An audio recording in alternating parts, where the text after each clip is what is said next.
dropped that a little bit heavy, didn't they? Hey, a little boop on the nose.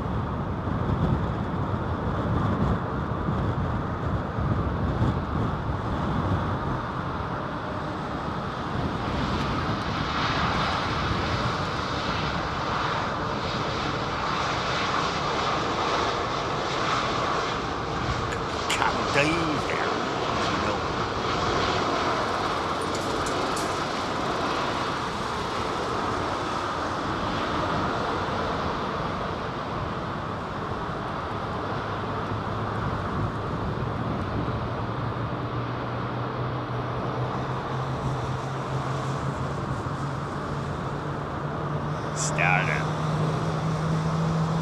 Oh, this is that. There's no better sound, is there?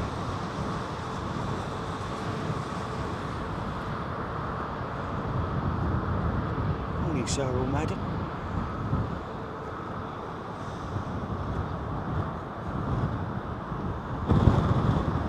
Little bit of a, what's it, headwind element. Feels like it's right behind me. Direct westerly.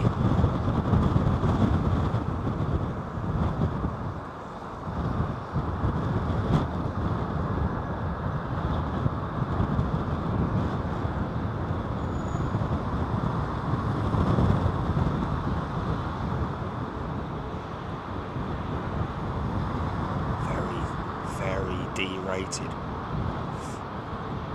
Not even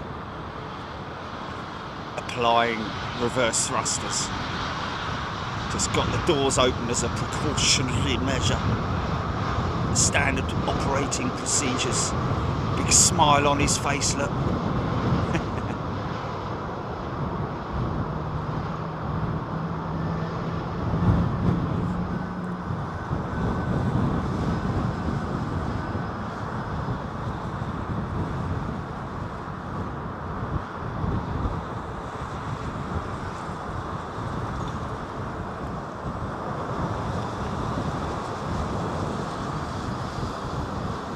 Exactly where they're going.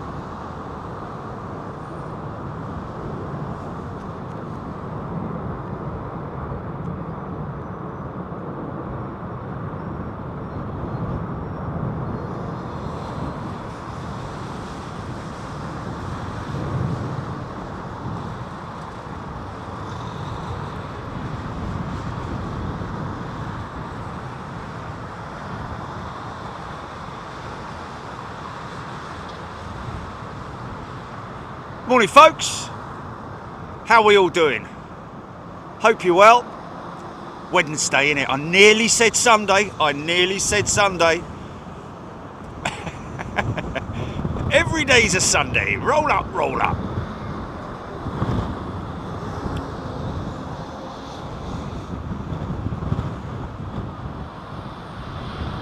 What's going on?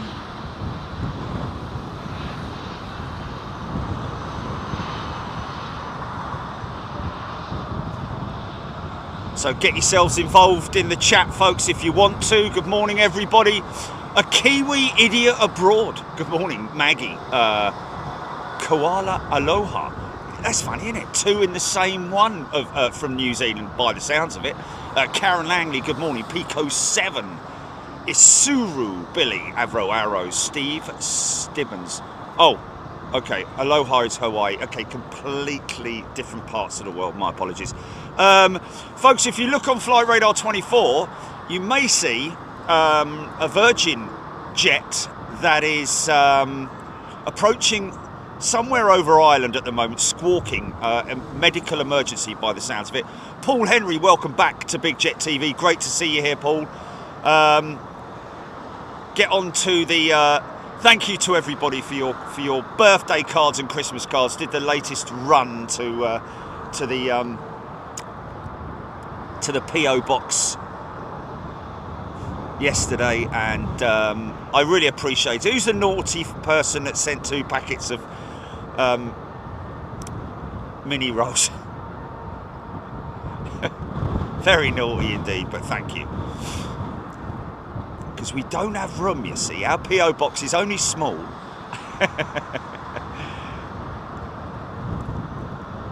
Billy, good morning. Isuru. Dr. Ofardarb. Good morning to you, Doctor. Ruby Campbell.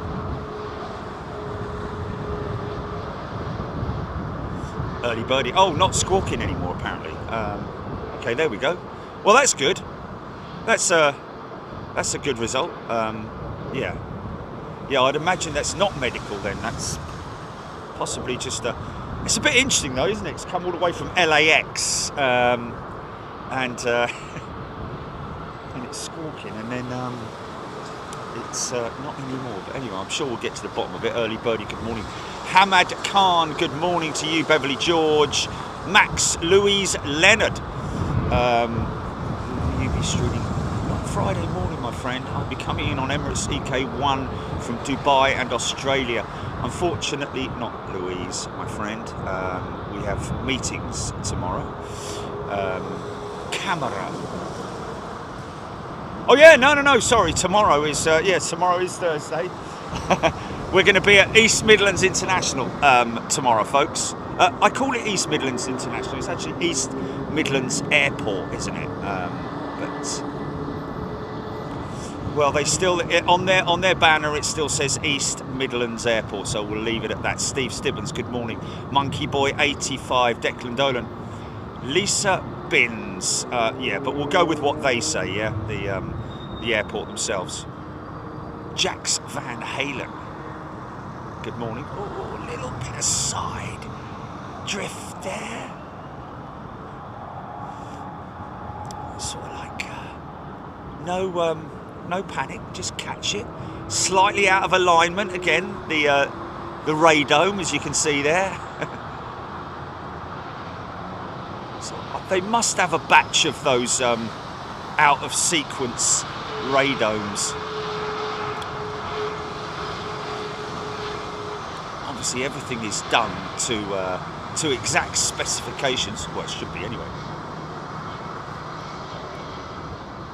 Meredith Jane tuning in from Melbourne, Australia. Good morning, Meredith. Lord Geeker Scott Whittam. Good morning. First Qantas 220 arrived in Oz today. The green indigenous livery. Wow, they got that in there quickly, didn't they? Beautiful looking aeroplane, the 220, the Qantas 220 in that green livery. 767-400 Delta, here we go. See, forward tilting undercarriage on the 767.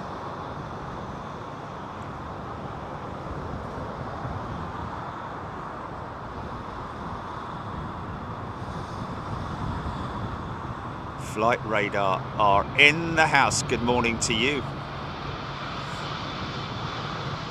Season's greetings to you, our friends.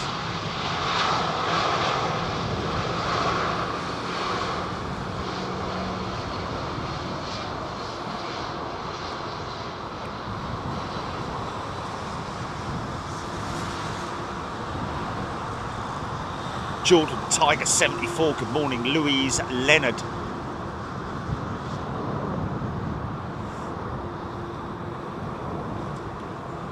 Foxy Lady, Jules Harris. Good morning to you, Jules. Astro Trucker is back. Look, there we go. There's another Dreamliner extended gear on departure issue, which gear doors will now close.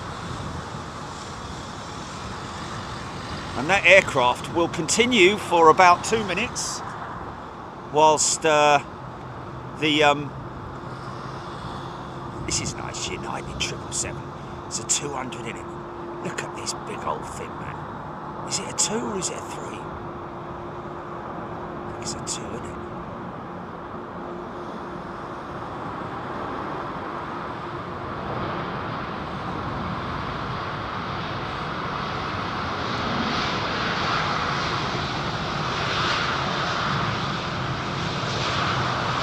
Pratt & Whitney's.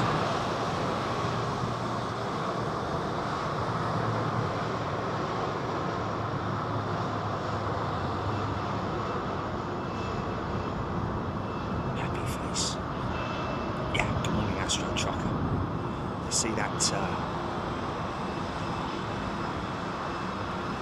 very peculiar looking. It's what pilots call a dirty configuration. A lot of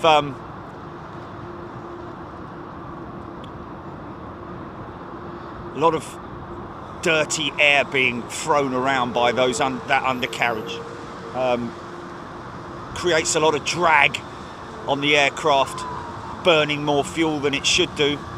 Possibly a faulty brake or a sensor has come up on the system on the panel to say that. Well, actually, to be honest with you, I think it does it automatically. When the lever is thrown up, it generally automatically overrides the pilot's command, and their gear going up now, usually around about 2 minutes after departure. So he'll override it. The system will override it, and leave the gear down so that the wheel can stop spinning.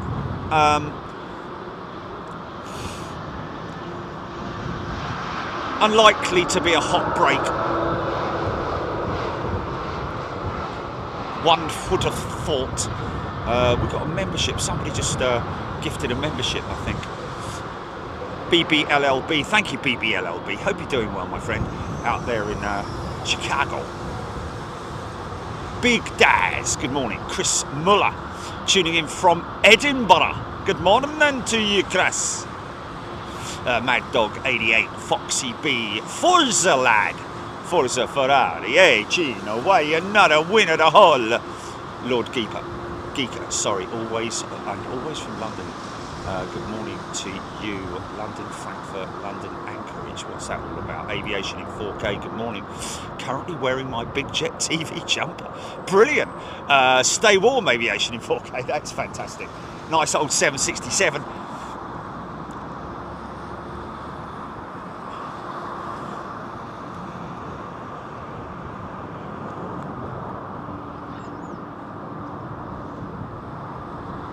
Alan tuning in from Saigon, Vietnam.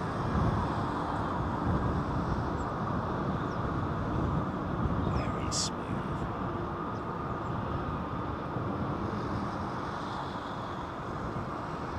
I think those forward-facing gear. Oh, here we go.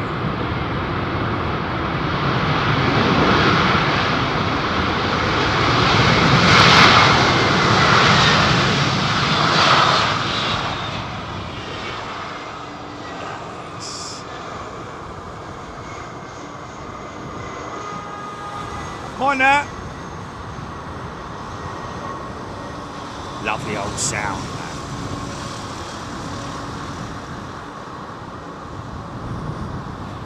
Great sounding engine when it's on idle, isn't it? Quick departure off of the runway.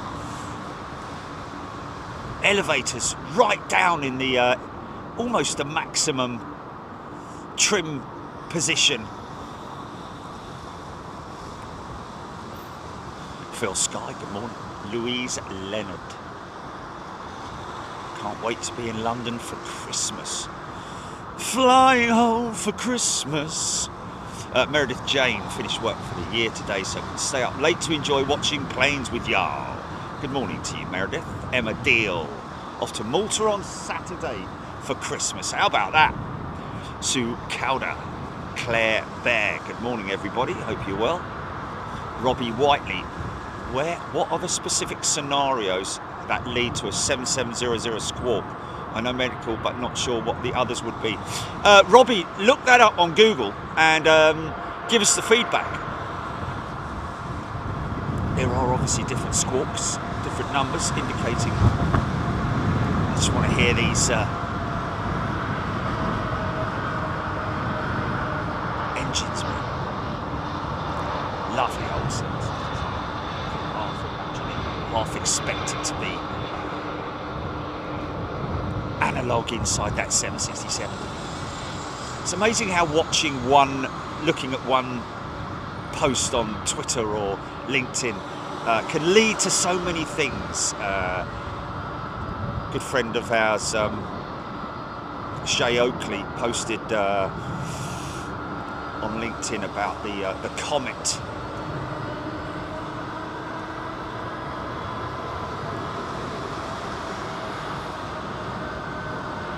Somebody tuning in from Fiji.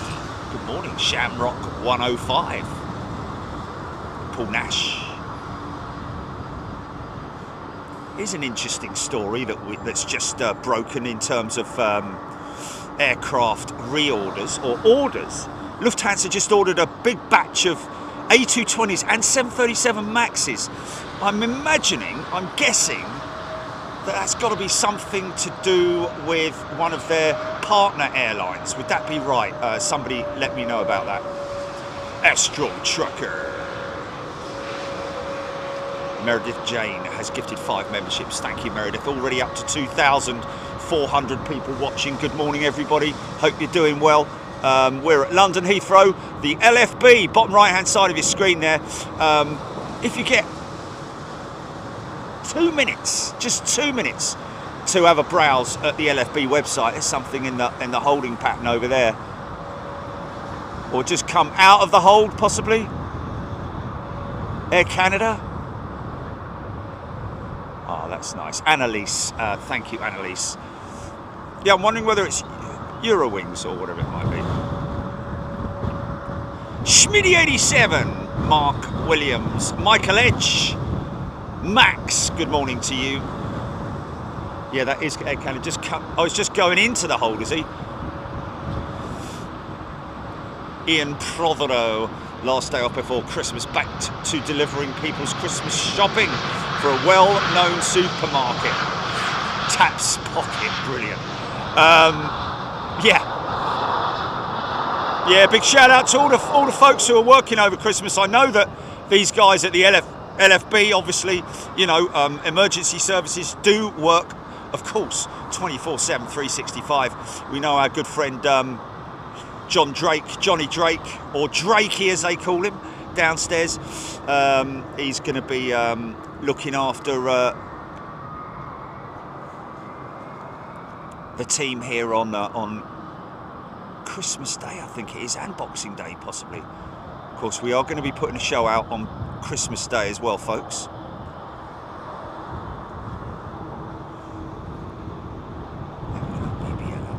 Thank you, my friend. JP Krause, Longy, Jordan.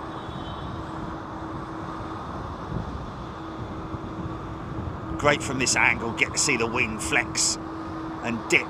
There it goes. Lose all that lift and then they droop. There they go. Look at that, man. That's crazy.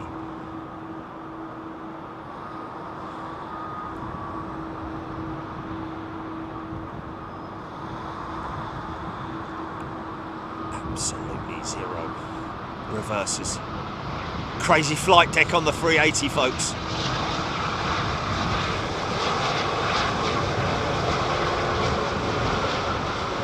Most pilots these days, well, certainly British Airways, certainly the British carriers, I know that, are very welcoming to anybody who wants to join them on the flight deck after the flight. Obviously not before or during.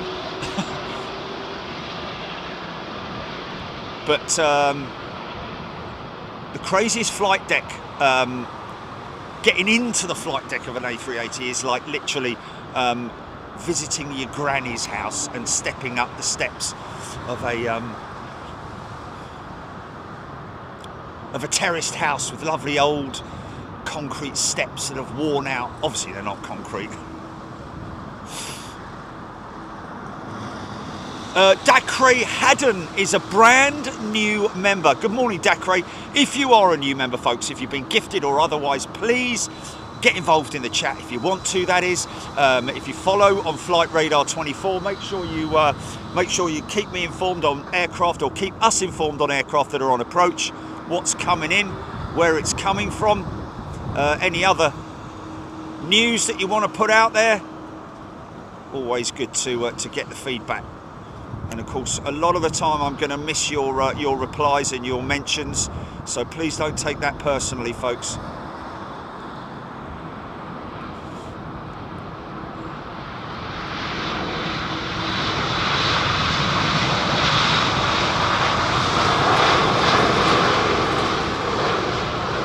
blowing a lot of hot air, isn't he?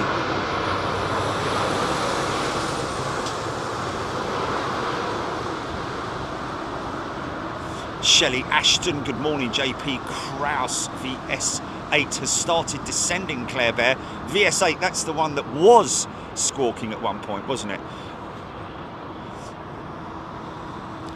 BA380 from Dallas Fort Worth, that was Matt saying. Thank you, Matt. Calais of Melbourne, Australia. How long till Big Jet TV comes to Sydney? March, my friend. We're going to be there in March.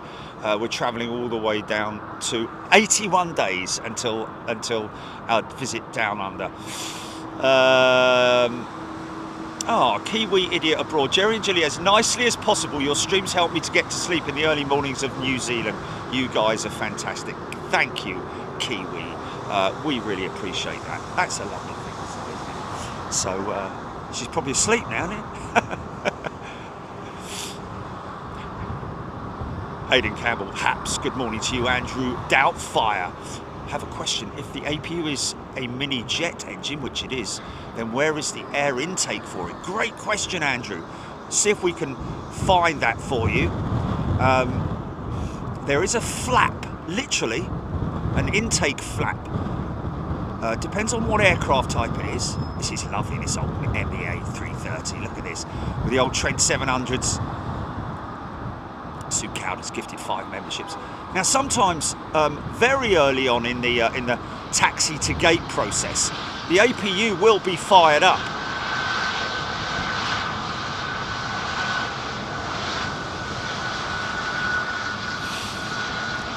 Yeah, it's literally balmy weather compared to this time last week.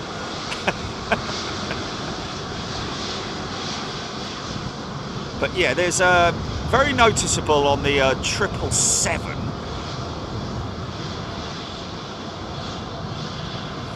Algernon sour gravy, good morning to you.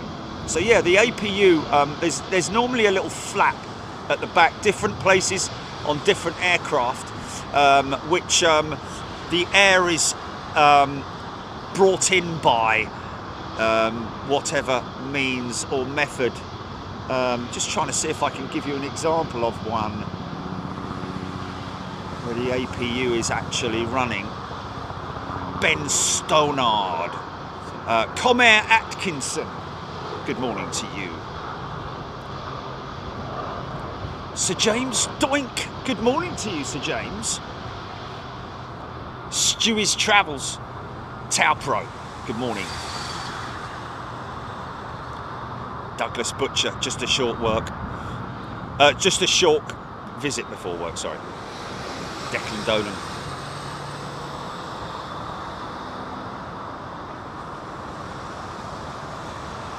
Oh, brilliant, Mick, Ellie, Eli maybe, Plastering Services, good morning to you, Mick. Welcome back, my friend. I'm going to try and get down to the bottom of the comments, folks. Stand by, let's zip down, see.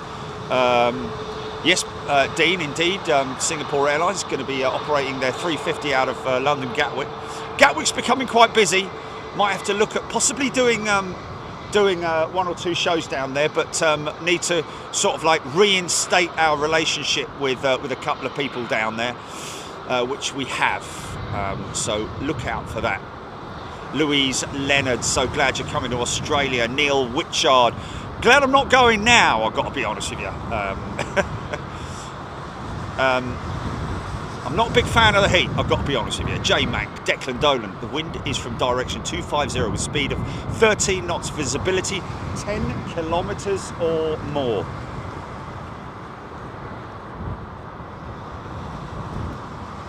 Now you see he's already fired up the APU, and there is... oh,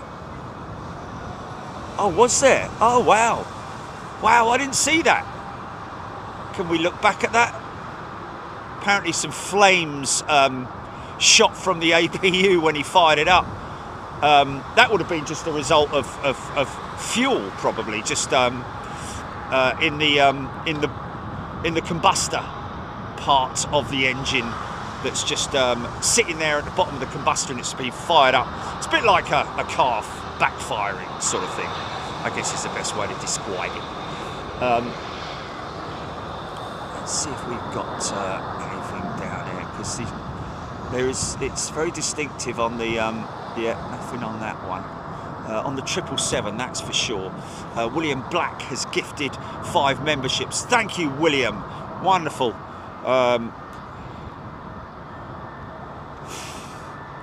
First Trans-Pacific flight land in Christchurch. Phil Filkins has gifted a membership. Thank you, Phil.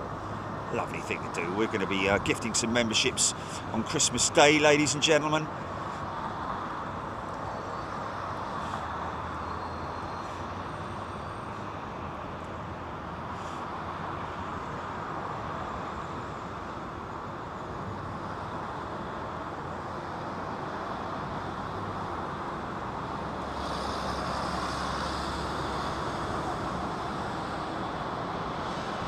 Possible thumbnail, GP.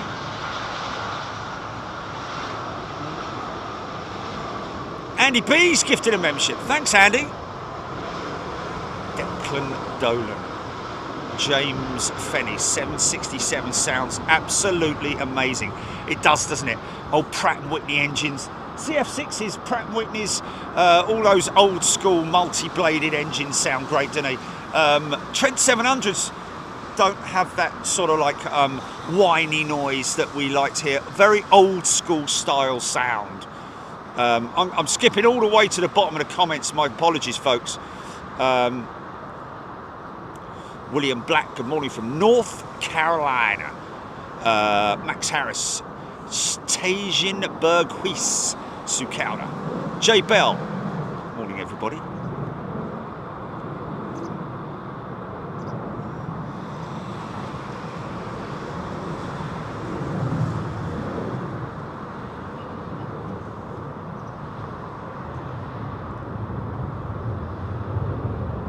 Aidan Campbell, 777 from Chicago, number 7 worldwide tracked by Flight Radar 24. 777 from Chicago. Which jet's that? Where's that? Anthony Cotton has gifted a membership. Thank you, Anthony. Robert Rushbrook has been gifted. Rushbrook, probably, I'd imagine. Phil Filkins moving to Lincolnshire in the new year to retire. Wow, got me parking space booked at Coningsby. Yeah, that's fantastic. What a beautiful place to retire to, you lucky, lucky man. Oh, look at this ribbons coming off the winglets. See the vortex? That's weather created, folks. That's not fuel or anything like that.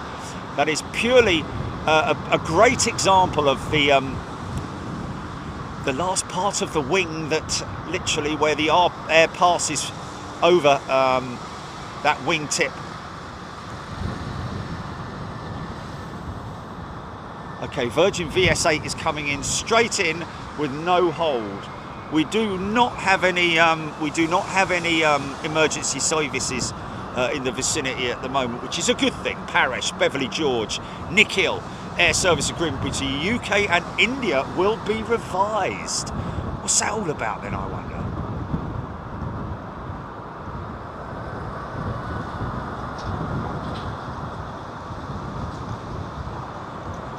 Dakray Haddon asking, why do planes have flaps down and air brakes up even when they taxi on the taxiway? Dakray, that is a good question. Obviously, when they are approaching and landing, the flaps have to be extended, as well as those leading edge. They're not flaps, but they're called slats, but let's call them flaps for now. See the flaps at the front of the wing there is also an extension of the wing. Now those upper ones are called the ground spoilers, or speed brakes as they're sometimes used. There they go down now. But it's literally reconfiguring the aircraft. Now these guys at British Airways know their way around the airport, so they will very quickly reconfigure the aircraft. And as you can see there, the flaps are coming up. The leading edge slats will also close up into the wing. You can see the flaps are now almost all the way up. Slats are also retracting back into the wing. There we go, and the aircraft is now reconfigured.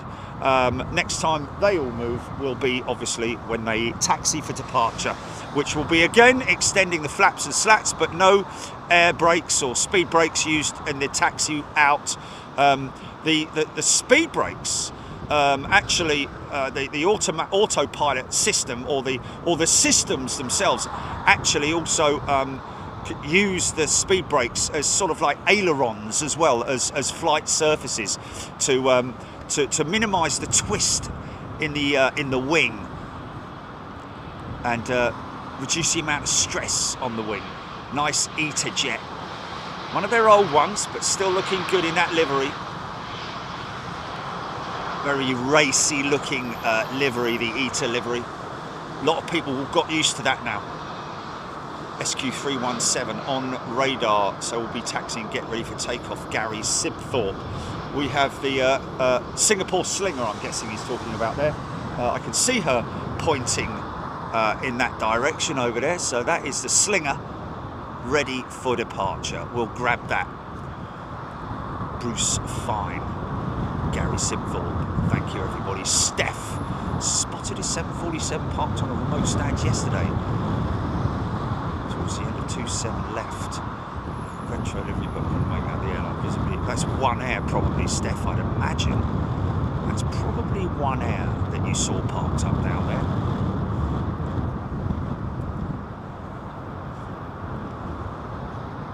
Oh, you're joking. Paul Henry.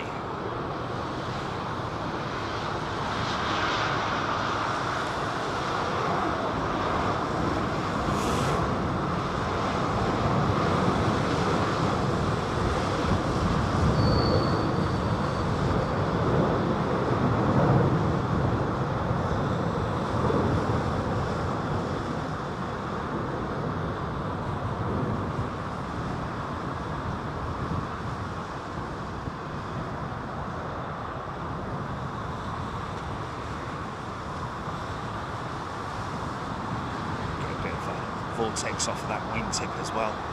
She'll go left, so when it goes into the turn is normally where you well, not always, but a lot of the times where you see where the aerodynamics switch up and the pressure is enforced on the wingtips even more. Rank up aviation. Good morning, William Black. Thanks to the LFB, indeed. Yeah, folks, make sure you hit that hit the QR code. Just got that. Someone firing up over there. There's a big row over there. Singapore Airlines in the queue to go out. Medical emergency. VSA Nick Button saying. Max Harris. What's happened to the Virgin 350? Well, that's what we're waiting for, Max.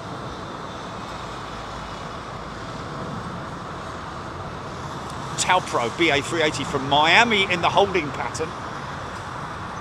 Beautiful cloud formation right opposite me. VS8 on finals, thank you. Aidan Campbell, Nick Gray, Virgin 8 now number 4 to land, has joined. Is this her here? A little bit of a speed up there. Is this her here? This looks like that's definitely a 350.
Benny J. Is indeed a 350. We don't know whether that's medical.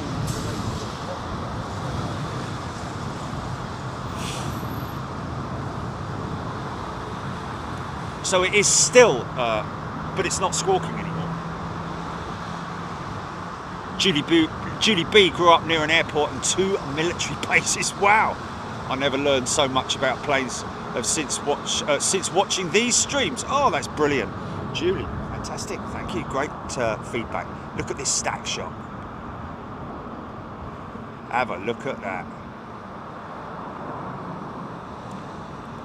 Mark Willis loving the Virgin 350. Claire Bear. Colin McCann, what type of marker lights are used on the aircraft bodies that make them so visible at night? Well, new, you know,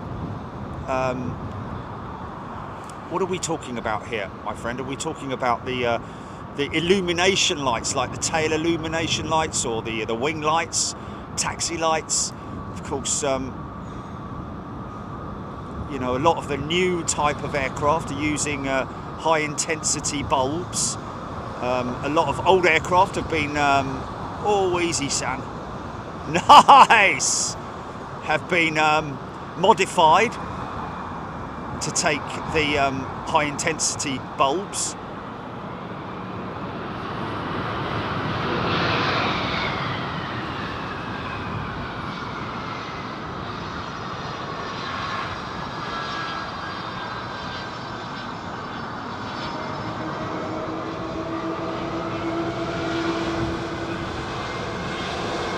He missed his exit. He missed his exit. Oh, this guy might go around. You need to get off, son. You need to get off. Fair play. Fair play. He went a proper lick there.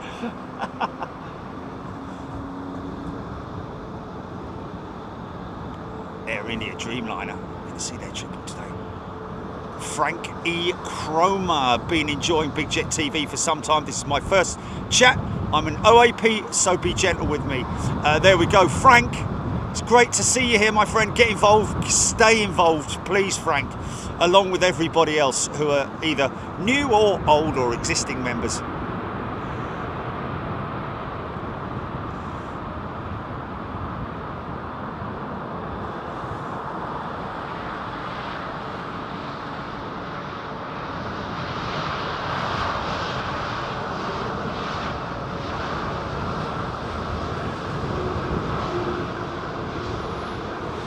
Shamrock's just got his big jet cap in the post. Awesome, man. Brilliant, Shamrock 105. Thank you, my friend. Somebody mentioning just now, Jilly just told me that they were walking through an airport in America and with their Big Jet TV cap on and felt quite famous because people recognised the cap. Isn't that brilliant, man? We got it, Tau Pro. Avro Arrow, that was it, yeah. Steffi Quinlan. Yeah, please, Little Moo, good day. Yeah, thanks everybody for supporting our great community.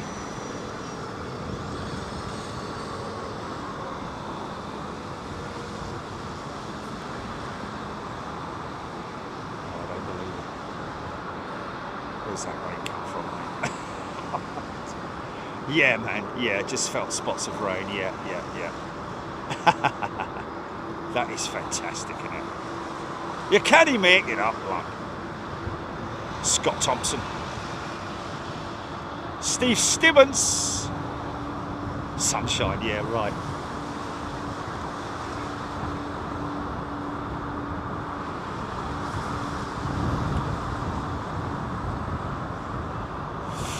Stuart Watson, I got a Big Jet TV shout out at LAX last weekend in my fleece quarter zip.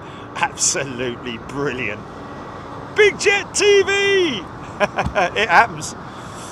And we have been around for 7 years now, folks, so it is no surprise, but it is always very humbling.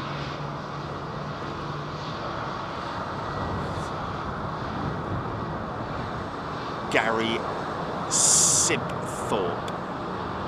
Next stop Changi for the Slinger, is it? It's going to Changi, is it?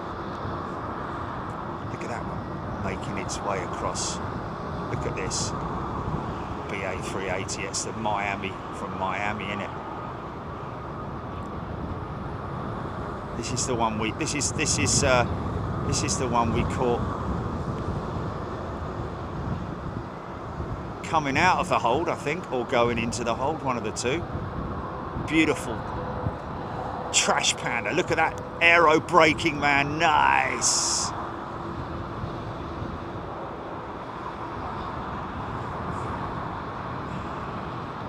I'm going to cut to this. Sorry, folks. Got to quickly cut to that because that's the crazy shot. Look at it just effortlessly gliding into the... Wow.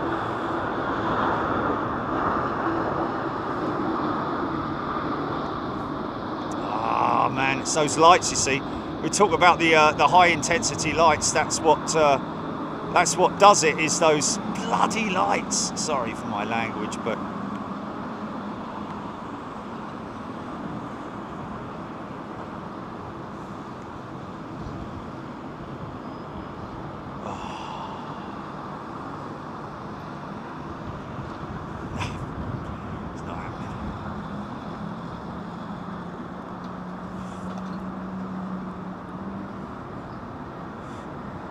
William Black, loving the black window treatment. Yeah, it's great, isn't it? It's amazing what that cockpit or flight deck window paint does for the Air Canada jet. The new livery or the revised livery or the, well, it's not so much new anymore, is it? But Jimmy G61 the Bandit has arrived. Emma Wright, thank you. Kelvin Grant. Looks really close, but obviously has a bit of difference between them. Yeah, certainly behind the 380, that's for sure, because of obviously down to it needs quite a lot of separation behind the A380. Not so much in front. 380 can handle anything, but that jet behind it will probably have a little bit more separation, I would imagine. Because, you know, we're talking about, you know, especially in altitude flight, the 380 can, you know, well, to be honest with you, any vortex or wake, literally, if you can imagine a large ocean liner, that's the equivalent, as opposed to a little sailing dinghy, which creates a lot less wake than the A380. Gear coming down now.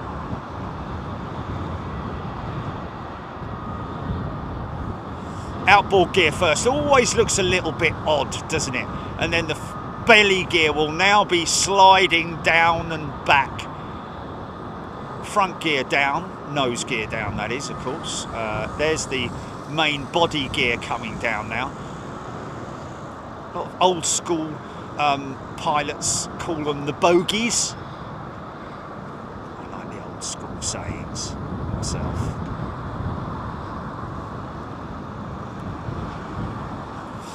We are using Flight Radar 24, ladies and gentlemen. If you want to join in on that, you can track what aircraft are circling the airport, and also on approach to London Heathrow. Big Daz has gifted 20 memberships. Daz, that's very kind of you, my friend. You will be able to see what aircraft that is that's in the... oh, is that coming out of a hold or is that going into a hold? I don't really know.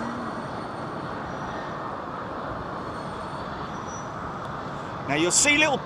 well, not little, but you'll see plumes of smoke, exhaust coming out of this, especially it's very visible on the A380, because obviously what's happening now is that they need to maintain an approach speed, so they have quite a strong headwind here, so the systems will be increasing the power on the engines. You can see that puffs of smoke coming out the back of the engines, and it will be literally speeding the aircraft up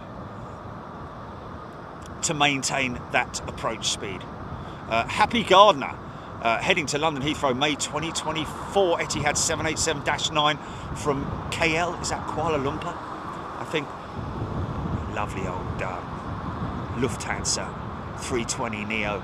I do hope they keep a few of these aircraft in their old livery. Don't change that one. It's a neo, it's a new jet. Doesn't need it. JF840 for the love of transport has gifted a membership. Thank you, JF840.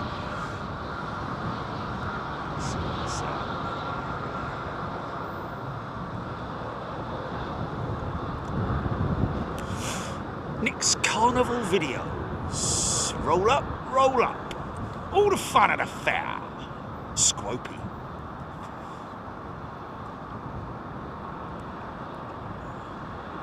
Alex Hooper. Alex, you know what? If I do flight sim, it's very brief. I prefer to try the real ones, if you know what I mean. Been invited to one last week actually, which we've got to give them a call, and it's 2 up in Luton now, isn't it?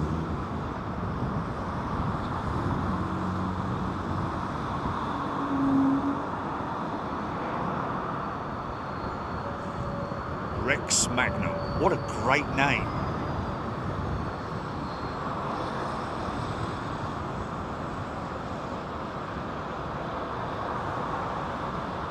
Welcome, Rex, brand new member. Ooh. Now you see where British, you see the I and the S there, folks. You see that plate there? That basically indicates, I don't know if they've done it on the other ones, but yeah, the aft one, aft one. You see the see how new the plate is, or the panel. That's the escape chute, and either it's flagged up an issue and gone into maintenance to have either the chute removed for service, or the panel itself has needed servicing. They do go through cycling. All panels, everything on an aircraft is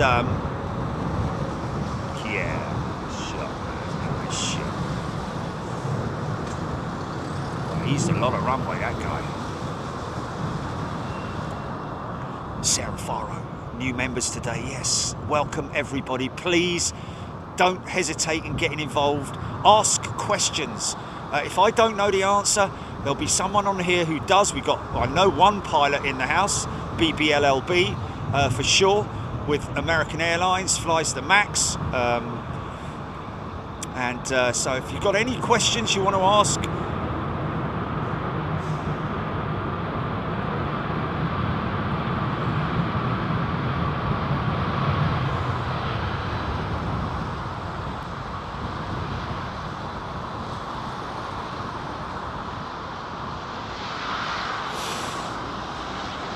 Big Dad's down under.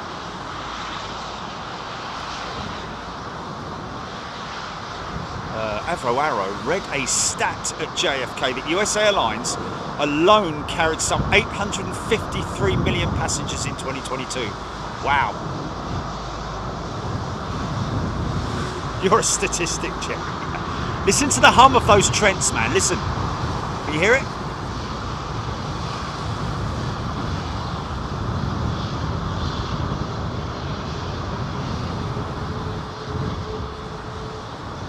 Great question, Gary.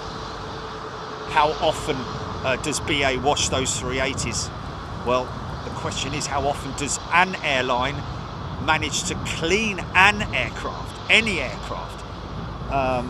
It's a difficult thing to do. Put it this way, imagine that your car is your pride and joy, obviously. When you wash it, how long does it take? 20 minutes? Something like that. These things take a lot longer than 20 minutes. And you would probably turn around. Oh, hello, what's that? Oh, no. You would probably turn around and say, you know what? If it's going to take, if you took it down to the car wash and they said, yeah, you've got to leave it with us for 2 days, you'd probably be like, you know what? No, you're all right. However, when your car needs to go in for a service, then you really don't have a lot of choice, do you? Because they need your car for the day. And some garages, not all, take note, trust Ford. You spend 300 quid on a bleeding service, you kind of expect them to give you flipping car a wash, don't you? Anyway, that's why I don't go there anymore. But anyway, yeah, when you take your car to some garages and you spend a decent amount of money on having your car serviced, they normally give your car a good wash, or a valet even, you know, inside and out. But if anything, an outside wash would be appreciated, especially when you drive round the back and they've got a dedicated valet area, you know. Anyway, so that's the thing, you see. These guys don't have time to wash their aeroplanes. They have to wait until the aircraft is either, you know, in for some kind of a technical issue, but even then it might be so short that they don't have time to wash it. It takes a long time to wash an A380. Uncle Pet. It's another airline that's... some say that it's anti-glare, the black. I can understand it at the bottom part of the flight deck glazing, but not so much around the top and back and sides. Silver Fox. Watching Flight Radar 24 on iPad, Big Jet TV on the TV with iPhone. There's a few minutes delay on TV compared to Flight Radar 24. Kind of. Well, I don't think it is. I think that's. I think it's.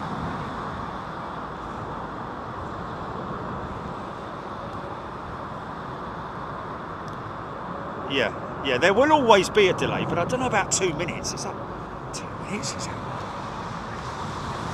Yeah, it should only be about 20 seconds, really. Unless you've got dial up.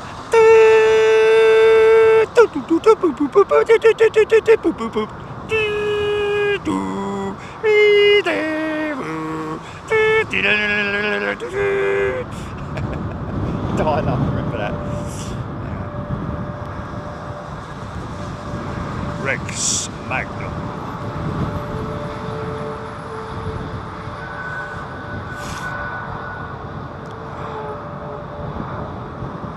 I don't know if you can see, I don't know if you can see, but see if we can see the staining on the windows, on the window lining. You can't really see it, but trust me, folks, you have to trust me when I say that the inside window lining on those Finnair jets, well, certainly the one that I flew on, is stained from. Wow, look at that double BA380s going out, mate. Look at that.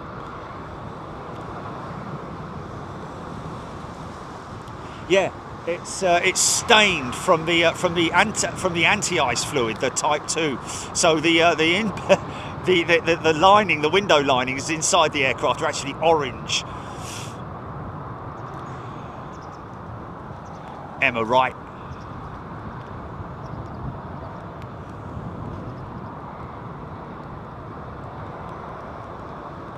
I don't believe it.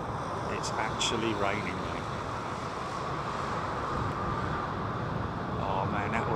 That would have been potentially a bit of a funky shot coming up.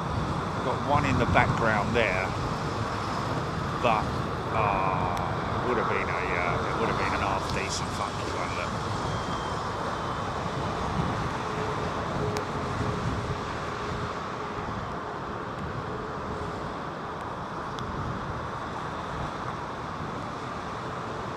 Foster on the port side. Neil So. Some of the black is meant to be anti-glare. It's the same concept as why cheetahs have black under their eyes. Okay.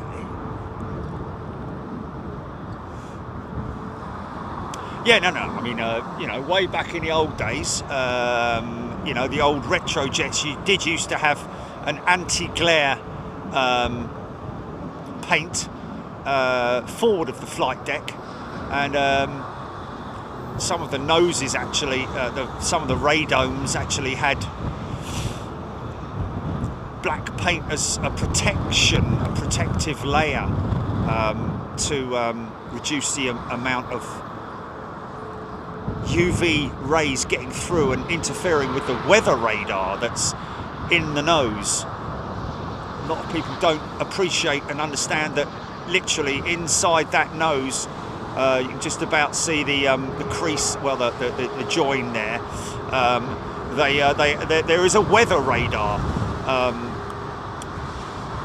It is literally a. It is literally. Oh, this is nice. Like your sky satellite. So our boys going out.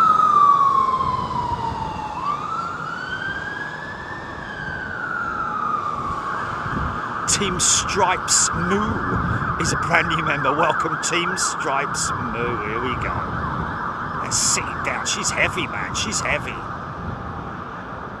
Carrying a lot of weight there, man. Of course, don't forget, it's not just passengers and their luggage, but also a lot of freight as well, folks. Pratt & Whitney's again.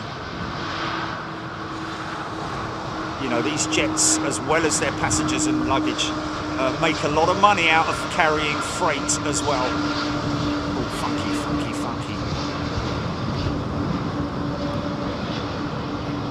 funky. Yeah!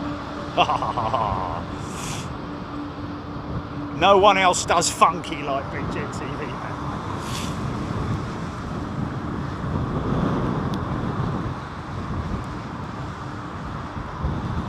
HGC Joe W, Air India 777-200. 12 minutes out. 777-200 Joe W, Air India.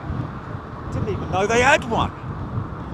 Is he right there, or is that a typo possibly? Phil Sky should get a model of the Big Jet TV van complete with Jerry and cameras.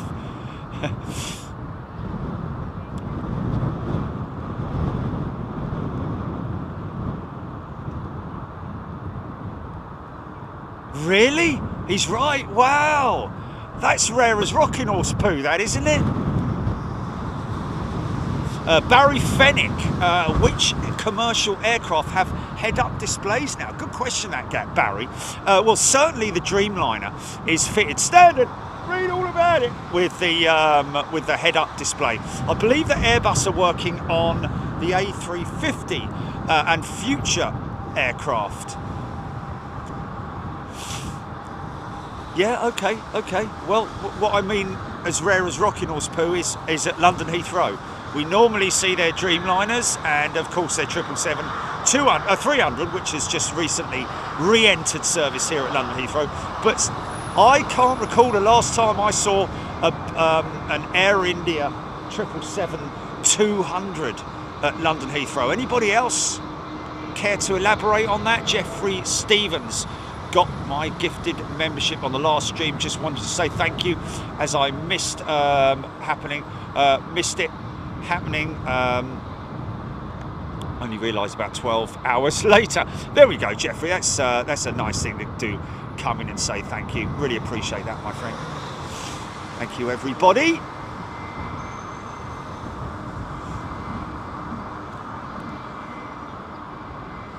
Oh, that's a good point. Yeah. Might have to integrate that.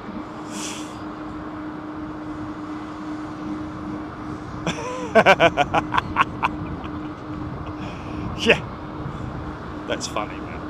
Beverly George, Glenn's Aviation, Declan Dolan, the pilot on a recent trip to Helsinki was a bit of a magician. After walking up the steps onto the airplane, he vanished.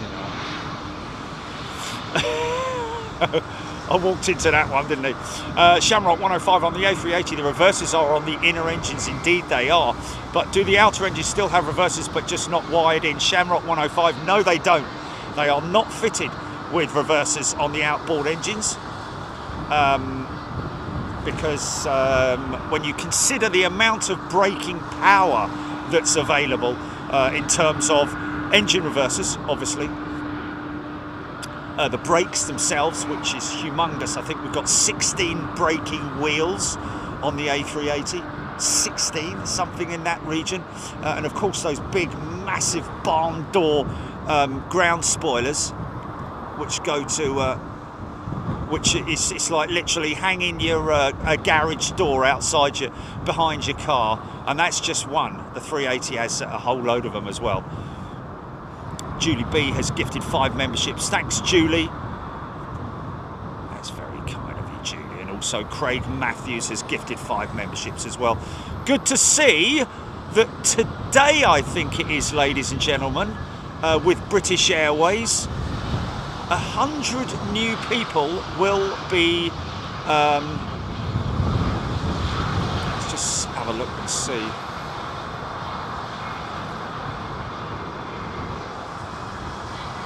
So Daryl is inbound from Newcastle this afternoon, so we'll get him.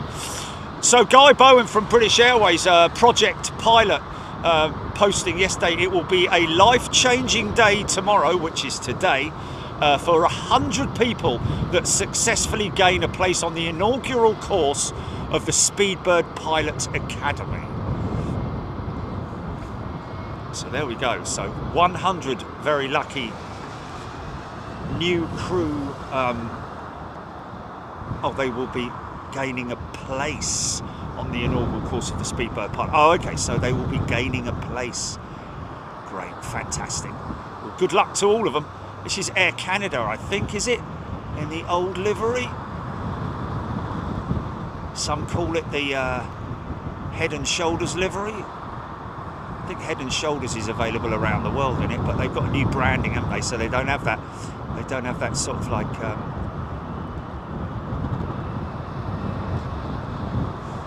So this is what we call idle reverse, folks, where the reverser doors will be opened, but and obviously air will escape through the sides, because obviously there are.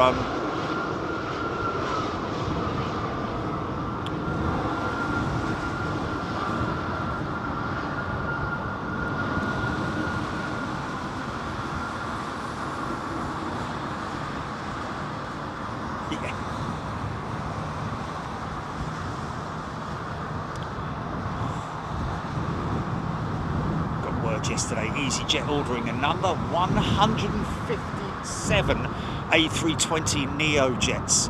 That's a big order from the folks at EasyJet. And like I said, Lufthansa Group, and that is the group, folks. So I don't know who's completely involved in that group, whether it is Eurowings or whatever it might be. But obviously within their group, 737 Maxes, 40 737 Max and 40 A220 aircraft being ordered. So Boeing and Airbus getting an equal share of those orders, which is great news for both manufacturers.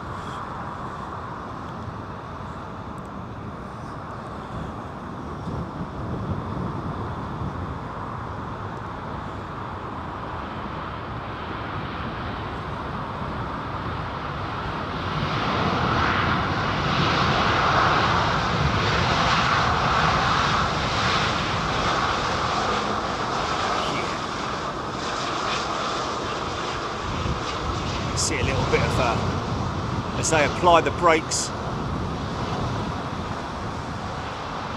See the front undercarriage stanchion moving on its mechanism. Blimey, smoking, is it? Trent 1000s.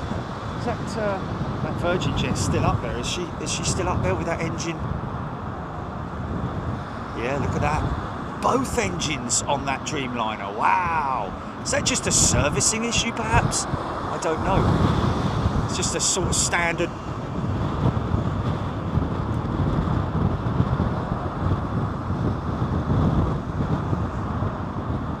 Now, we should get a bit of reverser action from this one. Peter Wood would love to fly on one of these one day. Well, you definitely need to sit on the lower deck, because otherwise you wouldn't know you're on a bleeding 380, although it is great to look at it from above. Bosh. Here we go. Watch the inboard reversers only on the A380, of course. Big old speed brakes.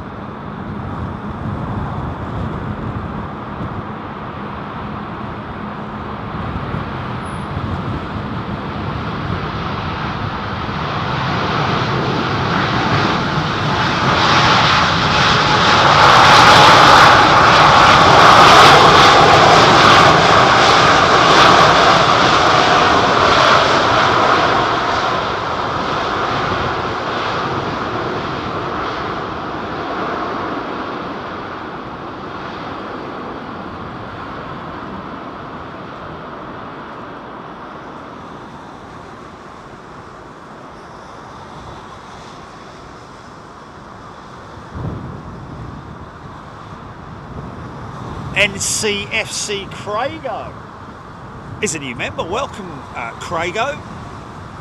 Big Des from down under, Town Pro. HGC Alex Hilton. Nice. See the big, huge, great big ground spoilers that they've got. Also the outboard ailerons being used there for speed brakes as well, or ground spoilers. Spoiling it as in spoiling the air. The inboard brakes, the inboard spoilers, maximising the amount of downward pressure being applied to the wheels, and therefore maximising the braking performance for the main gear. Barry Fennick worked on the undercarriage tests on the Harrier and Jaguar mains with BAE Systems. Incredible forces involved. Wow, Barry, that's fantastic. Lucky you. Just read that again. Worked on the undercarriage tests for the Harrier and Jaguar mains. So undercarriage tests, well, that would mean that you're putting them under excessive load, probably more than they would be subject to, I would imagine. Would that be right? But a bit like when they do the stress tests. Would that be during the development of the aircraft, I'd imagine?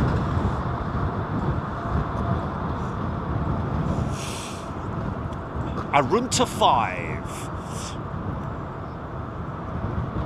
Arunta 5. Emirates would like Airbus to still make the A380. Don't see that happening. Arunta, never going to happen. Not in a million years. I'll put £1 million in that.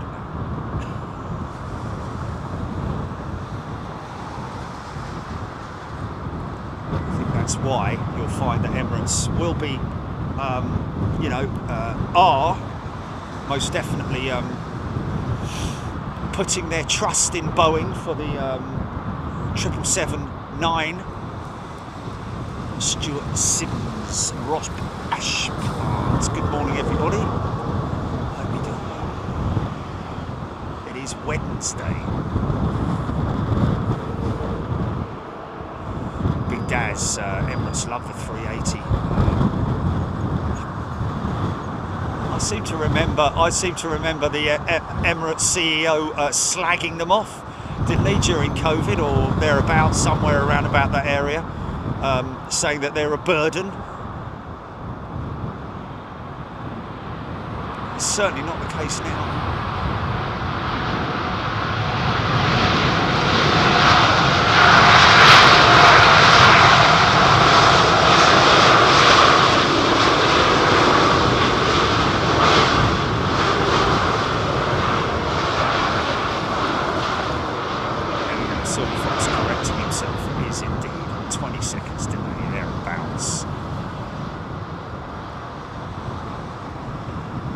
John Vogel, Steve Stimmons, the Jaguar had huge gear designed for landing on aircraft carriers.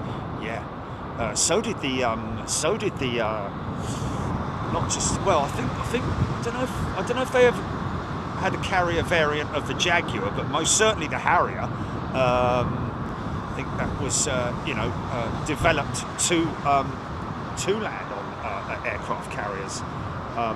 Very, very strong, durable undercarriage. But I know what you mean. The Jaguar did have a very big, buxom undercarriage on it, didn't it? Philip Lewis, could the A380 ever be re-engined? Well, by the time the folks at Rolls-Royce get their act together with the Ultrafan, I think it may be a tad too late for re-engining the A380. But you never say never. I know for a fact that.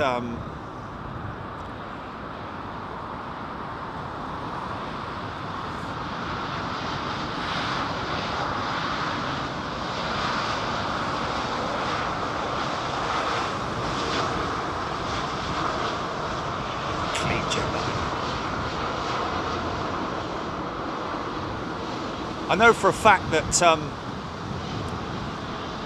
Rolls-Royce are already looking at re-engining, the possibility of re-engining these aircraft with the Ultrafan. So they are going to be making a number of different variants of the Ultrafan for single-aisle jets, but also for the bigger jets, and also potentially for the 777. 9 or thereabouts, that size. Qatar 380 from Doha. Here we go. Marius.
Is that mistype clicking this?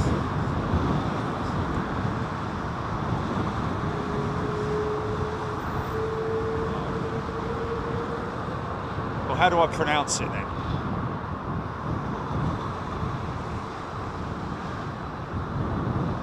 Okay, planes then. Just call it planes then. Josh Cahill. Who's Josh Cahill? Okay. Oh, okay.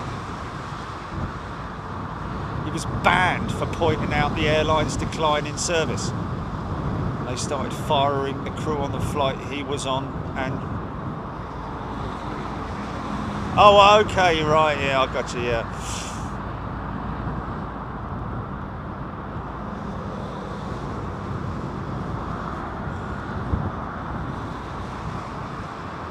Liam Hunt flexing the tail wing, yeah.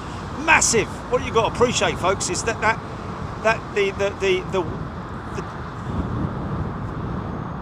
the span of the tail horizontal surface from one side to the other on the A380 is as big as the wingspan of an A319, I believe. Although the 319, I think, has more or less the same wingspan as a 320, does it not? Jerry Donnelly, number one on Flight Radar 24, Stephen Billings. That Qatar 380 apparently was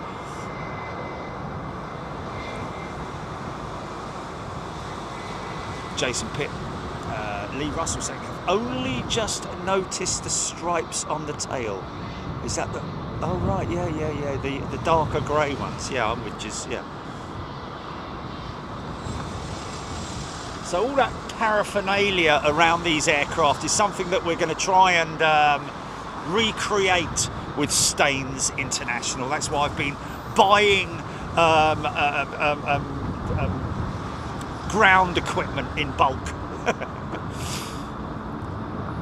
Jason Pitt, happy birthday to my amazing son and fellow AvGeek George. Happy birthday, George.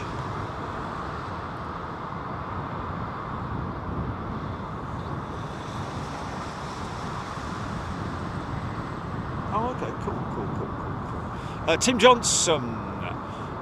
Liverpool Echo reporting that Lufthansa is suspending flights to LPL due to the lack of availability of planes due to fleet maintenance.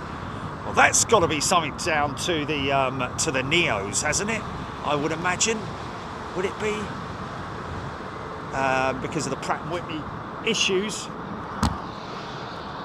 bit smoking. Patrick Crimmings, Julie B, Arunta 5. Emirates were considering a larger order of 350 but did not go ahead because the version they wanted needed a lot of time on wing service Rolls-Royce engines because of local conditions. Yeah, we read about that, Arunta.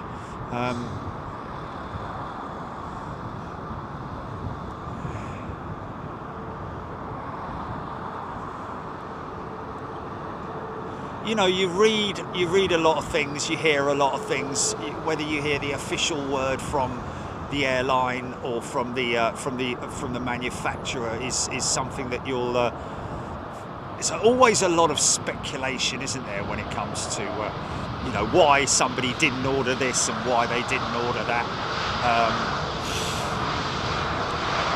But, you know, they have still ordered the 350. Is it the 900 or the 1000?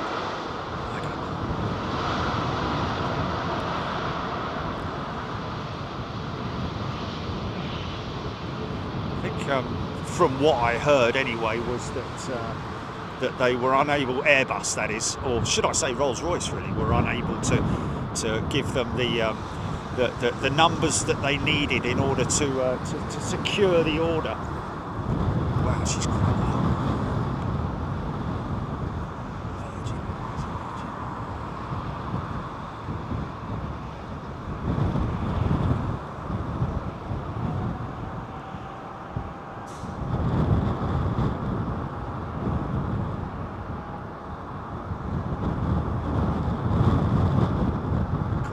One up on the BA jet, didn't he? Or she? A little bit of a dip on that right side. Like the right hand oleos were a little bit. Oh, sorry. Sorry, again.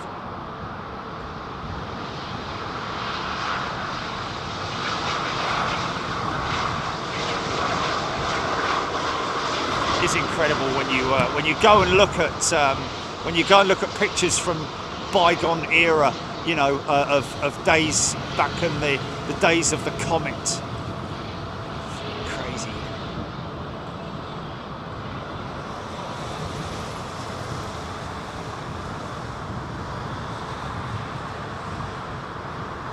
Oh, okay, so Roger's saying that apparently Lufthansa are looking into the 737 MAX, so that order that was placed will be for Lufthansa then. Okay, interesting. So they're going Boeing, are they? And of course, kind of Mr.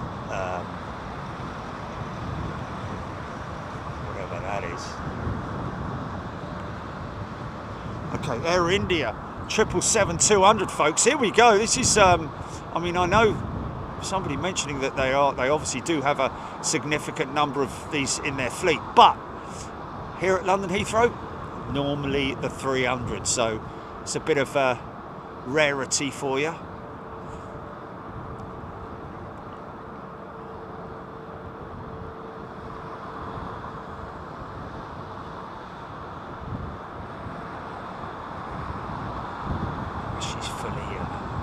fully liveried up, isn't she? Look at that, very D-rated.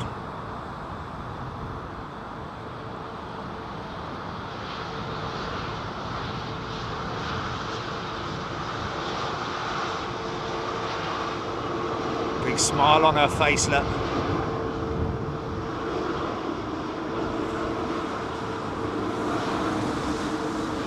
Oh, that cheat line. It's always had that cheat line. Always had the windows painted in that way, but has it always had that red cheat line? Is that something I've just not noticed before? Anyone care to elaborate on that? Split scimitar, Ice and Air 767 on its way.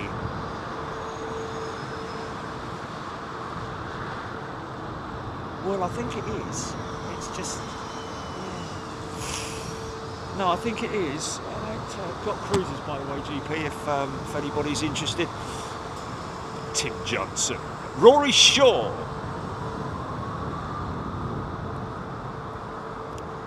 On Monday, were the winds particularly strong on these? Got no idea, Rory. Glenn's Aviation, take care, all the best. Oh, okay, so he had bad turbulence, did he? Oh, okay, interesting.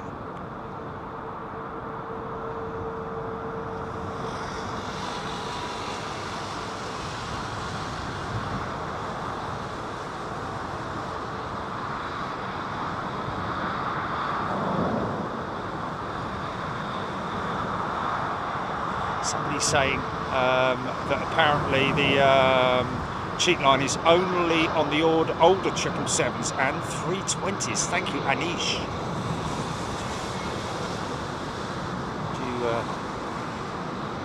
From time to time, I have to read out non-member comments just because they come up with some good stuff. Rolls-Royce engines must be good. Captain Moody got his RB211s going again after flying into the Indonesian volcano, Aaron. Yes, indeed he did. Very lucky indeed.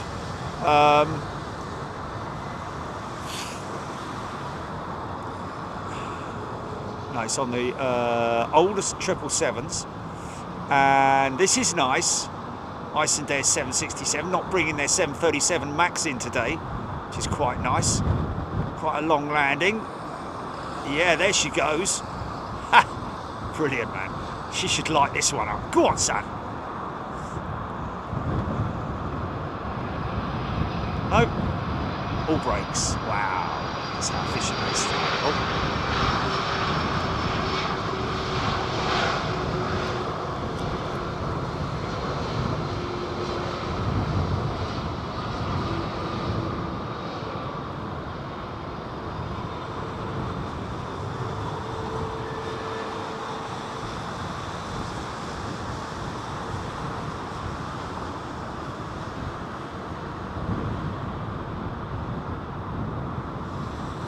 Plain Mad Dean, the 777 Air India always had a cheat line. They used to fly them into Birmingham. Okay, I think we might have a little bit of a difference in opinions there, Plain Mad Dean. I'm pretty damn sure I've never seen a cheat line on a 777 before, on an Air India 777 before.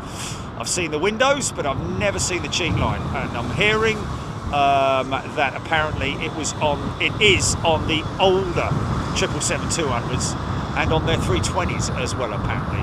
So probably need to double check that. Clive Clark, good morning. Gillian Sankey, Ian Keane. It's afternoon now, isn't it? Yeah, there's definitely something that I have not seen before. It's the first time for me, I have to be honest with you.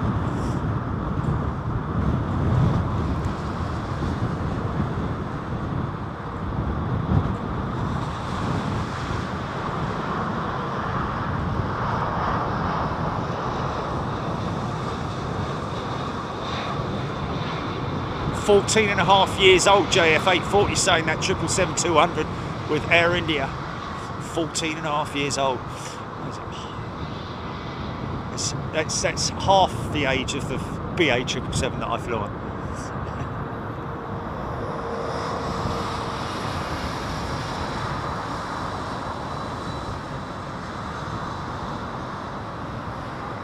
Yeah, no, that's what somebody just said to me, but someone's saying that it's on all of them.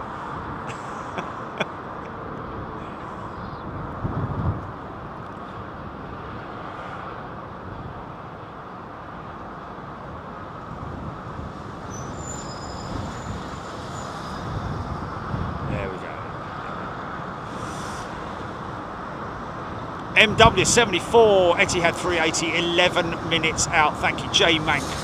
Why get rid of the design around the windows on the new Air India livery? I couldn't agree with you more, J Mank. Got to be honest with you, and it's not often that I do say that I'm sort of disappointed in a livery, because I know people work very hard to design stuff, but I'm not a big fan of the new Air India livery. I've got to be honest with you. I'm not a big fan of it.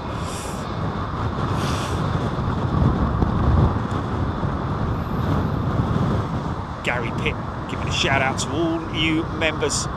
We've got Big Dazzy's 20 memberships. Nick Gray has gifted a membership as well. Thank you, Nick. Thank you to everybody. Get involved in the chat if you want to, folks. 3,900 of you watching right now.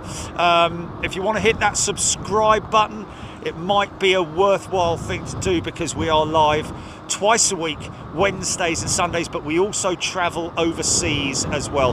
We've got 7 positions around London Heathrow, so we do mix it up, so it's not the same thing every time we go live. We do operate from the southern and northern runways here, as well as, like I say, travelling overseas to Europe, the United States. We've been to Japan. We're going as far down as Sydney next year. So all you wonderful first class and even premium members will get to travel overseas with us, and it's always a wonderful thing to have you guys with us. I wouldn't want to go on my own, put it that way. I do go on my own, but I wouldn't want to go, you know, without you lot in my hand baggage.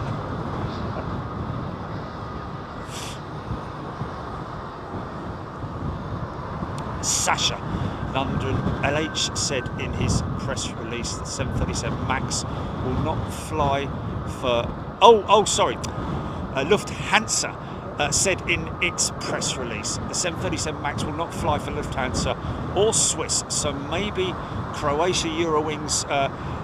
Yes, I thought Eurowings. That's one of the carriers that I did have in mind as to where it will go. So, but that's conflicting with what we've just heard, that apparently Lufthansa are going to be operating the 737 MAX. I don't know. Roger, wasn't it? He told us that. Maybe that's a bit of a breakdown in communications there, that it's that the order's gone through, but it's not. It's part of the group, the Lufthansa group.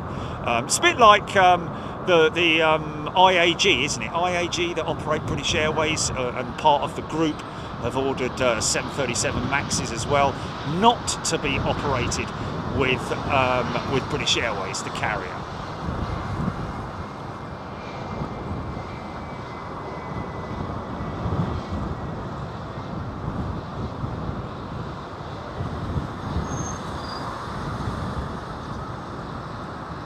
Brian Stewart, how many positions at Staines International? I have to go and dig up a load of turf from the garden and lawn mow it and put some horses in it.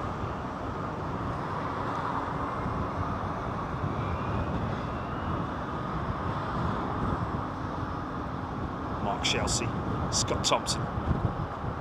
That's the best livery for Iceland Air, like in the old school, just the stock livery for Iceland Air.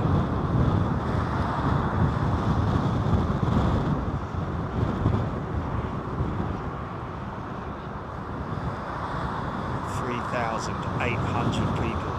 Yeah, hit that subscribe button, folks. If you want to give us a like, then that's entirely up to you. There's no pressure on anybody to hit any button at all. But one thing I would suggest, and that would be that at some point, either now or in the future, take a look at the LFB website via the QR code. you might learn a few things there. And one thing in particular that I keep harping on about is your because it actually covers security in the home in terms of safety with electrical appliances and so on and so forth. Just be aware of that, folks, because there are far too many house fires that are started by faulty electrical goods or wiring, or most certainly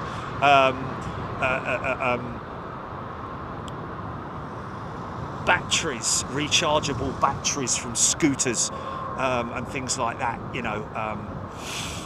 If you do have anything like that, just make sure that you put it on charge during the day and in as safer place as you possibly can, because when those things go up, I'm sure we've all seen it with car fires and so on and so forth, but they're very difficult to put out, can be extremely aggressive. So be aware of it, and hit that QR code and maybe learn a lesson or two. Patrick Crimmins. Yeah, Patrick Crimmins has gifted a membership. Thank you, Patrick. For what?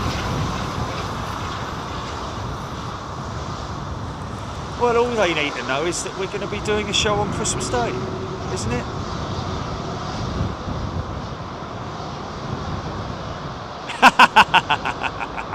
Ian Shakeshaft, good morning to you. Good afternoon, sorry. Frank Cromer, glad Icelandic are not affected by the eruptions. Not at the moment.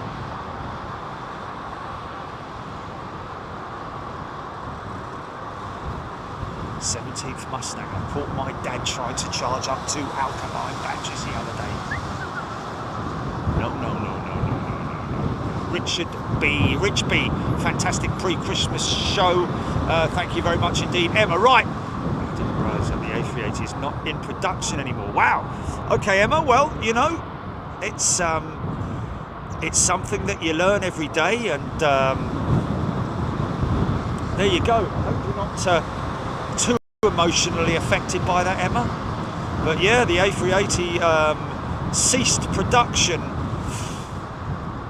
Oh, it's pre-COVID, wasn't it? Was it pre-COVID or was it post-COVID? We caught the last one, not going out of Toulouse, but certainly moving around Toulouse. The Turtle, wasn't it? Kia Ora or.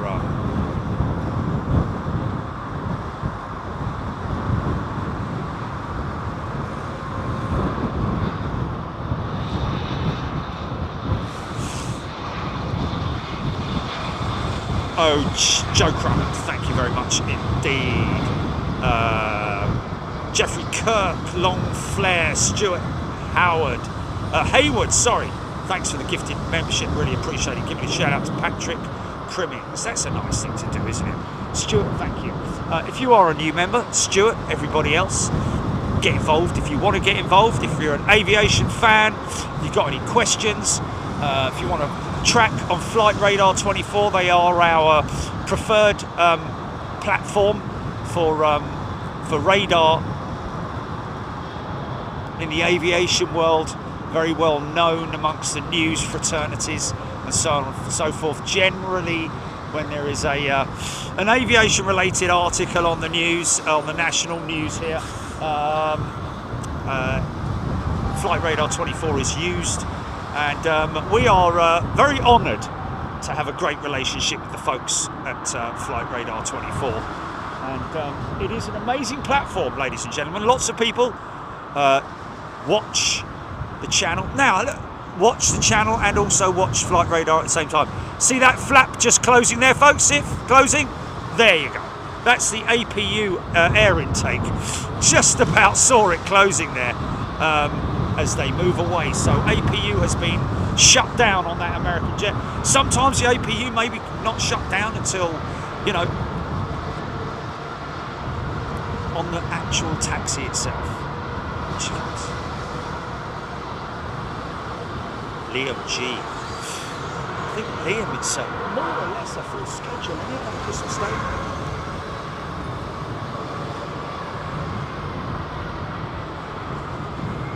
folks watching.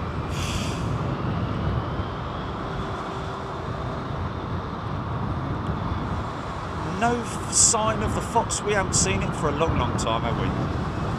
Aviation in 4K. Alistair Hinksman.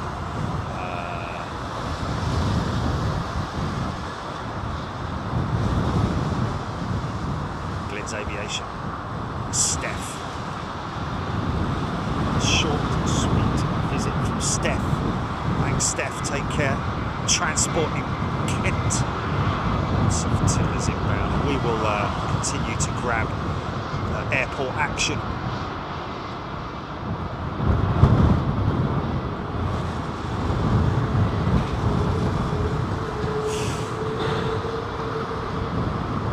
Charlotte Phillips Lynn.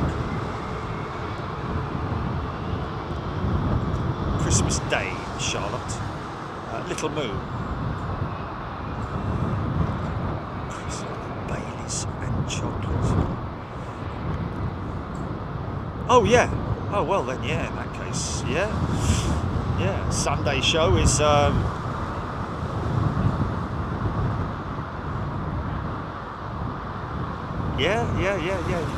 I mean, Sunday is a normal show day, isn't it? So the fact that it's Christmas Eve.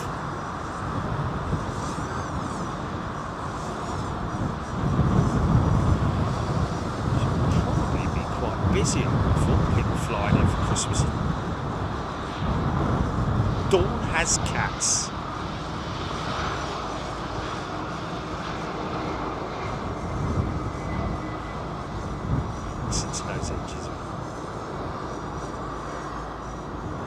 Liam Hunt. I love my Flight Radar 24 tracker.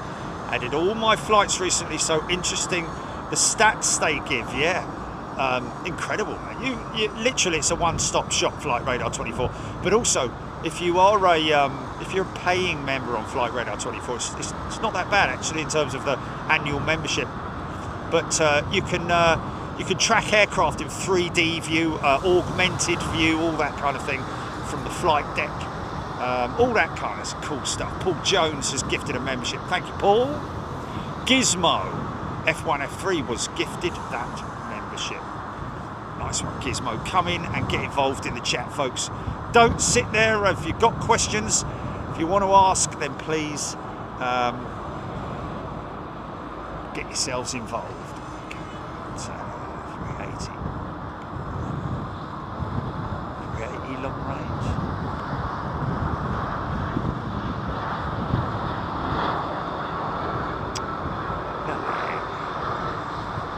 Sun glare, bad sun glare. There it is.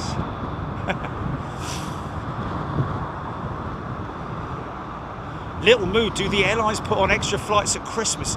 Probably they do, I would imagine, Little Moo. I'd imagine Christmas Eve is probably going to be quite busy compared to your normal day. Some carriers may be putting on extra flights. Emma 74 BA 380, and that is it there, I think.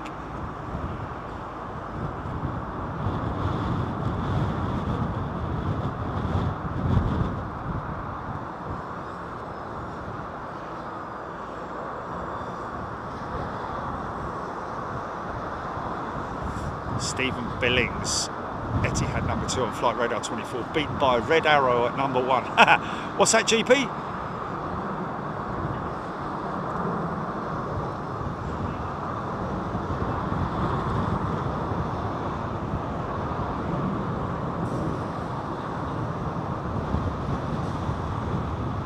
Oh, fantastic. Rob Ashplant, thank you. Rob's gifted a membership, 5 memberships. Thank you very much indeed.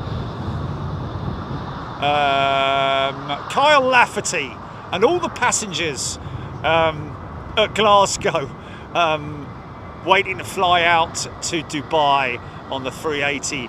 A very happy Christmas to you all. Apparently lots of people watching the show from Glasgow International. Mix Carnival videos. This is the Etihad 380, is it not, I believe? You can see from that sort of like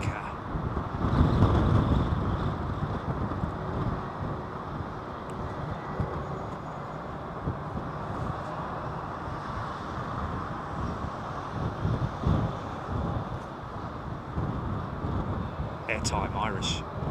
7 hours 18 minutes this jet.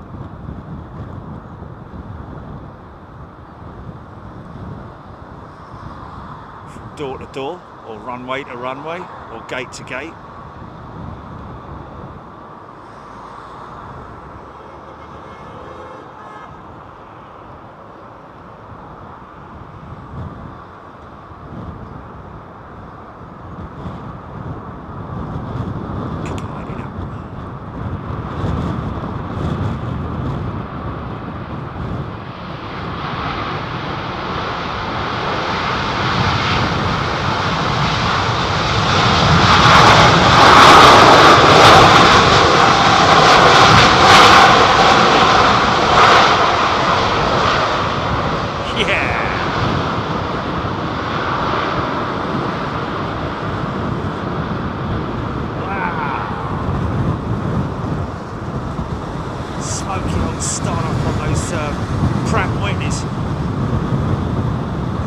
One running yet, or has he started it on number 2?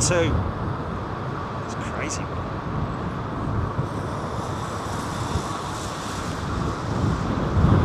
Rob Ashplant gifting 5 memberships. Thanks, Rob.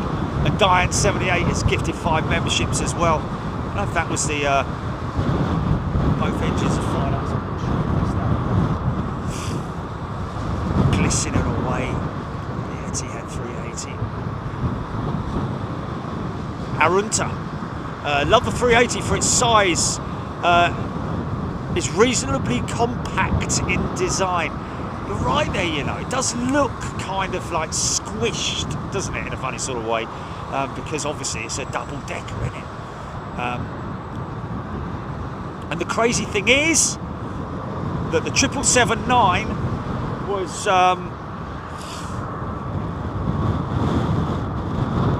was conceived, I think you would say, around about the time, about 2012, 2013, around about the time when the 380 was in its prime in terms of production and deliveries. So you know, it was, I guess, the 777-9 was indeed a countermeasure for Boeing to compete against the A380.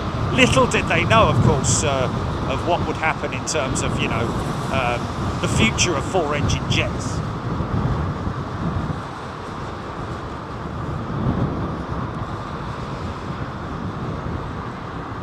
Claire Hook, welcome Claire. Claire is a brand spanking new member. Good day to you. Chicky Armitage, I'm hearing, is here. Good to hear from you, Chicky. Hope you're well. Roddy Jenkins, wonder how much time over the festive period the good guys and gals of LFB working at Heathrow get off. Well, Roddy, it is just literally, you know, I guess as a firefighter or an emergency worker, you can put yourself forward for working over the festive period. Whether you get booked in or whatever it is just the normal shift patterns, I believe. But for festive periods, I'm guessing, yeah.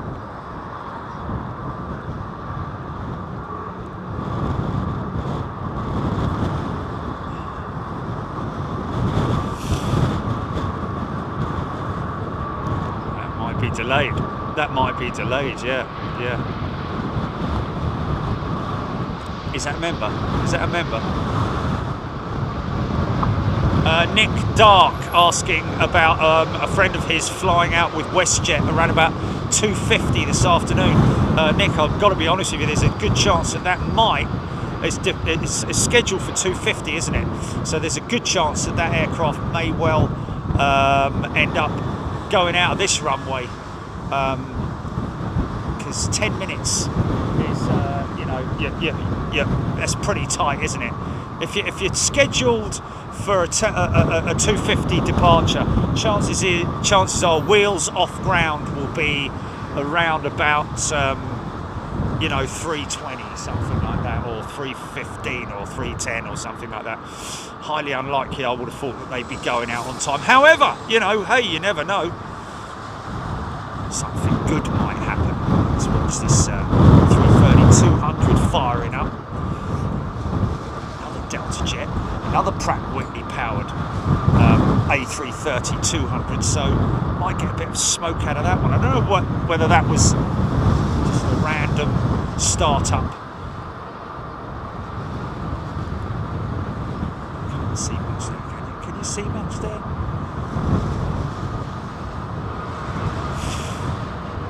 Approach speed on the 380, same as other aircraft, or a little faster due to its weight and size. Ian Byrne. It's all, yeah, I remember speaking to a pilot about that. It is relative to the size of the aircraft, but I think around about, yeah, no, about 140 knots for a 380 maybe, because, you know, like I say, it's all relative in terms of, you know, the size of the aircraft. I mean, obviously a much smaller aircraft, you're still going to have around about 120 knots approach speed for a single aisle jet, whereas for the bigger aircraft, yeah, you're going to have a slightly higher approach speed, but nothing sort of like out of the ordinary, so to speak. You got there, GP.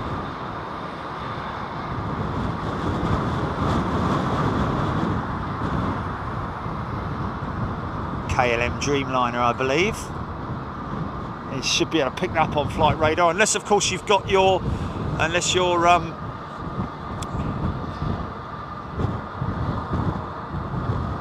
app is filtered to London Heathrow. Of course, a lot of people don't realise that you have to sort of like navigate your way around Flight Radar 24. There are a lot of different options. You can filter purely to the aircraft of the airport of choice, or aircraft of choice, to be honest with you.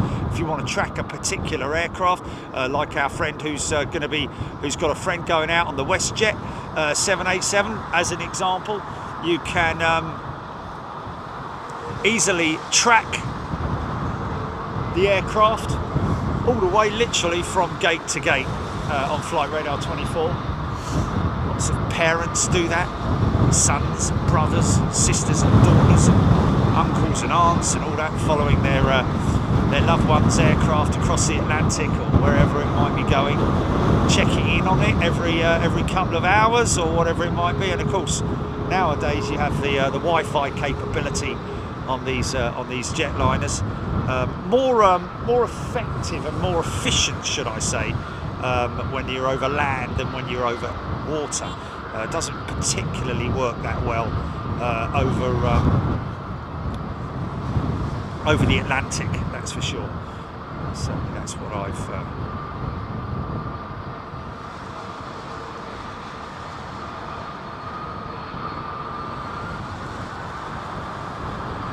airtime Irish. It's KLM 787 to Chicago. Stuff over the top there as well. Kazar 2000. Clive Churchill. Sunny Twickenham.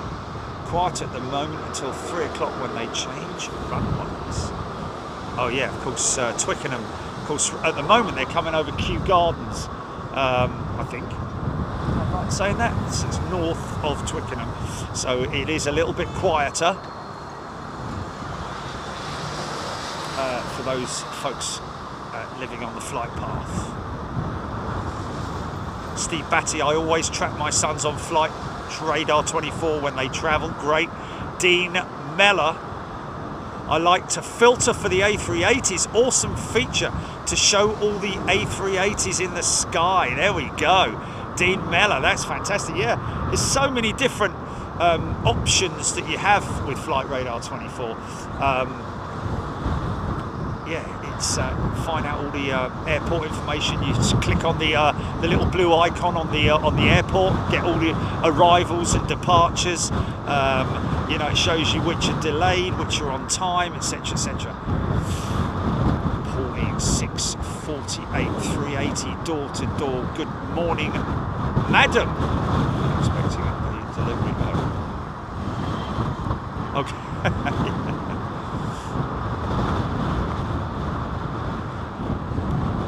Melanie, Stephen Billings. 787 LL over Q, Stephen Billings. I think that might be there. Either that one. It's the old livery. That looks like 777.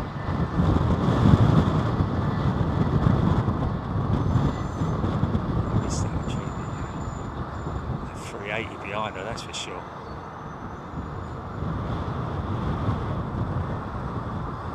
KZR 2000 loves it when the 380 comes into Birmingham.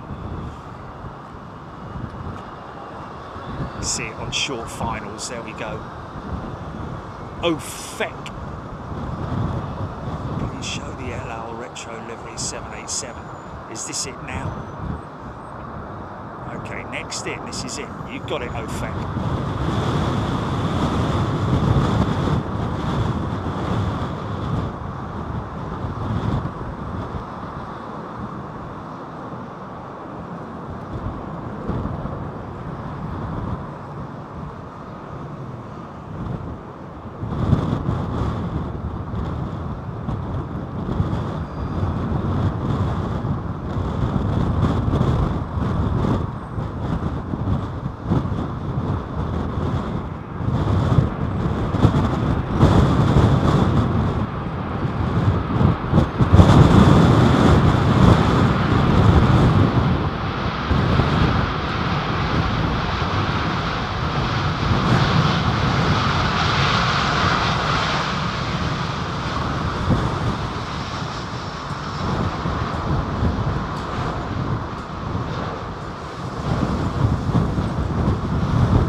A bit of a shame when a retro jet that has a cheat line on it like that, they don't have a spare radar.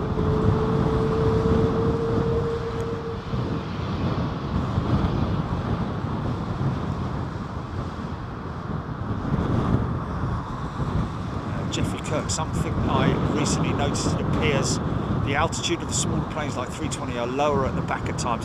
Well, to be honest with you, it's all the same glide slope. It is literally an optical illusion that you're seeing, where it looks like sometimes the aircraft look lower. It's just because they're further away, and if they're higher, then obviously they'll always be higher when they're behind it, if you see what I mean.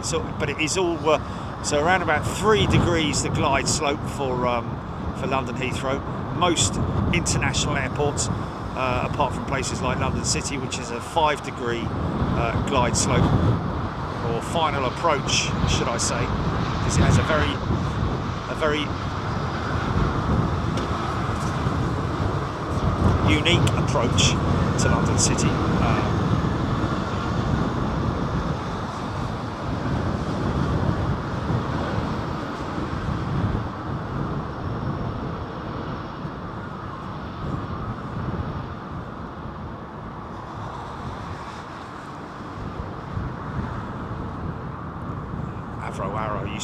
Used Flight Radar 24 the other day to follow friends to PER, is that Peru? I don't know. Saw them leave, had a good night's sleep, then watched them land. Brilliant. Okay.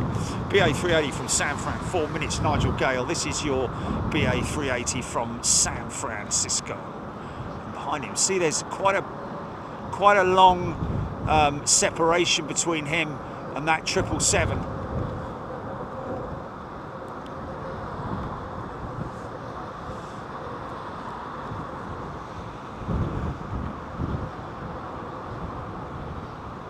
Jazz has gifted 20 memberships. Jazz, thank you so much. That's very kind of you.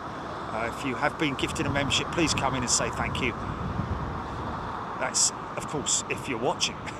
Some people get gifted and they don't even know about it until sometime later. Wow, that was a very smooth landing. Blimey, that's got to be landing of the day, isn't it?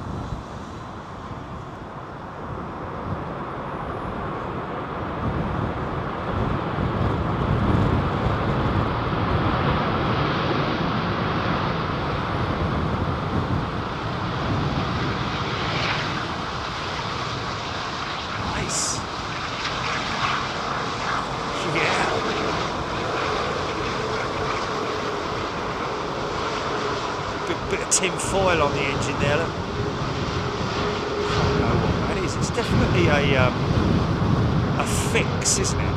It's not on all the engines, I don't think. I'm sure that's a fix.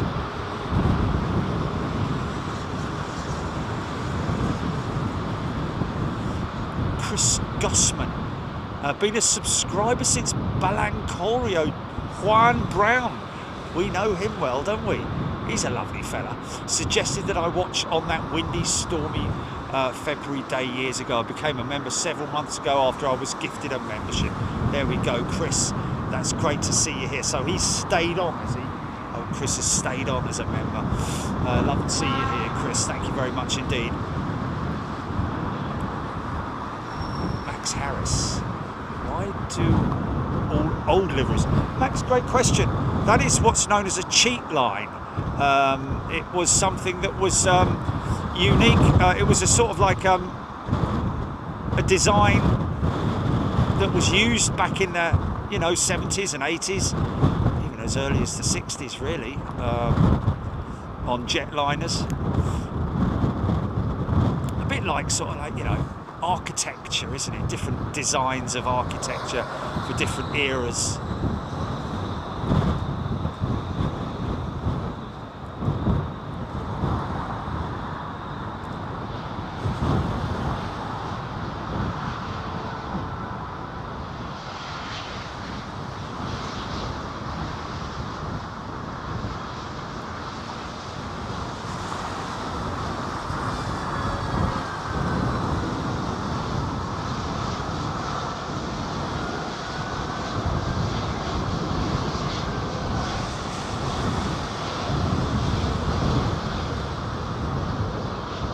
Art Nouveau.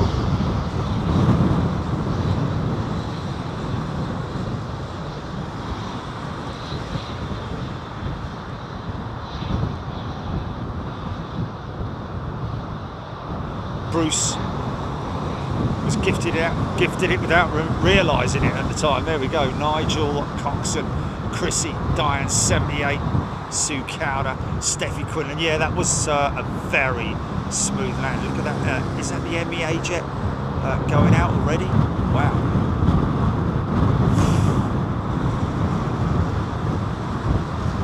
Oh, PER is Perth International. Avraro, thank you. Not Peru. Just make it up, why don't you, Jerry?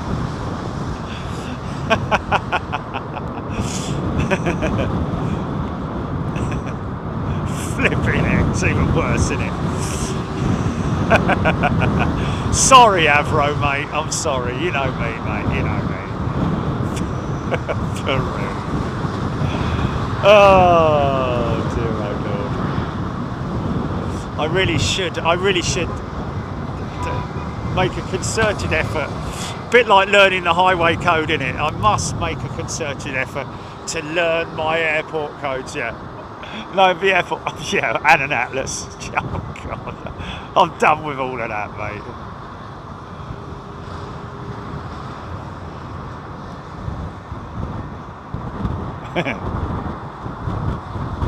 It was Christmas Day, my love, and on the basin of water something.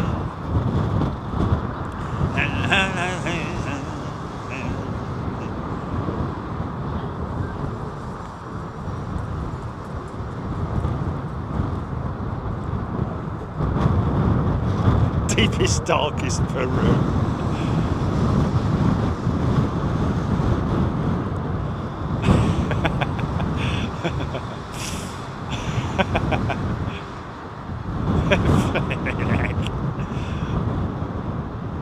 Chris Gossman, thanks for the shout out. Found that being a member is well worth it. Well, Chris, thank you very much indeed. It's absolutely amazing to have all of you joining us here on Big Jet TV. 978 DHL, was that DHL over the top?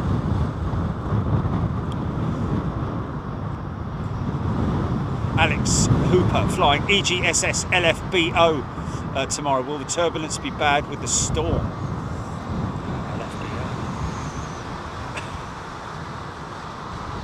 people taking the mickey out of me now.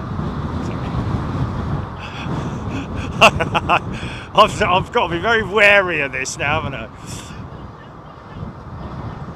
Yes, it is. Is there a lifespan on aircraft tyres? Roddy Jenkins asking. Great question, Roddy. And definitely not. No question's a silly question. Nobody expects the Spanish Inquisition. There is a lifespan. Well, it's more a case of visual inspection on tyres. If they start to lose pressure, they will obviously inspect them. But generally, these are remolds. 95%, I would have said, of new tyres that are attached to aircraft are remolds.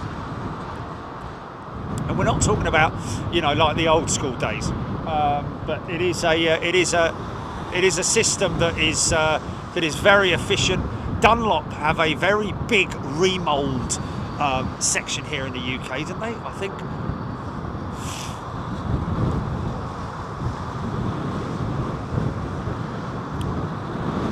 Beverly George.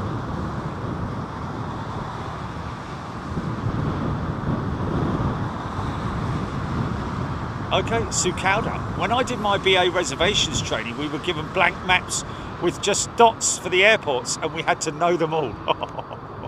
Well, there you go, you see. You are going to, obviously, naturally, it's like anything. What I should do is, mind you, it'd be impossible to learn. Because I could have a test, couldn't I, in front of everyone.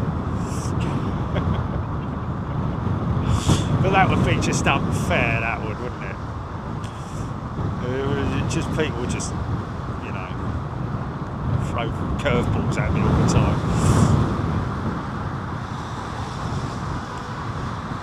Trev Lyon, Jerry's geographical prowess coming into play. Ben Stonard, is there a reason other than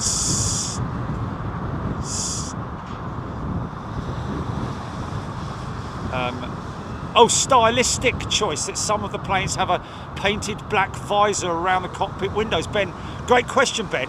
It is really for anti-glare. You've seen some operators doing it now, but I'll be honest with you, Ben. Both the Air Canada has kind of like gone both ways, hasn't it? It has that anti-glare old school style, but also at the same time it's got that sort of like Amy Winehouse style flick, which definitely like I say is a bit of a stylistic type look about it. Aesthetically pleasing, but it looks great, especially on the likes of I mean, BA have got it on their 350s, haven't they? Like I say, I'm not. I can understand it on the lower section of the flight deck windows, but the upper section and the sides, I'm not sure. I think it's just the fact that it's just a continuation. Costs more money to do as well. It's an optional extra when the aircraft when the operator is offered the difference. A bit like in your car, do you want mats and that sort of stuff.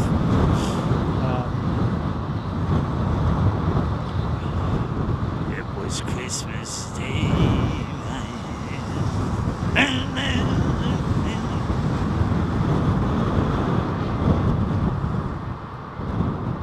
Chucky, Paul Skilling. Good afternoon, Chris Ward. Indeed, there is no such thing as a silly question where we are, folks.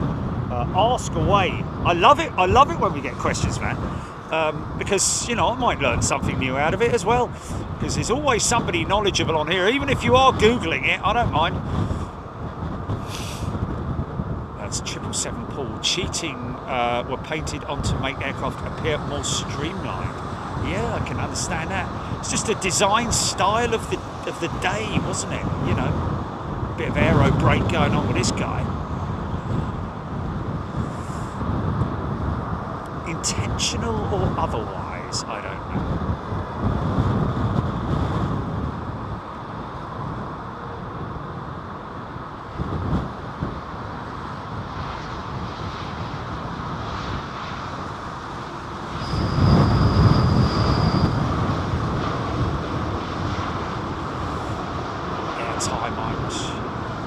Thank you, Airtime, giving me air times. Dirty old 777-300, innit, eh? Claire Bear.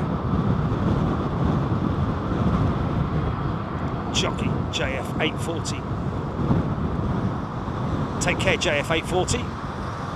Sukala. Arunta. Robert Johnson is a brand new member. Welcome, Robert.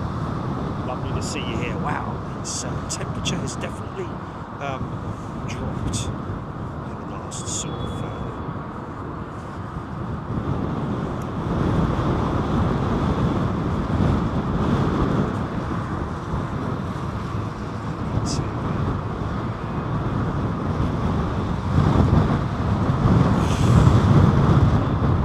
slats and flaps extended. Pre-flight checks complete. Probably might do a couple of more full and free movement checks whilst they're on the move. Rudders, elevators, speed brakes, etc., etc. Some pilots do that either at a standstill or on the way out.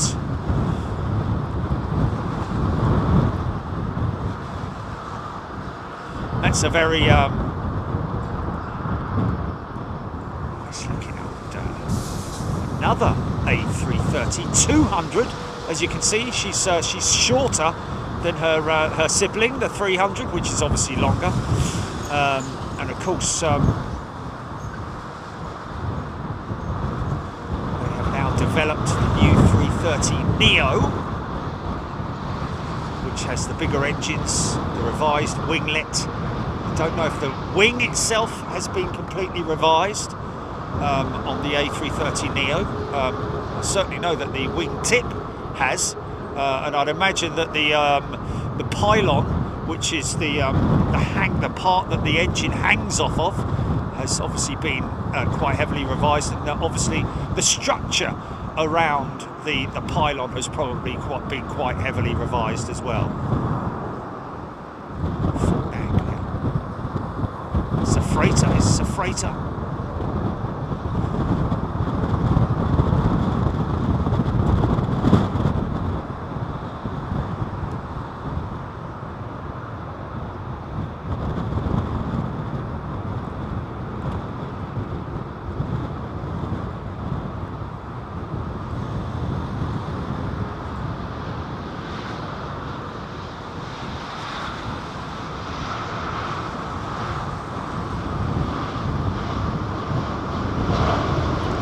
Indeed, loved that Delta plane when it was in the NWA livery. That's something that we've learned, is that Delta jets with the NW, I think it is it the NW prefix? Was in the old NWA, great old school livery that as well.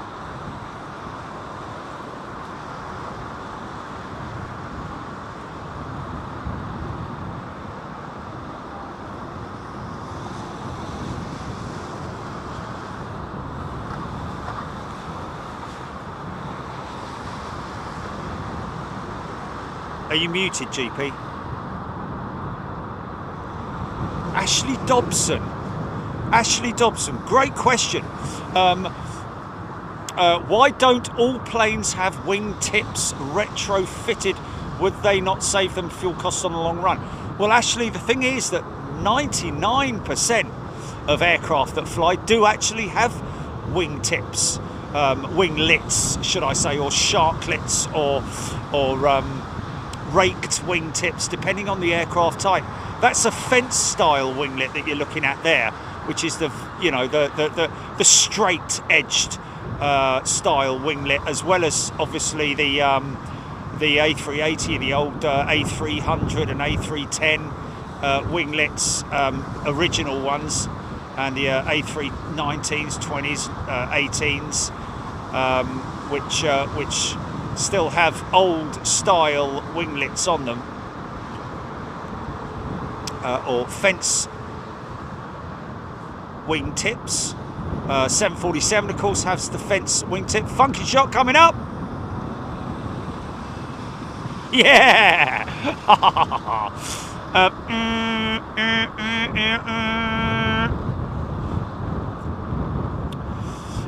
But yes, so all aircraft, this is the old fence style winglet that you see, which it basically means that it cleans up the air at the end of the wing. If you put that aircraft into a wind tunnel and have no winglets on it, the airflow off the end of the wing will be very turbulent, and therefore cause a lot of drag, and therefore cause more fuel to be burnt to push the aircraft through the sky. Whereas these winglets clean up the airflow at the end of the wing and increase the efficiency of the aircraft. Of course, there are different types of winglet. That's a blended wingtip that we see there on the Airbus A350, which is a beautifully curved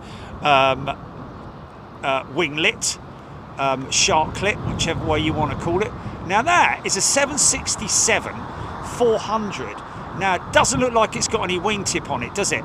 It doesn't look like it's got a winglet on it, but it does. It has what's known as a raked wingtip. The 777 is what has that. I think it was possibly the 777 was the first to introduce the raked wingtip, which is just an extension, but it's a very unique shape. There are, however, before anybody corrects me, there are 777-200s that do not have any winglets on them. I call them a cut tip, which basically British Airways still operate, I believe, a couple of non-winglet aircraft, 777s in their fleet, which it's difficult sometimes to see whether it is or it isn't. But generally, most aircraft, there's a sharklet on that Neo jet that you can see there. There are hybrid variants of the Airbus A320 and 319, which have the sharklet that you can see there, which is a Neo style sharklet, but don't have the Neo engine on them. This is nice. Look, is an example of the flight deck canopy paint, which is like we say, anti-glare. That's a relatively new aeroplane, that.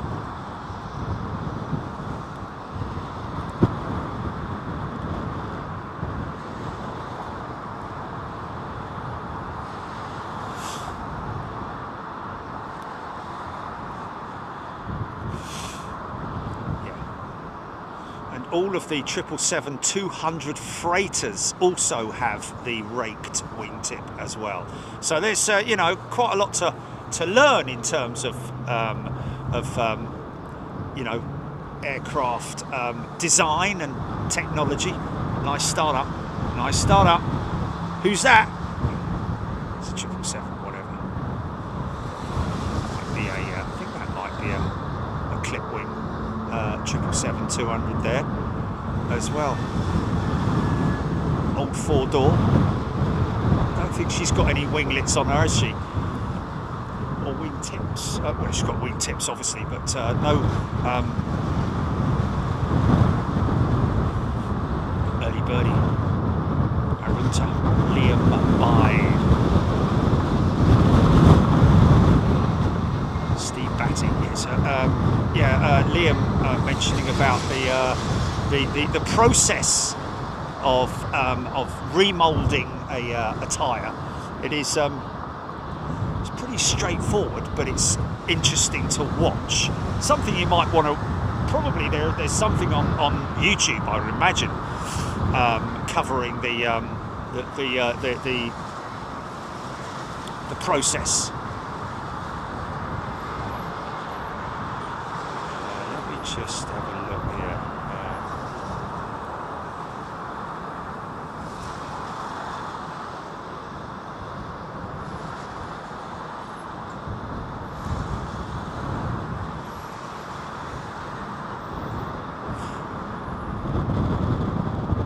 Yeah, I mean, when I've been airside, and I've been lucky enough to get right up close and underneath these aircraft and look at their tyres. The one thing with aircraft tyres is that they don't have a tread pattern like you would see with your normal road car or truck or whatever. They just have literally a radial tread, which is like usually about four treads, 4 lines, radial lines within the tyre. I think that's right in saying that. I don't know if you can't really see, unfortunately, but because obviously, you know, it's not so much lateral forces that we're talking about here with it's more sort of like forward motion of braking, so they obviously still manage to disperse a hell of a lot of water when they're at high speed on the runways. But like I say, unless they're not turning off the runways at breakneck speed, there is always a limit to what speed they need to be going when they're exiting the runway. Unless, of course, you're that United Airlines 767 that went off like Lewis Hamilton at turn 1 in Brazil or something like that. I don't know. He didn't brake much, did he? Always looking up, yes indeed. It needs to channel the water, and it's very efficient. It does disperse the water. You know, when we talk about the amount of water that these things can disperse, we're talking about like bath loads of water per second. Quite exactly what it is, I don't know, but is that a...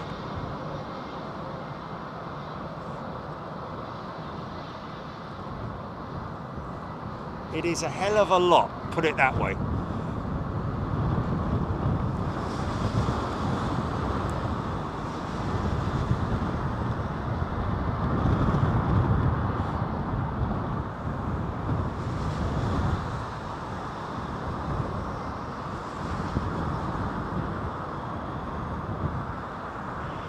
Cheap multi-band radios have ATC. Yeah. To be honest, it depends on where you are around the world. This is nice, MEA's 320, look. One of their older jets.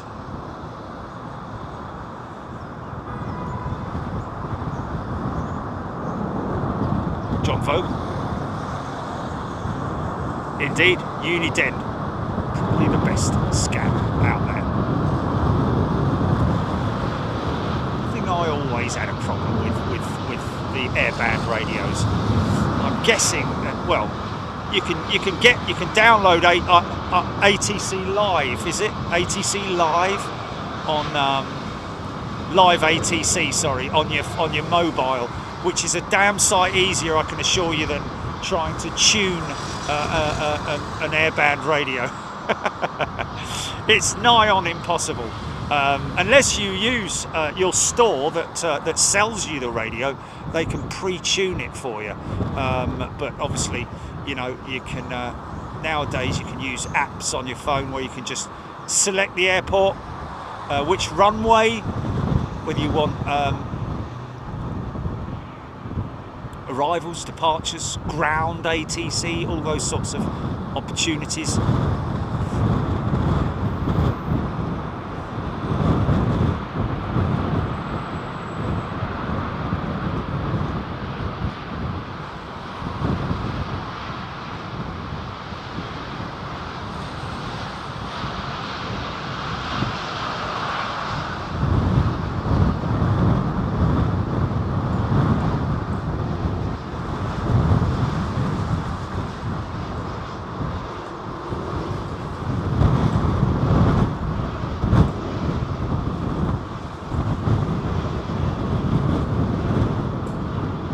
That's a tight turn, isn't it? Flipping heck.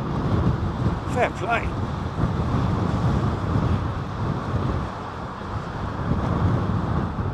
Diane 78 EK29, 25 minutes.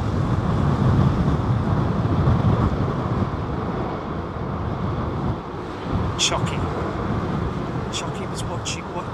Chucky, he was driving in bananas. What show was that Chucky was trying to remember? Oh, Louisville, right, okay. Oh, the C-17 landing. Yeah, I got you now. Right, that's two runs out today for the LFB.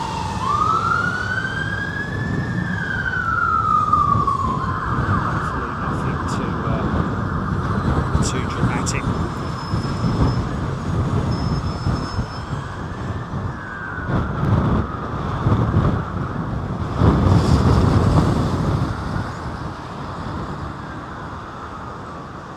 Arunta, you can load channels on a Uniden scanner using a PC with a cable. You can. I tried it and I failed. Yeah, just gave up in the end.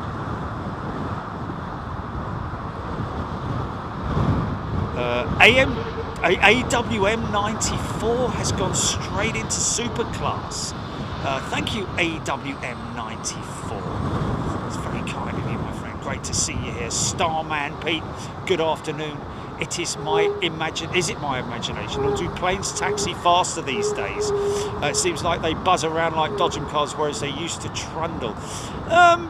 Starman, really, it is all down to it's a bit like, you know, sometimes you get people driving down the road and they're going at a very slow speed, or going at exactly the speed limit, or just under the speed limit. Can be very annoying at times, which, you know, but it literally is down to the pilot or pilots as to how fast or slow they taxi. But generally there is a speed limit on the taxiways, and I don't know if there, obviously at some point in time there was a you know, a ruling on taxiway speeds, but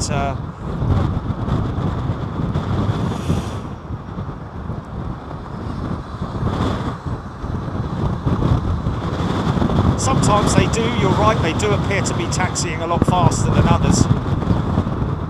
This is nice. This is a great looking front end on this Neola. The cockpit canopy. Gillian Sankey. Is that Leon C? Weather getting wild and windy. Dawn has cats. Tom Coogan. Does aero braking help a plane slow down better than using the normal brakes? Well, Tom, that's a great question. Aero braking is something that, you know, reduces the amount of reverser power that they would have to apply. But generally, aero braking is not a used system of braking, of slowing the aircraft down. It is just something that you find that sometimes pilots like to keep the nose in the air and bring it down very, very, very, very slowly, rather than letting it flap down on the ground, which, you know, see this guy, so aero braking is, again, that's another sort of like pilot induced thing. It's not like, you know, you're not trained when you're trained for landings. You're not generally trained. He's going fast, look.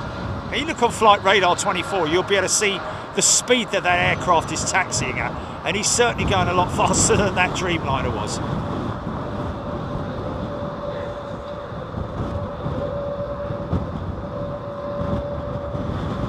Also, it helps when a pilot, he or she, are familiar with an airport. If they fly here on a regular basis, they'll know which gate they generally go to. They'll be familiar with the taxiways, and as a result of that, they generally tend to flip in it. Come on, son. They generally tend to. Now, at this stage, it's impossible to see whether this is a 1000 or a 900, because you cannot see the undercarriage from side on. I'm guessing this is a 1000. Just looking at the length of her, I'm probably wrong. It's probably a 900. Engines are the same size, wings are the same. Oh, easy, son, easy. Oh, nice correction. She's a 900, right, there we go. Look at the width of the undercarriage on this, folks.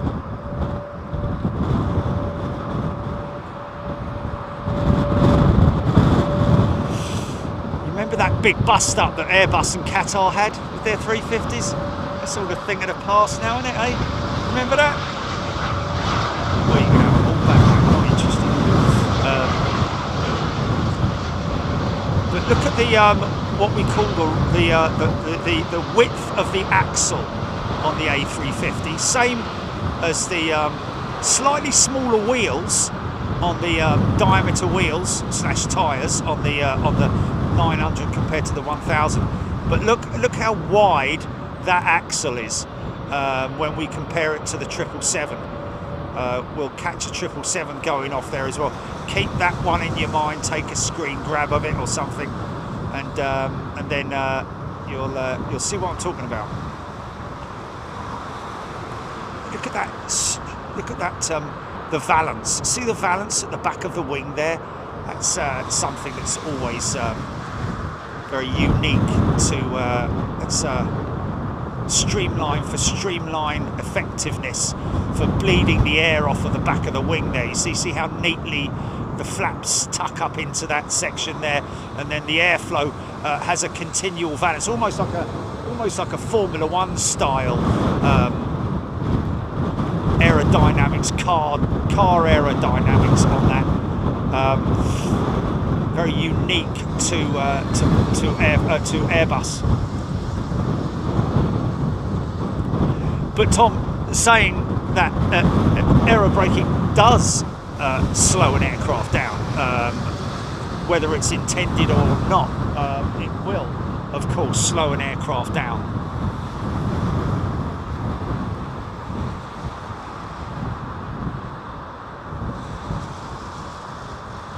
Well, they may well have changed the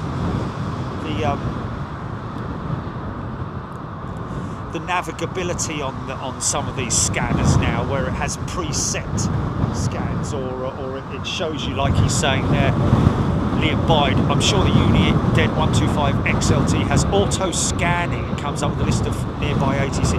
Well, I thought it had auto scanning, and I used to use the auto scanner because that's the only way that I could actually find anywhere, and it was just by chance that I'd land on something. Jazz has gifted 20 memberships. Did I give a shout out to Jazz? I don't know.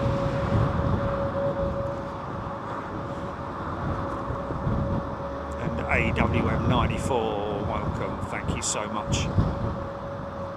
What's gone again?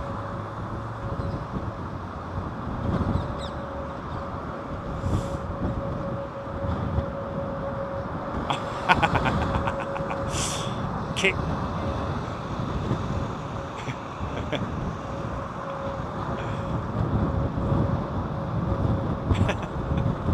Front door, back door, side window, wall.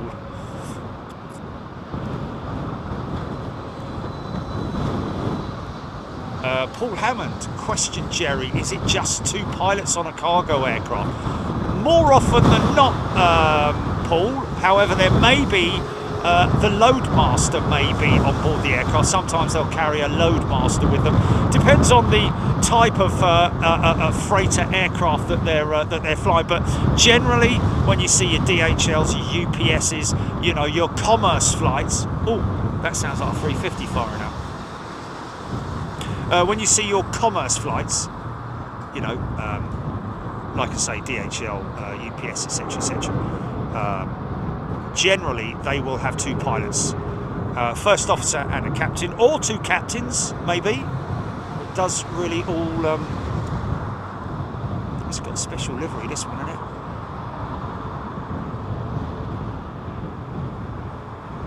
So this is the Neo. I think they redeveloped the undercarriage for the 330 Neo. Oh, saw this in. Where did I see this? Seattle? Was it Seattle? I saw it when I was. Great looking livery, man.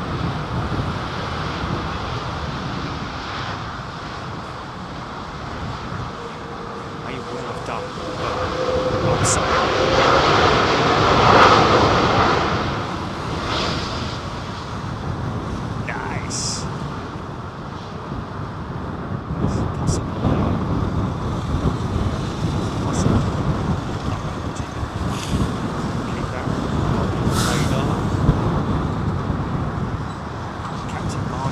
have more than 2 pilots depending on the length of the flight. Yeah, there's always that possibility. You know, your long haul flights from, say, Chicago to Hong Kong or wherever it might be. You know, it's obviously a long haul flight. They do the fuel stopover in Anchorage and places like that. So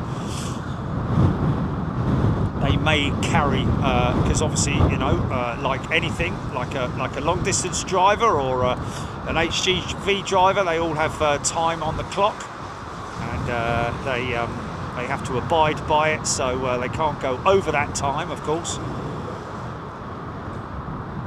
Jeffrey Phillips is a flight engineer on Air Force One. Well, Jeffrey, I think Air Force One is still an old analog aircraft that has a flight engineer's station. That's why it has a flight engineer on it, because it's still analog. Obviously, it has a tremendous amount of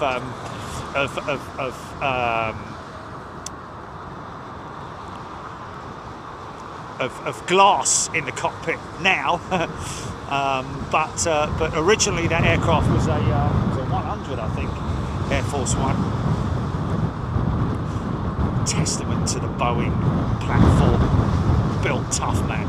Dawn has cats, handsome plane, yes. Liam Bide, take care, all the very best to you, and maybe see you over Christmas.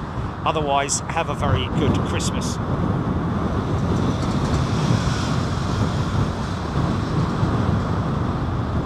Shamrock 105, how can you tell a 339 from a 359? Good question now. It is aesthetics you need to look at. The 330-900, okay, that's the 330-900 there. One thing that's very noticeable, well, the wingtip is not as highly swept. It's more of a raked style tip, although it is a flick. But if you look at the horizontal stabilizers, the housing there is very unique on the A330. See that grey section? Behind that is literally an axle, but that is for the horizontal surfaces to move.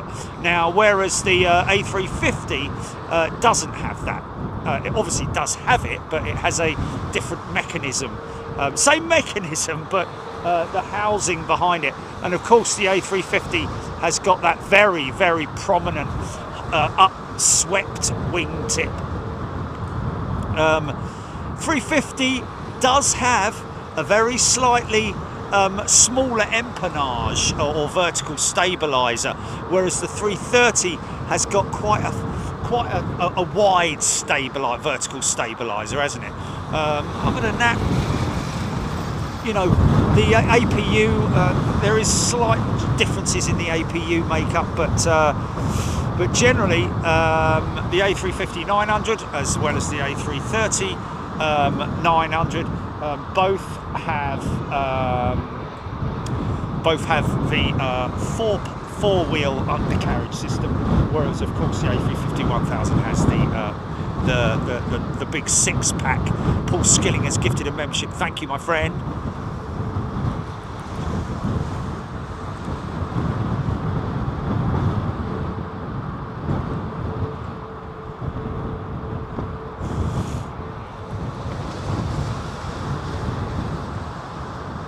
Digital David, good afternoon. He's jumping up, celebrating now that I got his name right first time out of the box.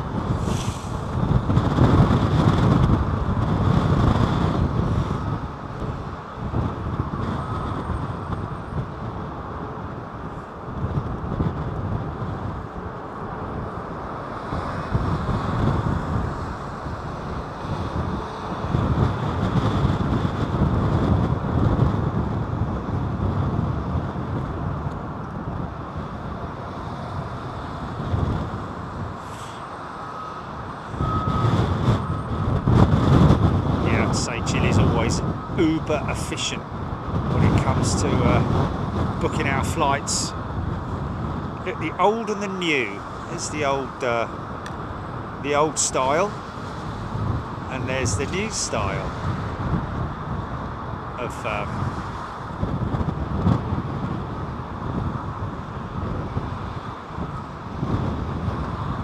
Landing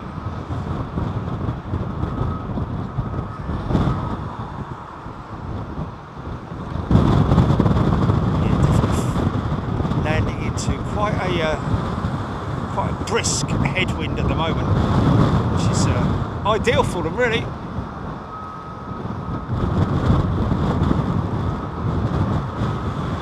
Russman. Yeah, you're right, Russman. A330 does have a slightly more sort of like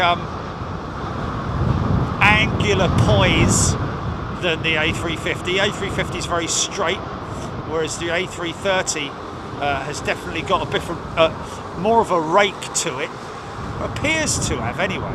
But you know, I think the 767's got more of a rake on it, to be honest with you. I'm sure if you were to take a level, I think it might be something to do with the actual interior of the aircraft, more so than the exterior of the A330.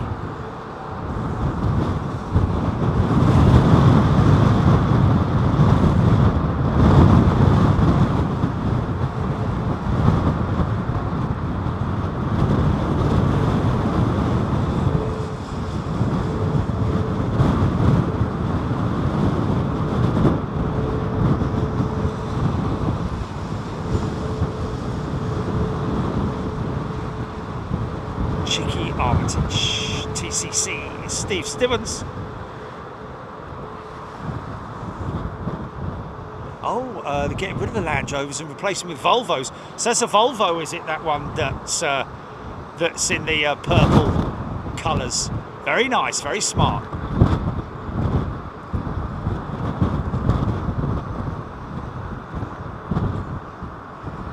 Hello, hello. Get it down, son. There we go. It's going to be a very long landing there for a minute.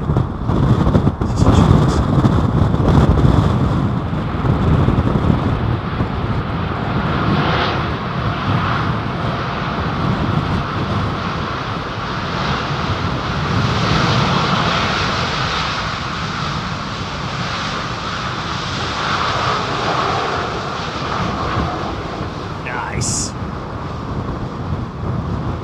Still waiting for a 777, folks, so we can just look at that undercarriage. Look at that back.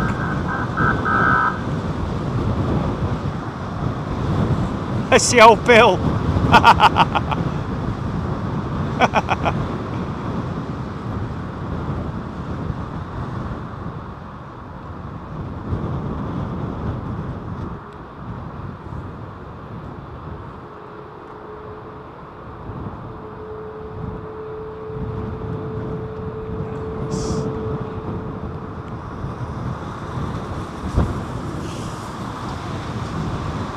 See the you can even see the Boeing undercarriage there. It's got quite a tight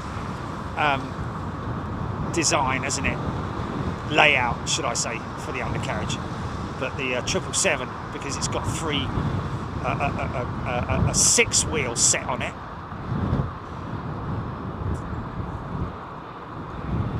Alex Hooper, ATR on finals, gonna be fine.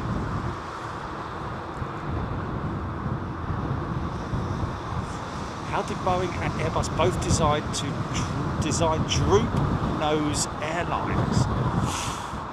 Okay, well, what are we talking about here? Are we talking about the SSTs, or are we talking about droop nose airlines? Of course, Concorde was the first design of its type.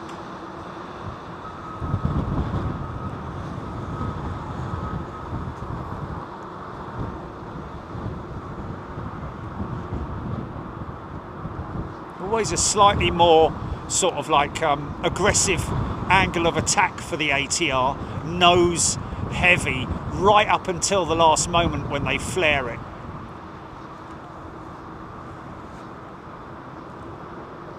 Oh, Beverly George, Daryl apparently on BA flight from NCL due in 5 minutes, BA 1327.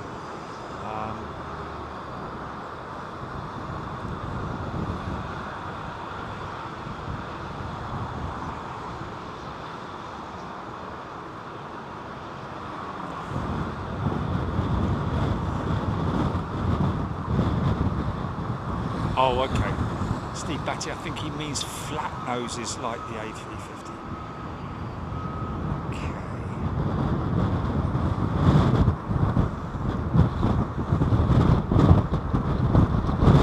See the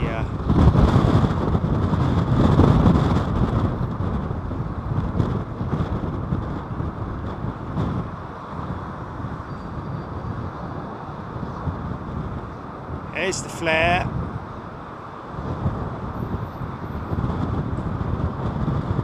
Nice.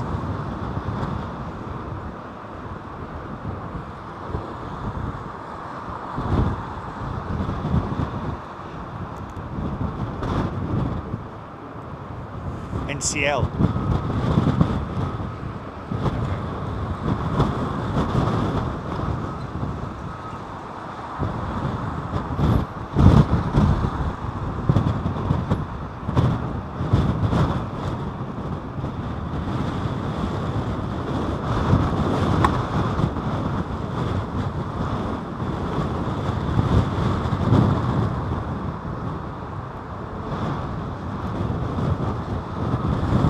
John Pierce. Haha! Well, to be honest with you, John, if it was arrivals, would have been either Hilton Garden Inn or the paddock. Yeah, imagine if it had been at the paddock. That thing would have been low. I would have been like, oh my flipping god. These guys here at the station here actually have got a big load of pictures downstairs from when they were some of the first on the scene. Of course, the thing is that one needs to appreciate with BA-37, that's 777 that slammed into the ground, none of the emergency services were aware of what was going on because it was so last second. I say last second, it was last second. You know, the aircraft was still steaming, and before the controllers could alert the emergency services, that thing was on the ground because air traffic control were sort of like massively confused as well.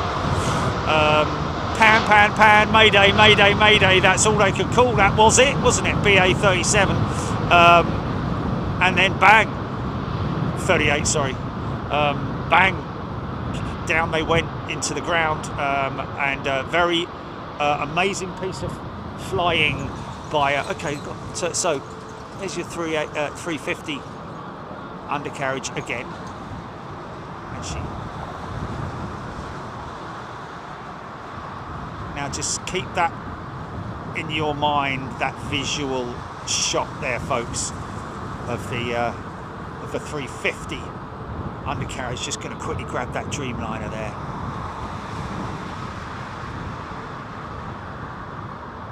Beautiful wingman. I was actually I'm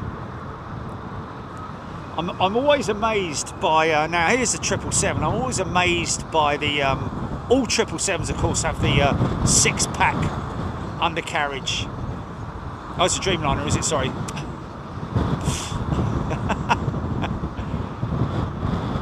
Okay, say it.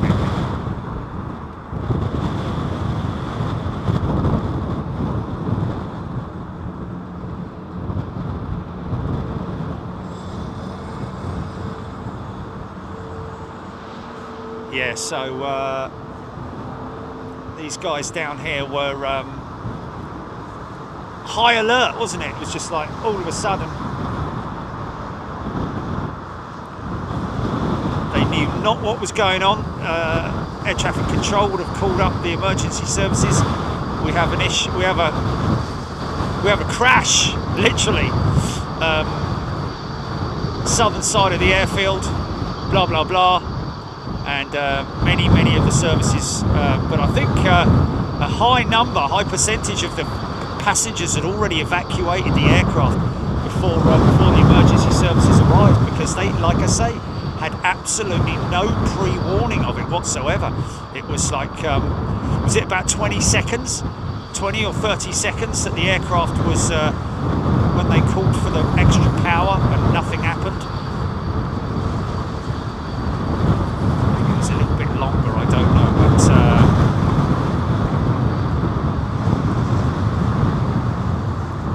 because the obviously the pilots had to troubleshoot it ever so quickly, and they had altitude is always your friend in the case of flying an aeroplane. And when you are literally 40 seconds or so from touchdown and 24 hours from Tulsa, your altitude is not your friend, so you need to think on your feet real damn quick. And that's what the pilot did. The captain, he raised the flaps by a couple of degrees, even one degree, to give them a little bit more glide length, because they had both engines were at idle, no fuel whatsoever. The engines had shut down. Obviously there was still, you know,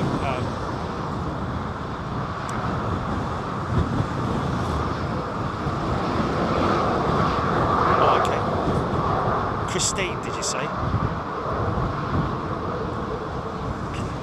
Christian C is on the Virgin Jet at 3:30. Well, we'll get you, Christian.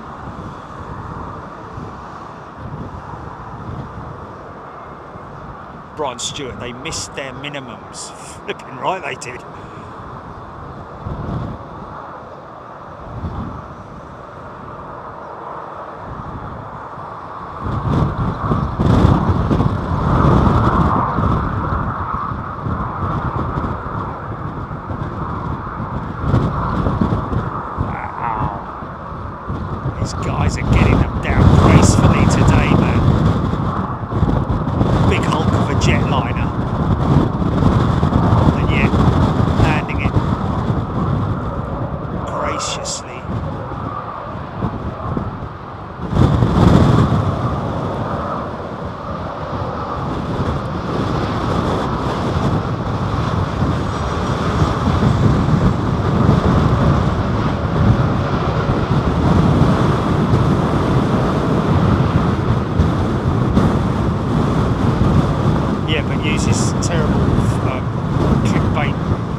So we've got Darrell landing next, folks, from Newcastle. Way yay!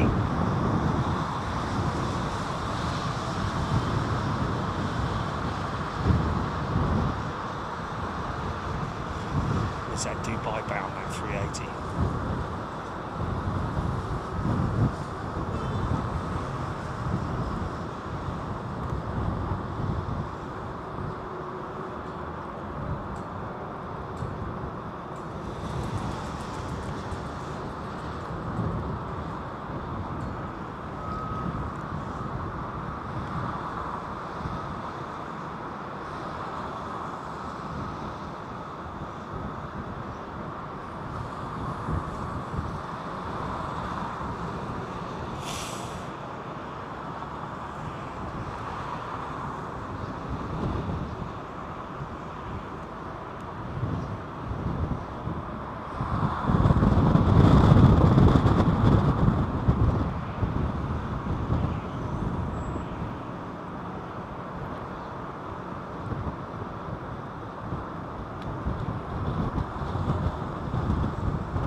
Say what window he was sitting in or anything like that. He's at the front. What, on the right or the left?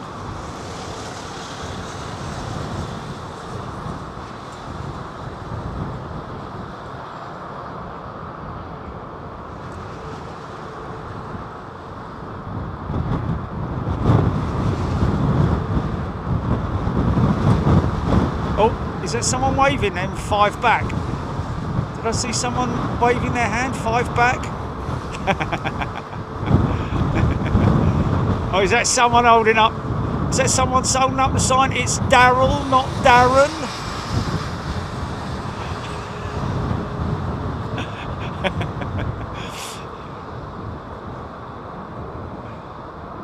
Kathy Williams, Singapore Slinger, currently over Frankfurt, due in about an hour. Well, let's hope it's blow a bit of wind in her face and make her late. That's what we need. Look at that, Azerbaijan. Is it Azerbaijan 320?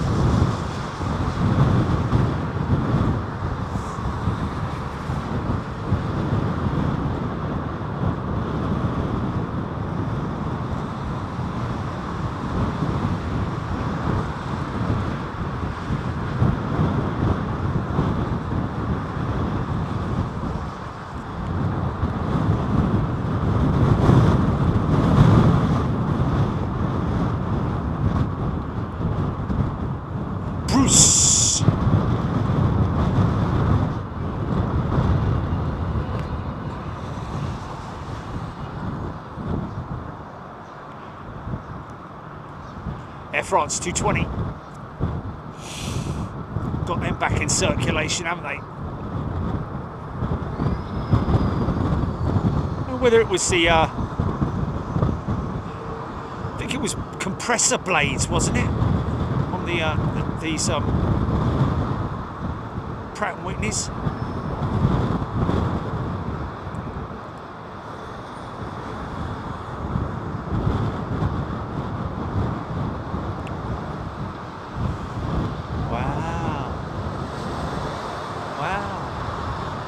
Is that?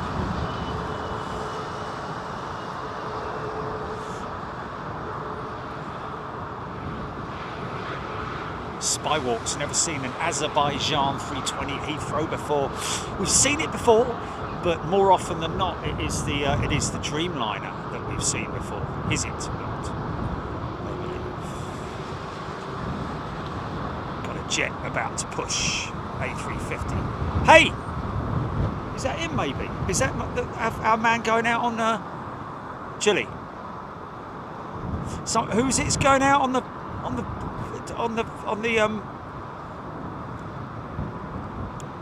Christian C? He's going out on the oh, okay. Oh, okay. Oh, okay. Oh, okay.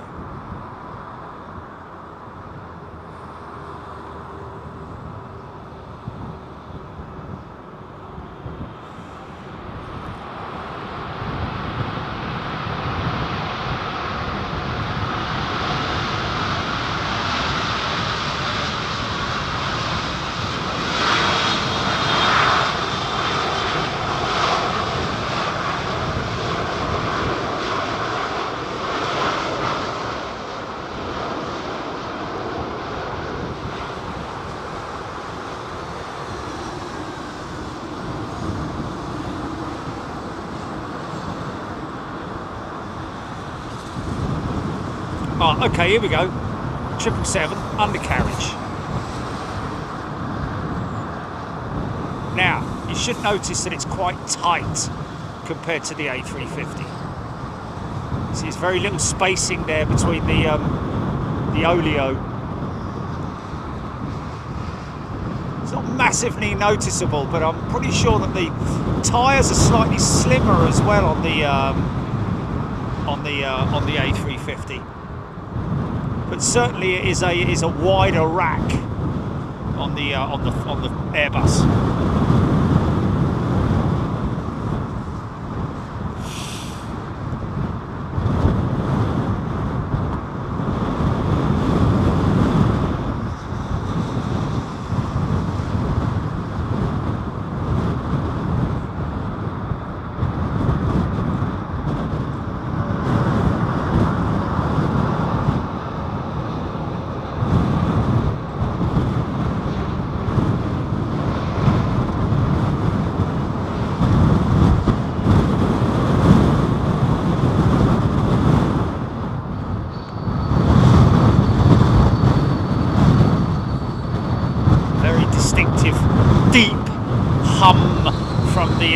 XWB engines.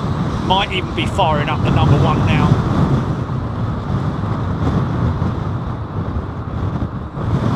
She's going to be, which way they're going to point her? She's going out that way, right, fair enough.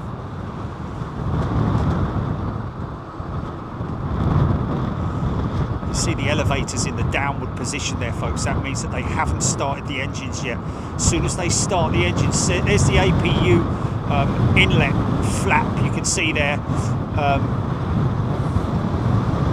But you see the elevators will rise to the neutral position as soon as the engine is started, which will fire up the hydraulic systems and charge the hydraulic system. See the ailerons are also in the down position, but you will be able to see that the as soon as those elevators rise will indicate that the engines have started, or one engine has started.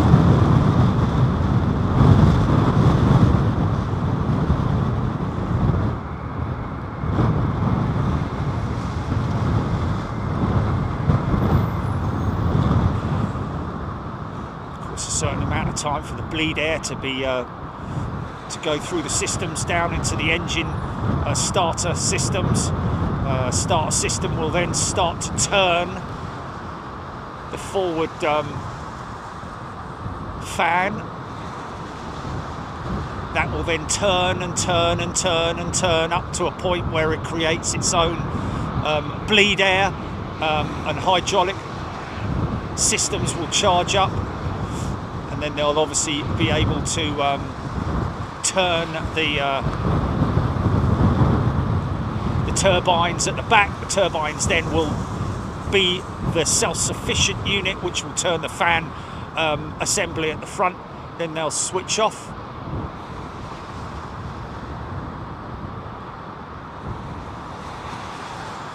Is she going to gate? Is that going out, or is it?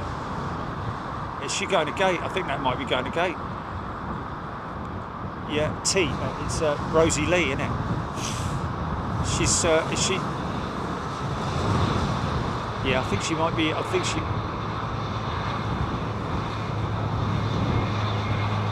No, I think that's.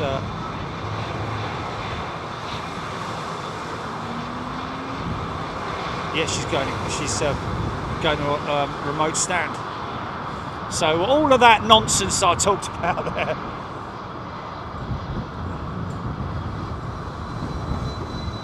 Ian Byrne, at what point will the APU be disarmed? Well, the APU will be disarmed at any time, really, that the pilots, again at pilot's discretion.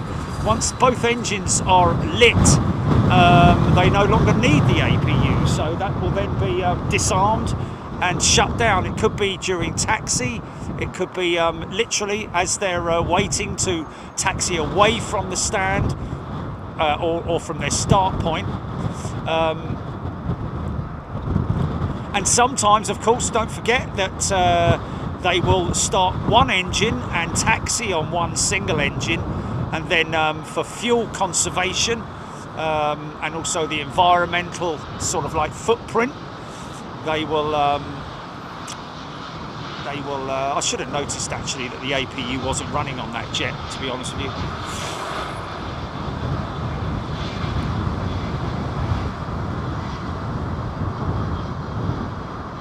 Oh, that was the squawking jet, was it? Interesting. That we caught coming in earlier on. Okay, so she's off to maintenance by the looks of it.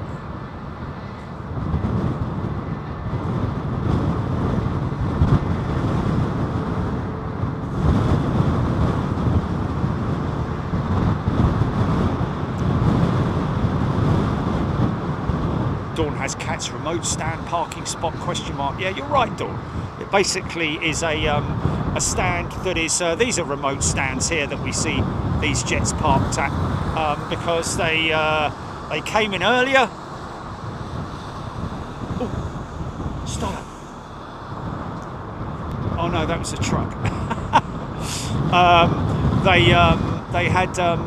That sounded like an XWB fire up, that really great big AGS truck. I tell you what I have got, folks, for Staines International. I bought, a few months ago, bought a little minute, sort of like handheld Hoover thing. And it sounds just like a GE90 starting up, so you might hear that from time to time when we're at Staines International. It was Delta A220 100, Nick Gray saying. Kevin Jackson. It'll be a set time on the checklist, not at pilot's discretion, Kevin Jackson saying. Okay, well that's okay. Yeah, pre-flight checks will be to make sure that the APU has been disarmed, but disabled. But like I say, it might not be at the stand. It might not be. I mean, it is standard operating procedure to disarm the APU, yes, but I have seen APUs being switched off at different points of the taxi run, whether it's just as they've left their parking spot or their pushback point or whatever it might be.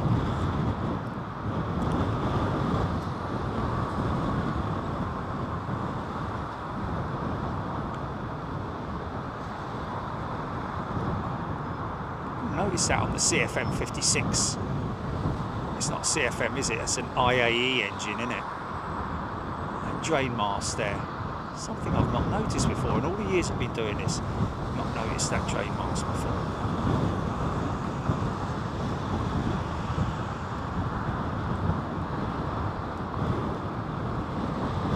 Ian Hanna, good afternoon to you. Mrs. Flufich, good afternoon. Yeah, looks like that Lufthansa order, Lufthansa group order.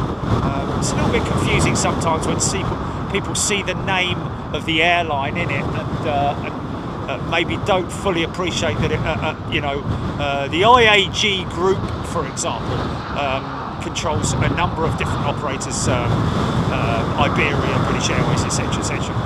But the Lufthansa group control Eurowings amongst other carriers, and it may be that because Eurowings do operate 737s, don't they? I seem to recall. CPR 1234. Good afternoon, Taron 318. 18 minutes, Diane 78.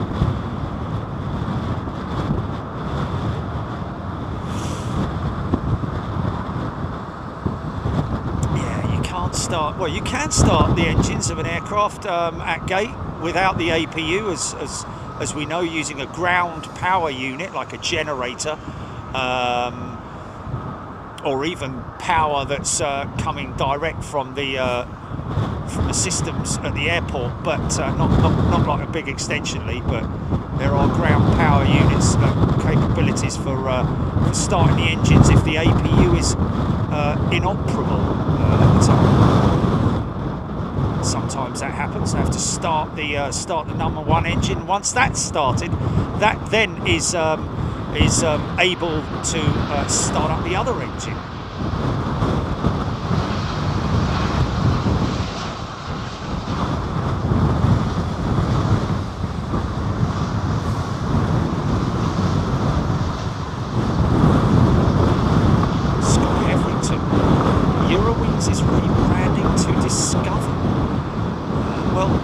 Have Eurowings Discovery, don't they? Or is that the whole thing going to be rebranded? Magma Aviation 747 Greenville, Spartanburg, CC 703 to the north of Heathrow right now. See that? Is that right now? Right now, literally. That's it.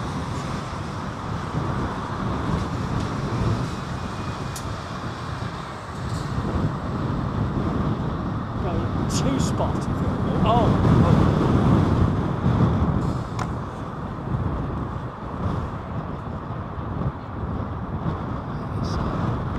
It's not a jumbo, is it? It's not a jumbo, is it? It's a twin engine.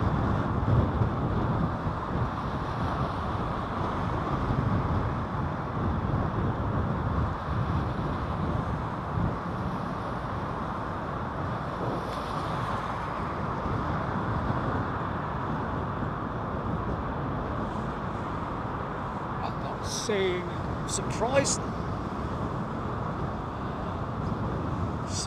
to not see that jumbo, to be honest with you. It's over Slough. Well, if it's over Slough, I should still see it, shouldn't I?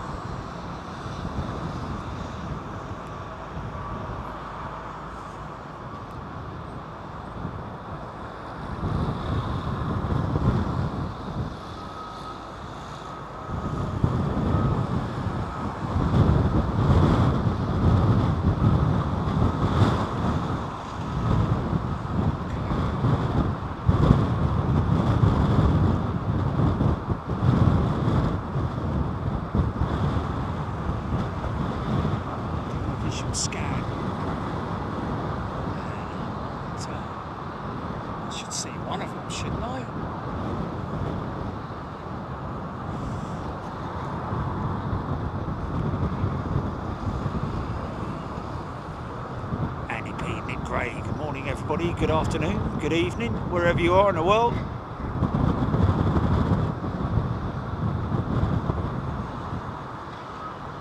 Yeah. I'm actually trying to get an official from Boeing to give the official word on that.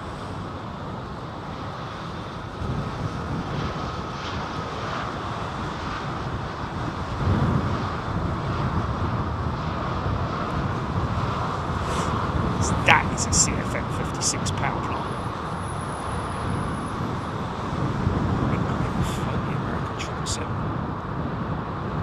Mark BCLE. No, the ATR has its own internal starting mechanism in the number 2 engine, doesn't it? I think. The Asiana's what, GP?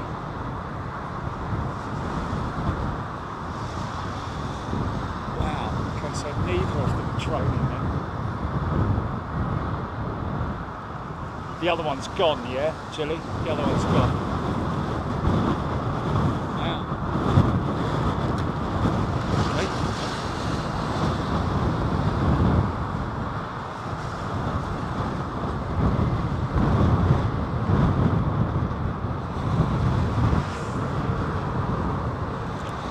Bag's going on.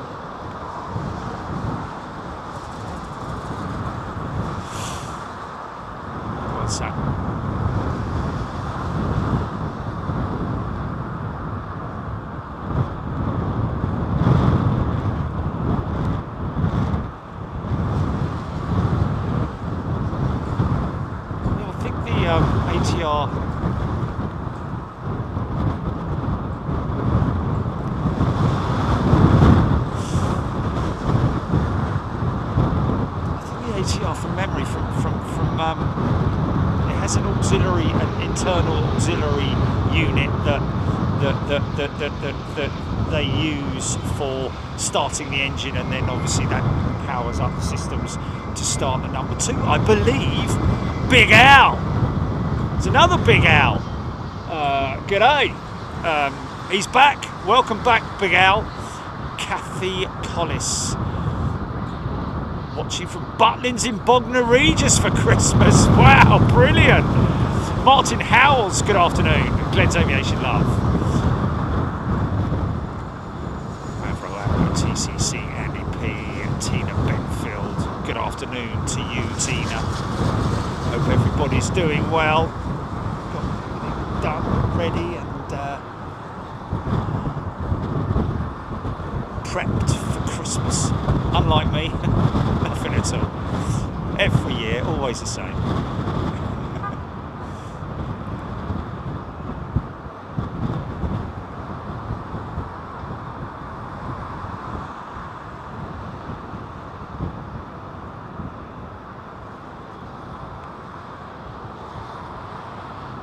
Jackson. I remember a connection at Wichita back in '89 where I watched aircraft like DC-9s use reversers. Yeah, reverse thruster back out of the gate was extremely noisy and must have used a lot of fuel, but not only that, put people's lives in danger as well.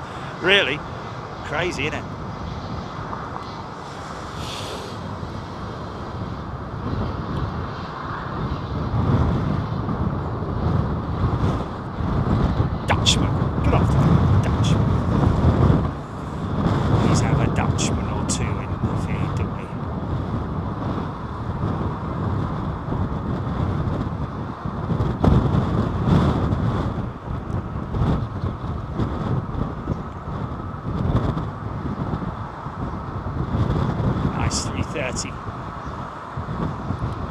big droopy undercarriage on the A330. Getting a little bit of a blustery blow there. Mark Reed is a new member. Welcome, Mark. Great to see you, folks. 4,000 of you watching right now. Hit that subscribe button. I don't know where it is on your screen, whether you're on your TV or what, but just want to make sure that you don't miss any future shows. We're on live twice a week. If we're not live additionally on any other days, like for instance this Thursday we will be live, well, it's tomorrow night from East Midlands Airport, bringing you all the freight operations at East Midlands. We've been told we've got about 3 hours airside, so we should be able to bring you quite a lot of action there. Aircraft landing, taxiing. Of course, it will be in the dark. Aircraft being offloaded, you know, freight being offloaded and reloaded. Of course, it has to go from the aircraft. It has to go from the aircraft to the sorting office, literally, where they handle something like 100,000 packages an hour or something stupid like that. It's incredible. This is China Eastern.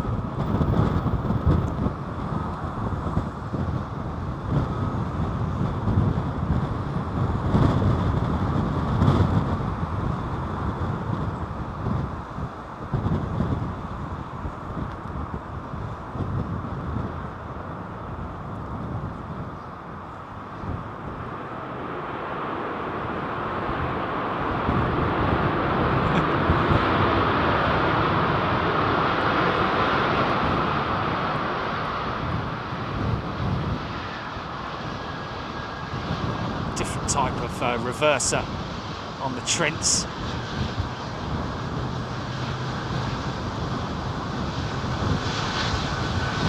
Clamshells, I call them.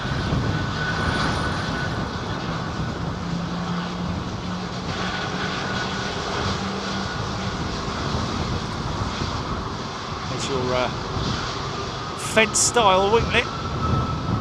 Oh, squeaky on the old brakes.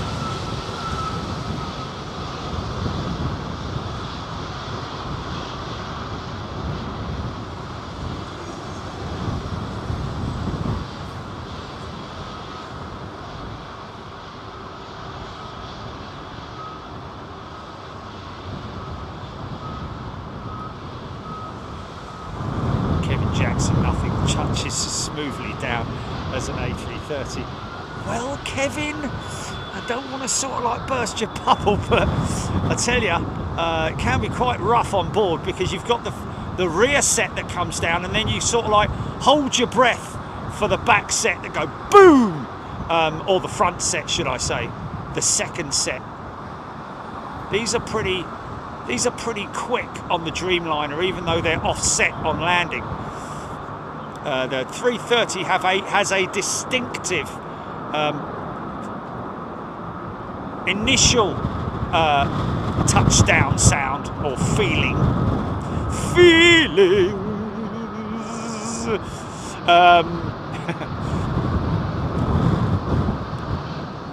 And then of course you've got the other set that comes down, and you certainly feel it. They stand on the brakes.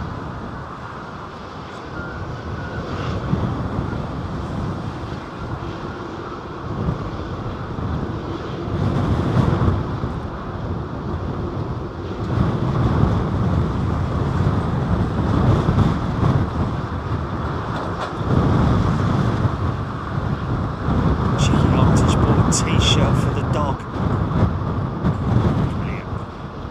That's a cold front coming in, man, I'm telling you. I should have turned the bleeding heating on before I left.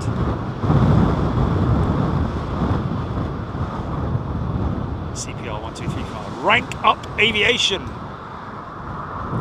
My brother works at EMA as an engineer for TUI. There we go.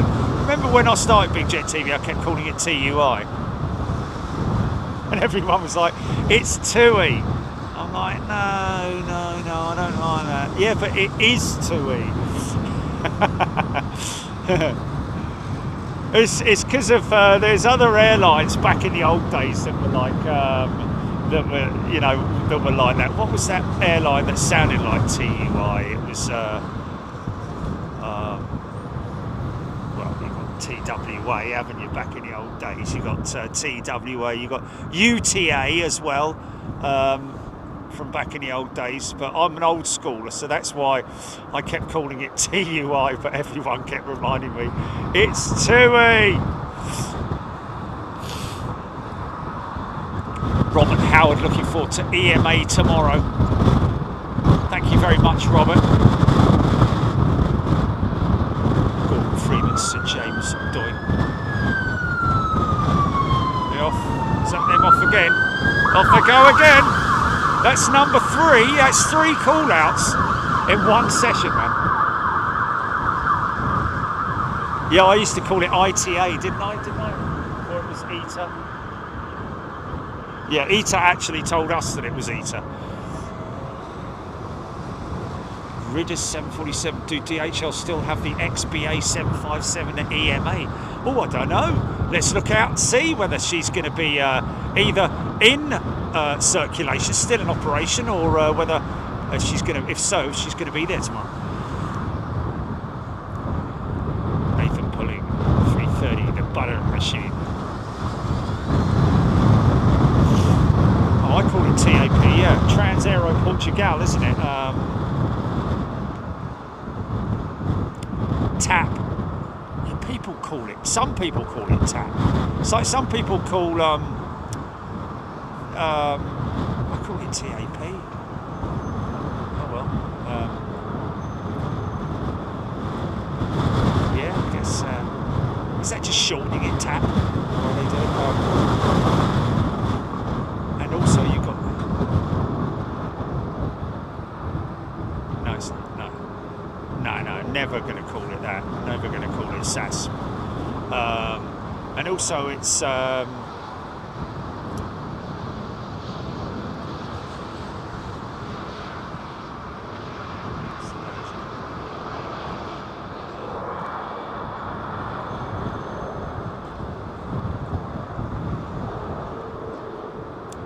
Burnett.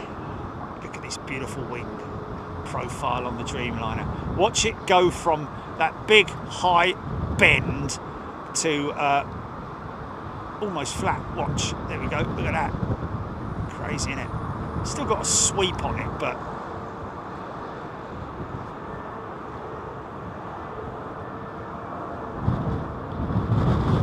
Steve Patty, I call Ryanair lots of things on this channel. Oh yeah, Brian Stewart, there we go, ANA, all Nippon. I call it ANA, lots of people call it ANA, and I do not like calling it ANA, I've got to be honest with you. It's all Nippon as far as I'm concerned. I like Nippon, I like that whole wording, all Nippon. I used to call the Jumbos the Nippon Express, didn't I?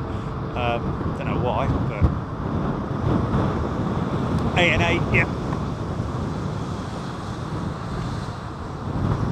Japan Airlines, yeah, JAL. Yeah, do JAL. We do JAL quite a lot, don't we?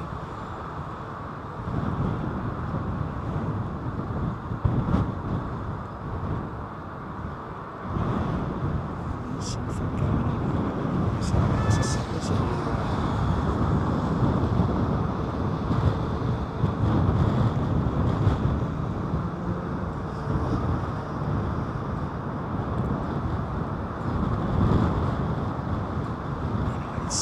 Is that pushing back.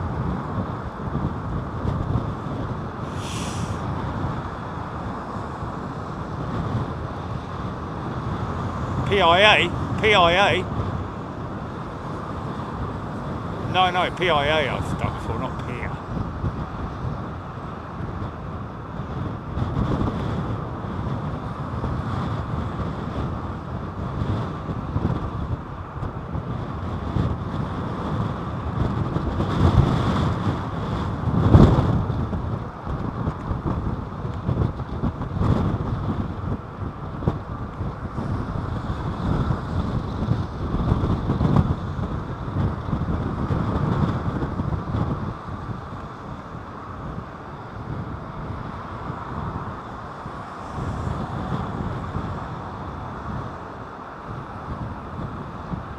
Diane 78, the little terror.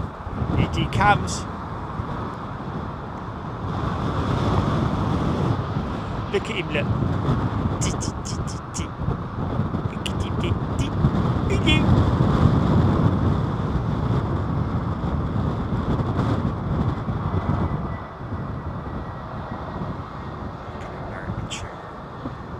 Nice.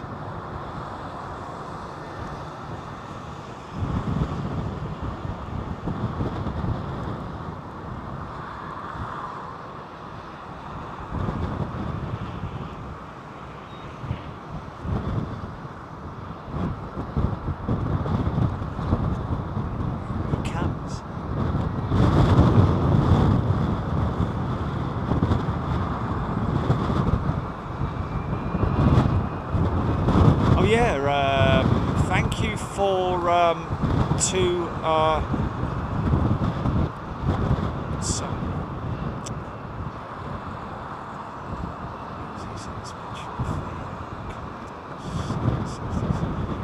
Thea Love. Thank you for sending us a picture of the Condor 767 retrojet, which indeed I think I may have been on its final flight from Anchorage to Frankfurt. I think it then went to it was ferried to China for conversion. Darling. Victorville first, yeah, for storage.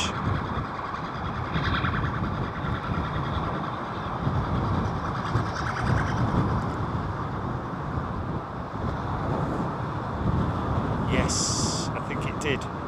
Yes, I think it did, yeah. Look at him do.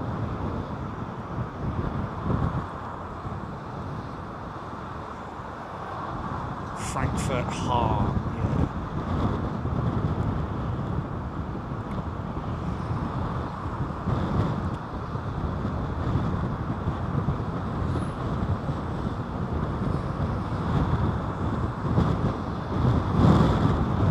Oh, well, 737-400.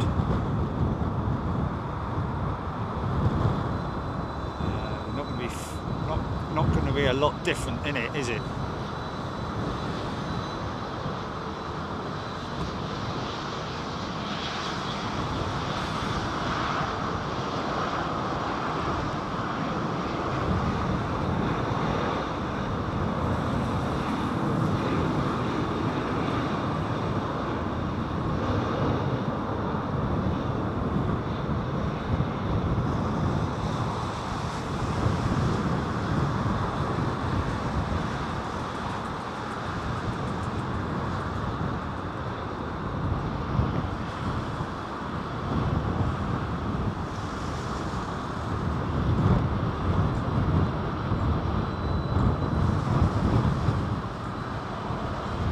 See the APU's already been fired up. See the flap opening. Got the GE startup over there.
Laker.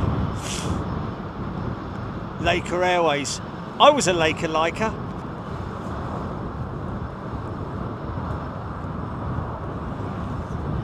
Clear to push.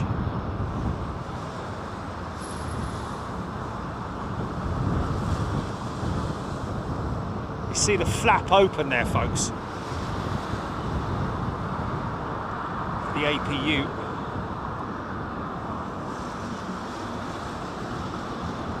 '17th Mustang 318, 318 has a taller tail than all of its brothers and sisters. 320 and 321 and 319.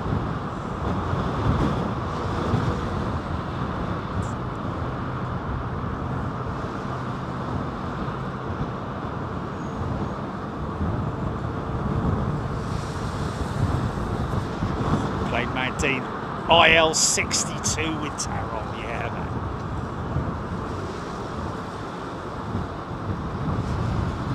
Now that rudder you can see there is cranked over to the left there, folks. That's not as a result of the pilots doing that. That is the fact that there is no hydraulics in the system, so therefore the elevator is to stop stresses on it from the wind. It's able to move full and free, which is why it's over in that direction. John McLeod, welcome back, John. He's a member on Big Jet TV again. Thank you, John. Great to see you back.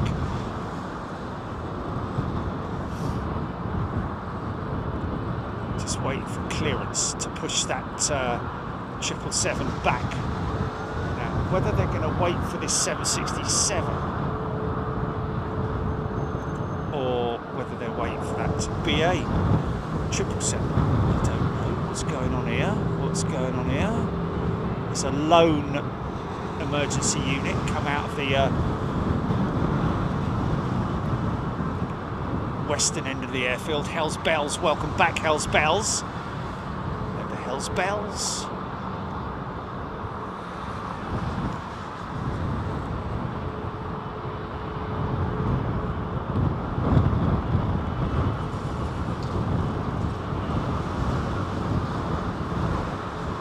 Kevin Jackson was spotting at Gatwick when Laker had their first A300 delivery. Wow, got a picture of Freddie Laker on the balcony below. Wow, it's probably pre-Sir Freddie, wasn't it? Beverly George, Matt Jones, Paul Skilling. Yeah, who's going to move first here? I don't know. They just wait for that jet to taxi, possibly. Do have a Delta 767 on pull, hooked up to the tug. He's moving. WV Islandia. Margaret Burnett, WN78. Kev Bond. Good day, everybody. Hope you're doing well. Jules Harris.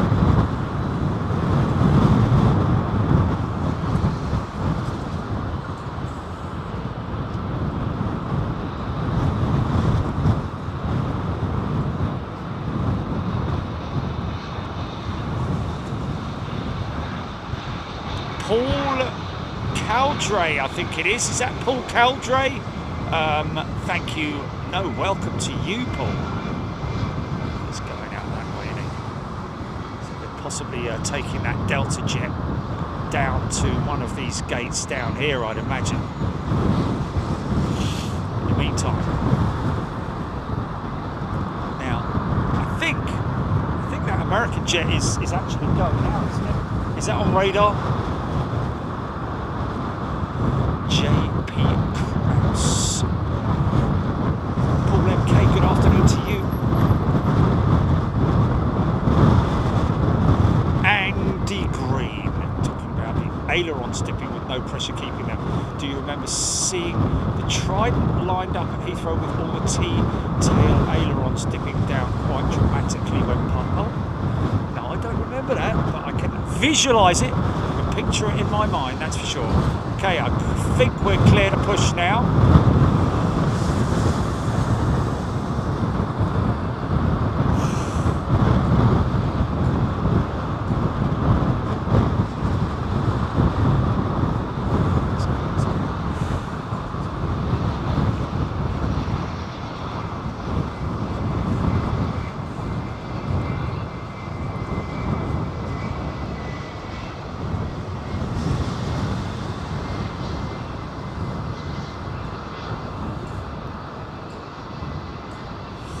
Jackson Point Lake, it didn't last long after the A300s. I think they went to BCAP. Oh, okay, so the A300s came after the DC-10s. Was it A300s first, then DC-10s, or the other way round? CPR 1234, Royal Giardini.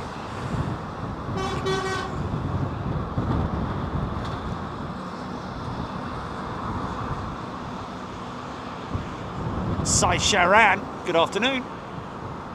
Chucky, checking out from Nippon. See you at EMA.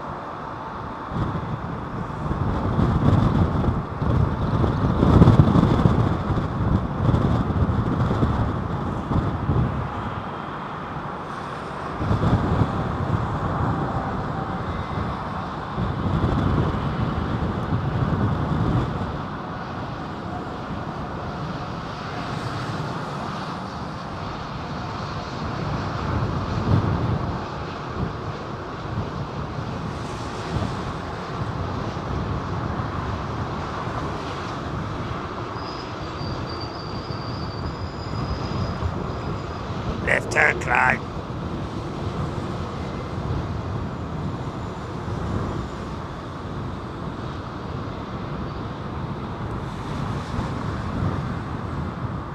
Hamad Khan, need more Qatar. We'll try and bring it for you, Hamad.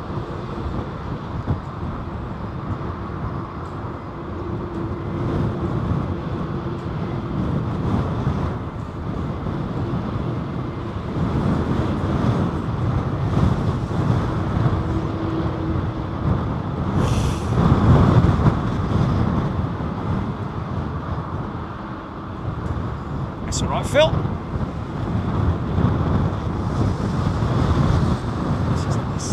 This is Gulf Air's retro jet.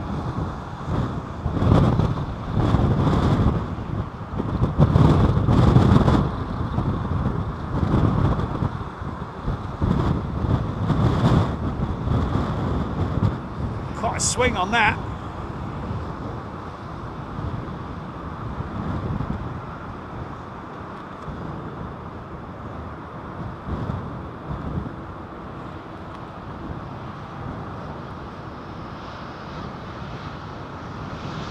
Speed tape on the nose again, look.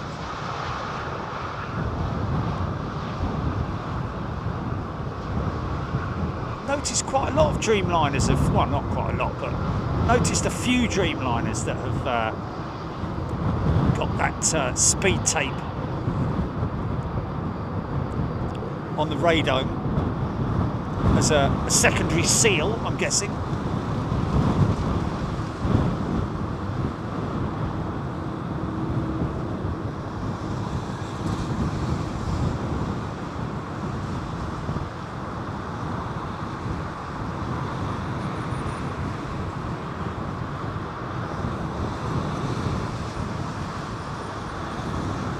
CPR 1234, next driver, Japan Airlines 777. Nice. Do like the Japan Airlines livery, especially on the big beefy 777.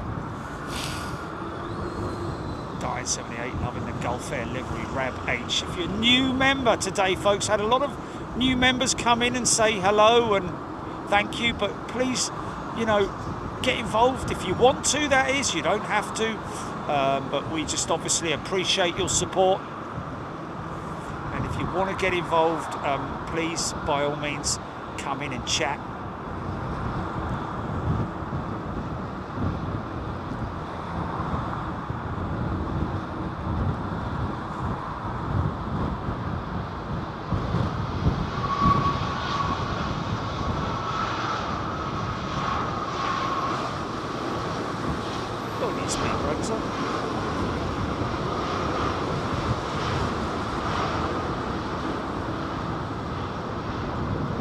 Tell me that jet didn't use any ground spoilers. Really?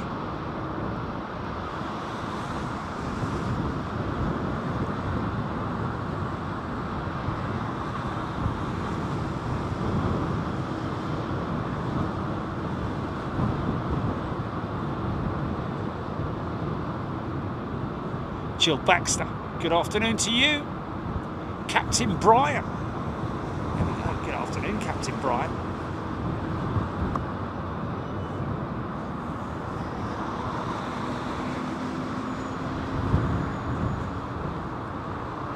So they have now,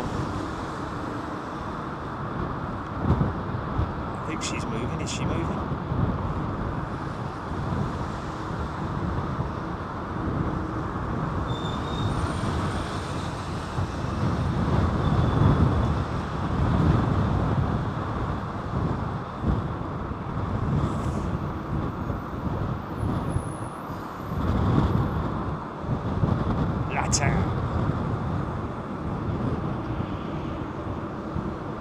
Abbreviation for Latin America, isn't it?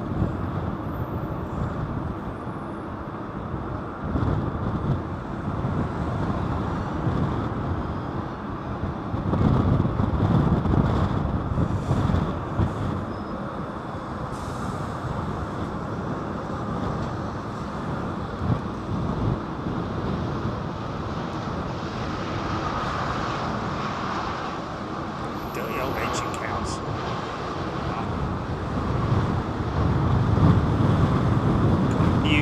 Engine nacelle. See the white, the very bright white front end on it? That's the engine nacelle. Derek Peacock has gifted a membership. Thank you, Derek. She's pushing me.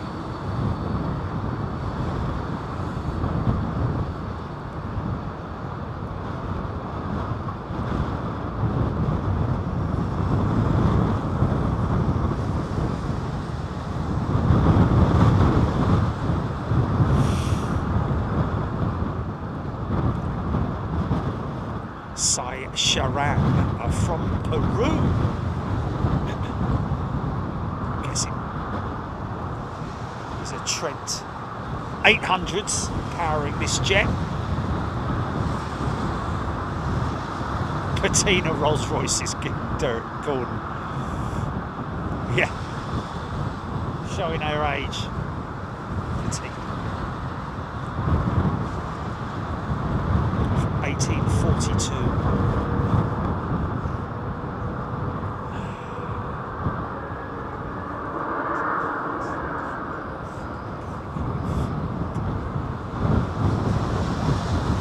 See the APU flap there. See the flap there, folks? That is the inlet for the APU. Haven't started their engines yet, so the APU continues to run. Now we'll see how far they push her back. Get an indication as to when they shut that APU down.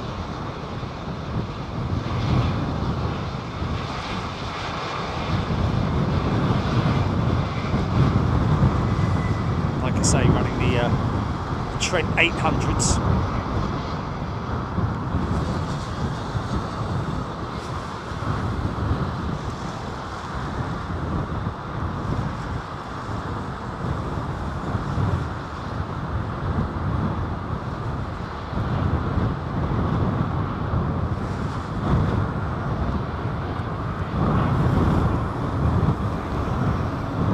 Starting up.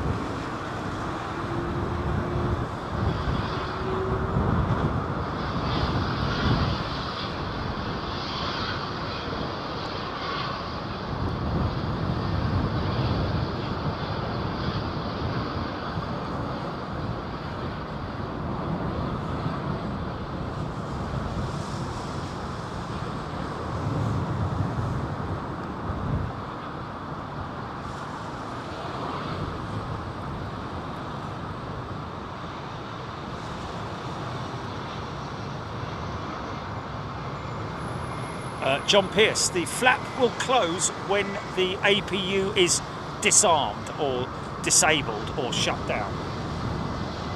All part of the procedure.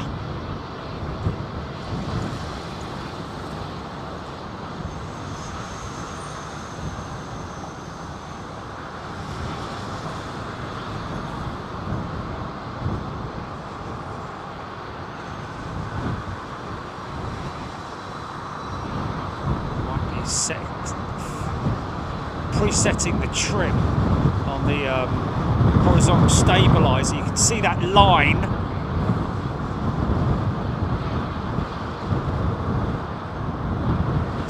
Is that moving?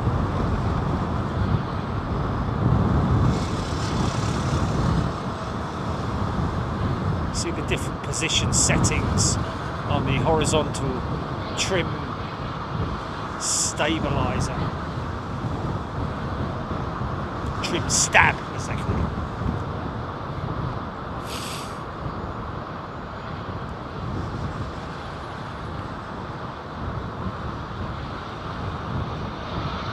Ray Rowson, I will continue to watch the show because it's a fantastic show, but will not bother trying to send messages anymore. I haven't heard a response for weeks. Ray Rowson, when have you sent messages, my friend? We never ignore anybody. I've told people that many times before. I don't make a point of ignoring anybody. If it's just a case of me missing you, I'm afraid, my friend. Rudder check.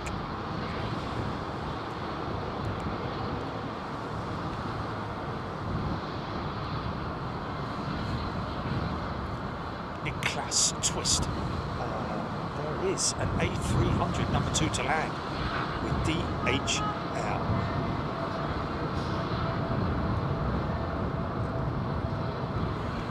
So we're just waiting for this aircraft to move off. APU, as you can see, is still running.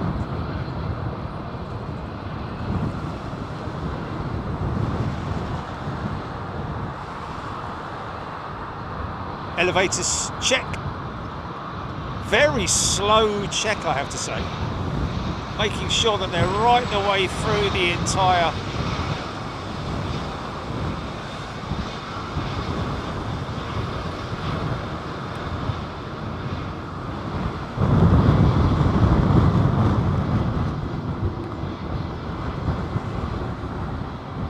side Sharan.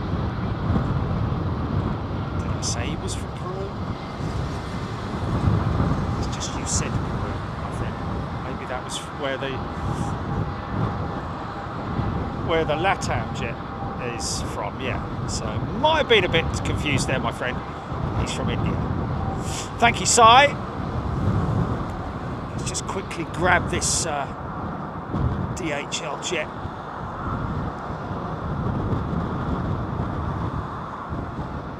Old school.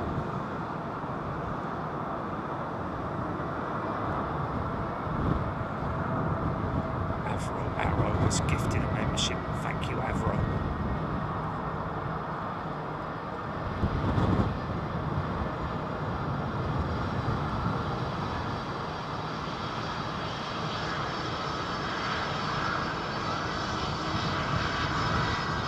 See the actuators.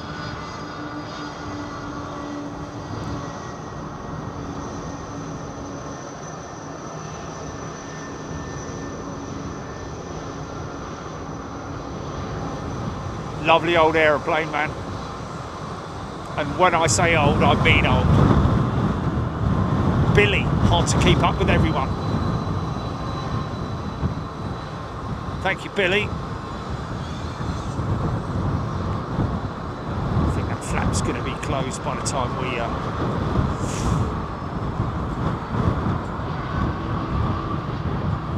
Funky show. Yeah, I think there was both Virgin jets there as well, weren't they? Hamad can't wait for tomorrow's... Oh, no, okay. There's another Lanto. Oh, will they both be at? Oh, right, okay.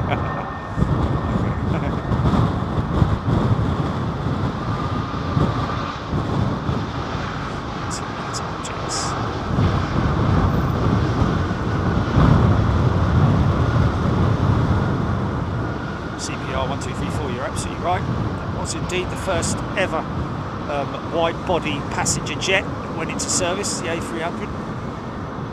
Very popular, but I think Airbus actually gave American Airlines a couple of them on loan, free of charge or something, didn't they? Just to sort of like gamble on them becoming a popular aircraft and a popular airframe. I think it worked for them.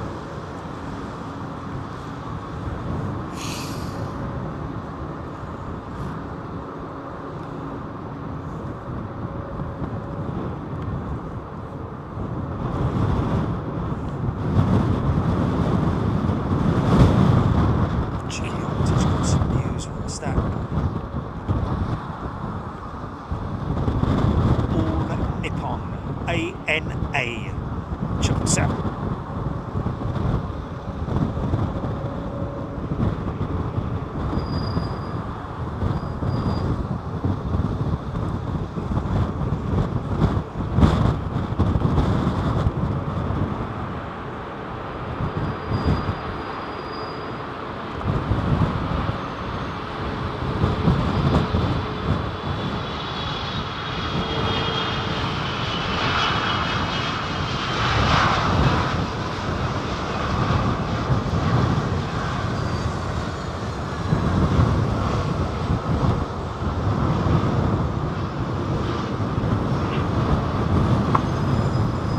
If anybody is wondering about the LFB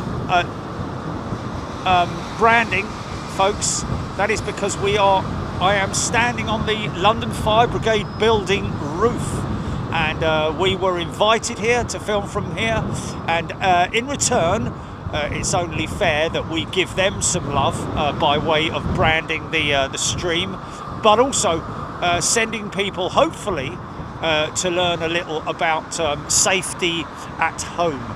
Maybe not just safety at home, but in the workplace as well. I mean, a lot of people work from home, have their home offices there, so they have a lot of, you know, a lot of things powered and plugged in, you know, these multi-stacks and everything like that.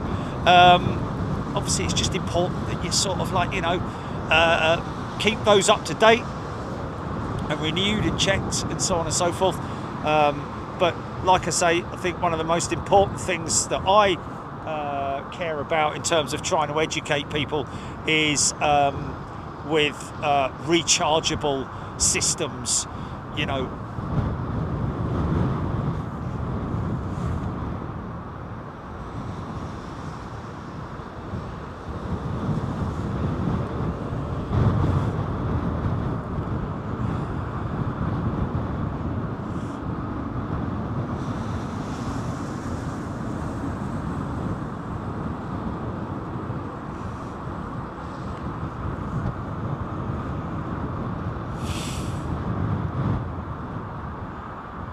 Ridder's 747. It's White Watch on today. Big shout out to all the folks at White Watch.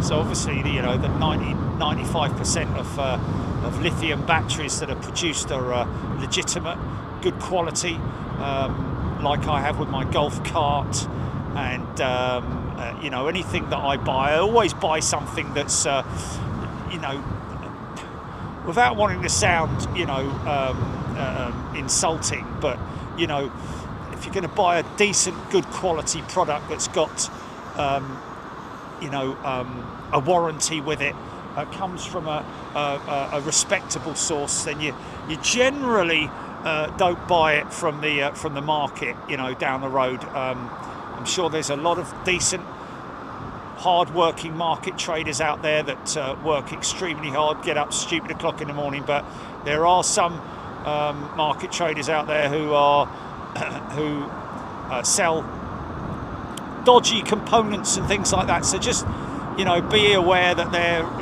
normally not CE certified, and you know, have made their way into the marketplace by whatever means. You just need to be very aware of things like that, and you know, I dare say we can have somebody coming on here, oh, well, I bought a scooter down on the market 3 years ago, it's still absolutely fine, it works 100%. Well, that's brilliant. That's and that does happen, don't get me wrong, but you know, it's always good to have someone to fall back onto if you have a problem with it in terms of its warranty and so on and so forth. But yeah, just be aware when you're working with lithium batteries, they can be an absolute nightmare if they go wrong. You've got no chance of putting it out, put it that way. So if you do transport it anywhere or charge it wherever you charge it, make sure you charge it in a safe place. It's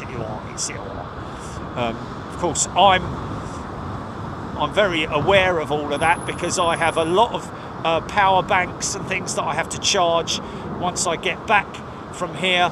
You know, we've got the V-Lock batteries that are that need to be charged, and I just make sure that when I charge this stuff, I charge it during the daytime when I'm in the house, and I generally don't leave them on charge when I go out. But all that stuff, you can see all that stuff if you hit the QR code on the LFB website,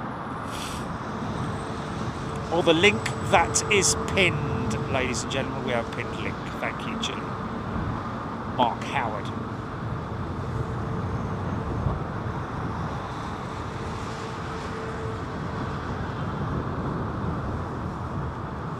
They do look rather majestic, don't they? The 350s in the BA livery. Avro Arrow, are there many more A350s than A380s? Well, now there are, yeah, most definitely. I think you'll find that there are, I mean, of course, the biggest fleet with the A380 has got to be with Emirates at this stage. But with, I don't know actually, can somebody find that out? How many A350s are there in operation versus A380s? I'm gonna stick my neck out and say that the 350 has probably already overtaken the A380.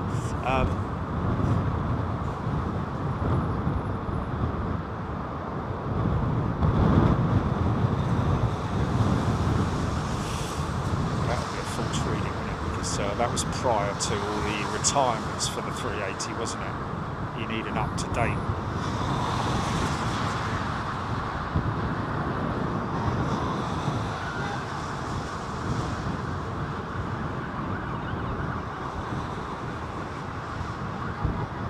Brian Stewart, you're right.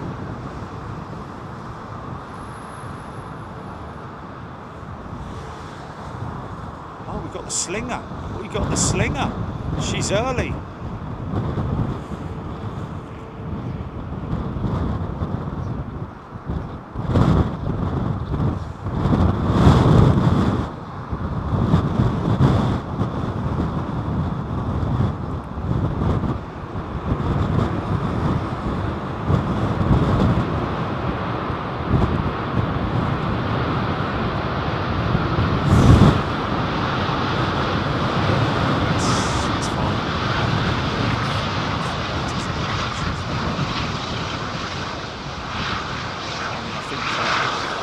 Yeah, 500 A350s in operation as of November 2023, ladies and gents. So outstripping the A380 already. Kirsty Allen, indeed. Singapore Airlines do have all of their 380s now back in operation, as do, I think, British Airways. I think so. Qantas, Etihad, I'm not sure. Obviously, there have been some retirements. Hello, we have a fire unit that's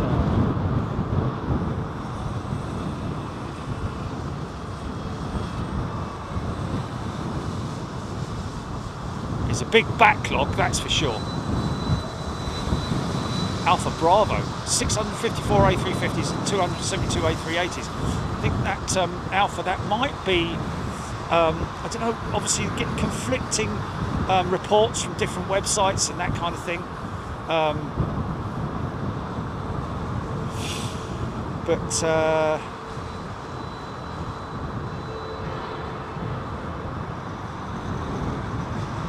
Alex Hooper, that's one of the original 380s, I believe, saying.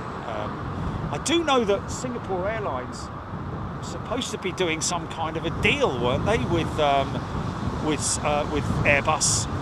Way back in the day, that was when Airbus were trying to offer them the Neo 380. Never happened. The 900, I think it was.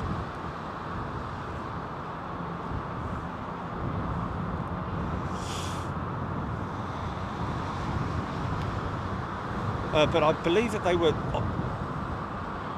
given the option to swap all of their A380s.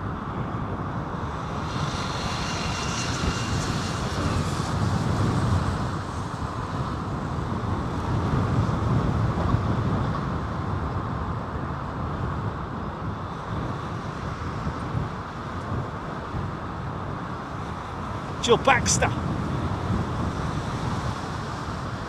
Good afternoon, American trip.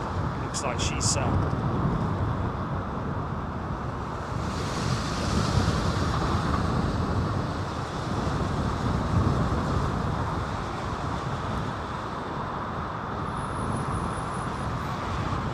Haruka Tenno.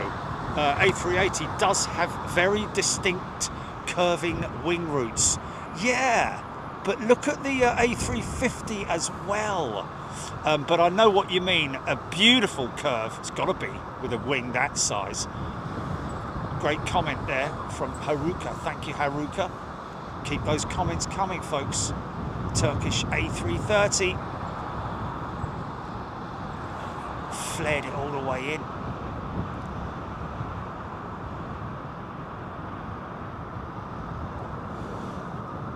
Looks a lot smoother than it actually feels when you're on board the aircraft, because obviously the tyres filled with 200 psi of nitrogen.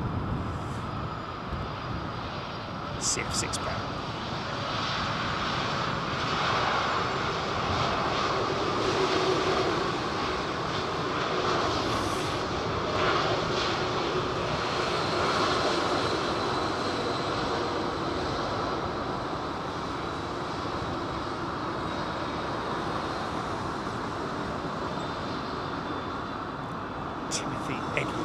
BA's newest 350 delivered on Sunday.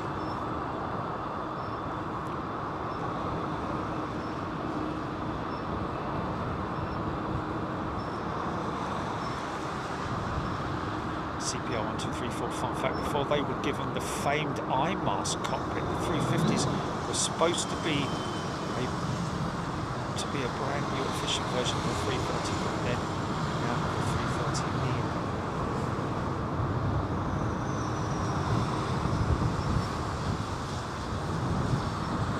Branded. Okay, I know what you mean, but I think I know what you mean about the eye mask as well. Yeah, it does have that very distinctive front end, but yeah, it's a completely redesigned jet from the ground up, isn't it? 350 over 330. But I think they were planning to rebrand. I think they were planning to revise the A330 to the Neo. But then found that in their research that it wasn't enough, and therefore developed the 350. It might have been that way around, I don't know, but they continued on obviously with the A330 Neo program, and very effective it has been, I have to say.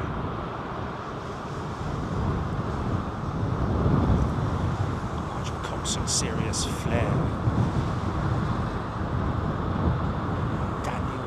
Do you think in the future we'll have Airbus A360 or maybe the A370? I don't know. Is there going to be a ginormous version of the 350? Is the 350-1000 as far as they can go with the aircraft in terms of its length? I don't know. I don't know about a 360. Then they would have gone all the way round, wouldn't they?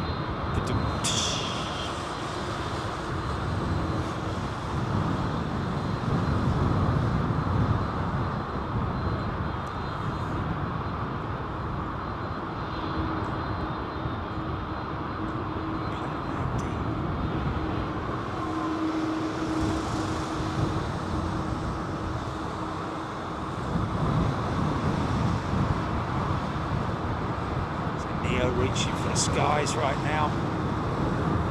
No, it's not. Is it? Oh, nice funky shot. Kind of half and half, really.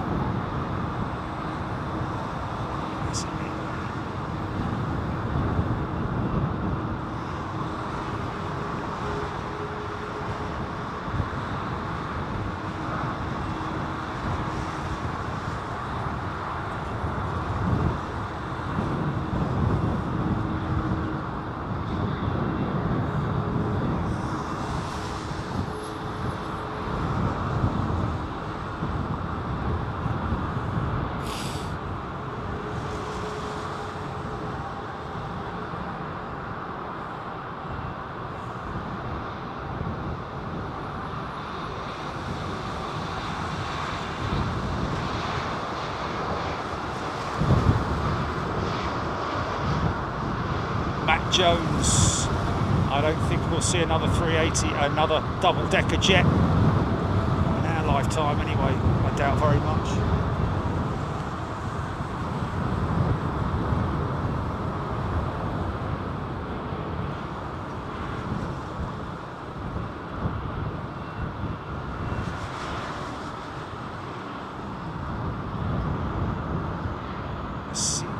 Last week that the very last BA 747 was chopped up at Cotswold last week.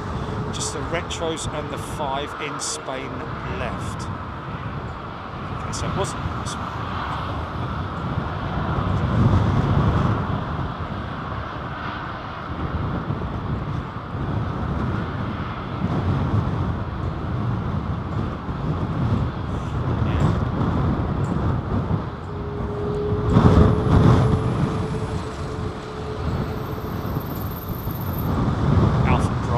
Shame they only make the 767 in freighter form now. Yeah, well, it's because the 787 is there as a replacement, really, isn't it? 767 versus 787, 800 or the 900 even, depending on variant. But yeah.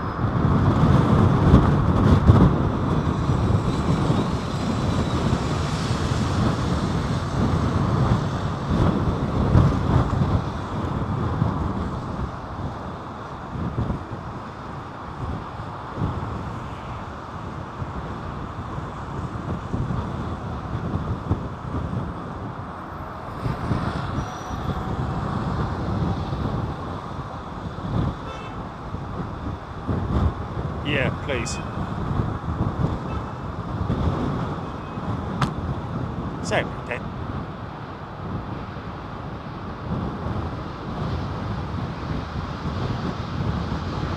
Been crying, look. Mascara's running.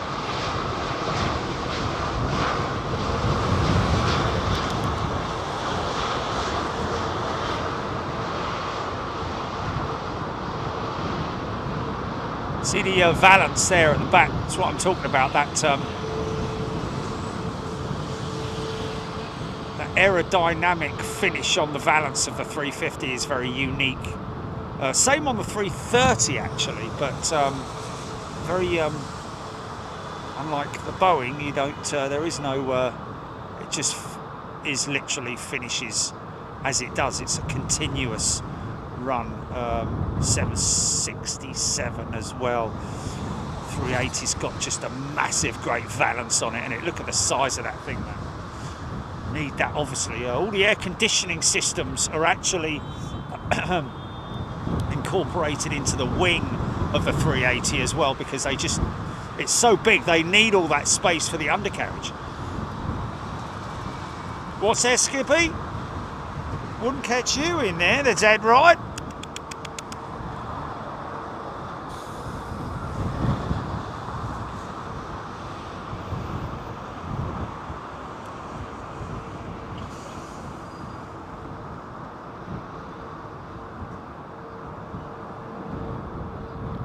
Virgin 350s, double bubble.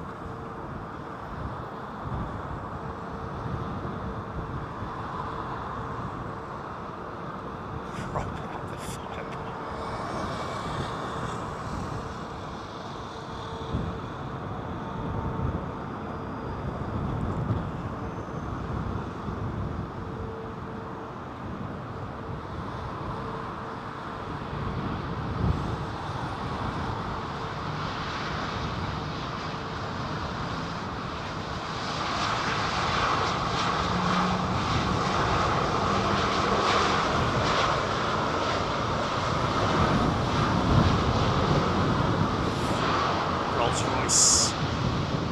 XWB.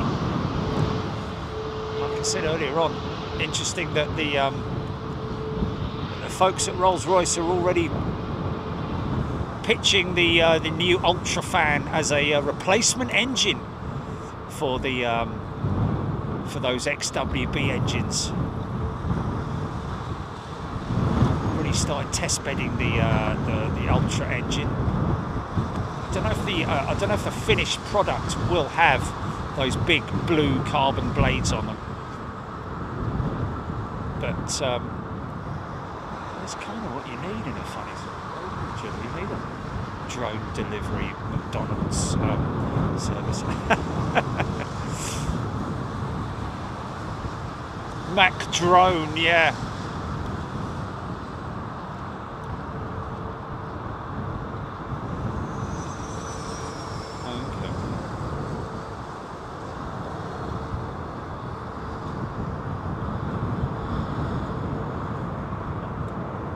As in McDonald's.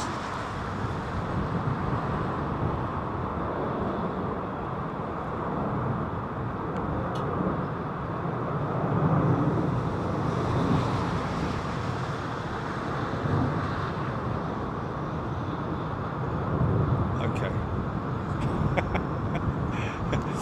Yeah, but that's just like having an hairdresser's open, isn't it? Like calling it a funky name, isn't it? Like cut above the rest, or the cutting crew, or whatever it is, you know.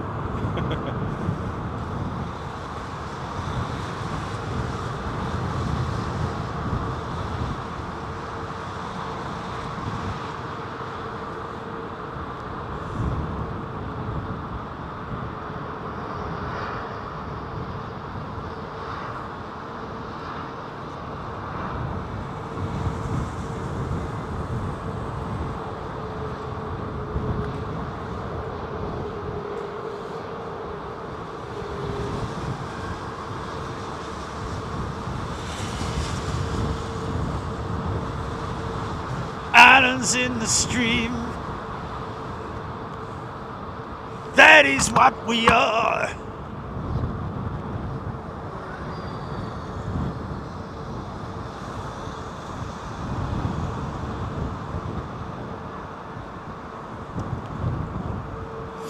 Jill Baxter, so is the pilot steering when being pushed back, or is it all done by a pushy thing? Great question, Jill. Simply put, the tug itself is the pushy thing, and I love that. And it is indeed the pushy thing that does all the steering. They have a pin, literally a pin, a steering pin that is inserted into the undercarriage unit. There's a box at the front which basically disables the steering, so that the steery thing, or the pushy thing, can operate. So it is literally the tug driver who operates and controls the aircraft's movements whilst being pushed back. Then once he or she has completed the pushback manoeuvre and the aircraft is straight, they will unhook the pushy thing and then drive it away. The operator, the dispatcher, will then pull the pin out of the steering mechanism, and then hold that up to the pilot and wave it up to the pilot to indicate that they have unhooked the pin from the undercarriage and the pushy thing has gone. That makes sense. But you were right.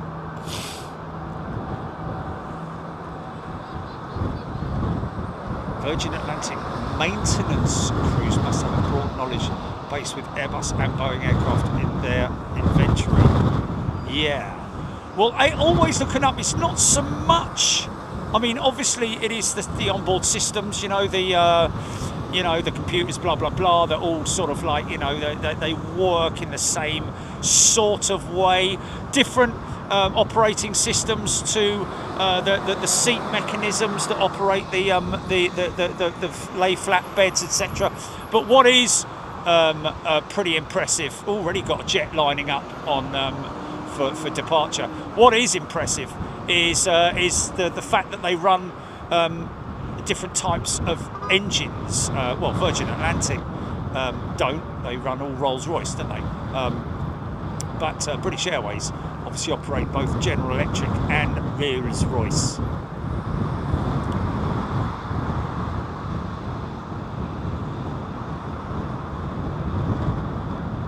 Normally make a bit of noise, these boys and girls.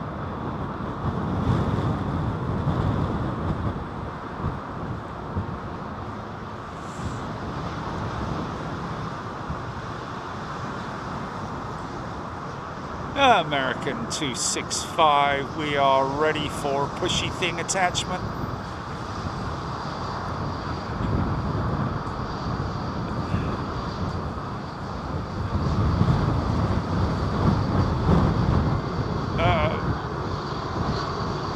Yes, there is. There probably is.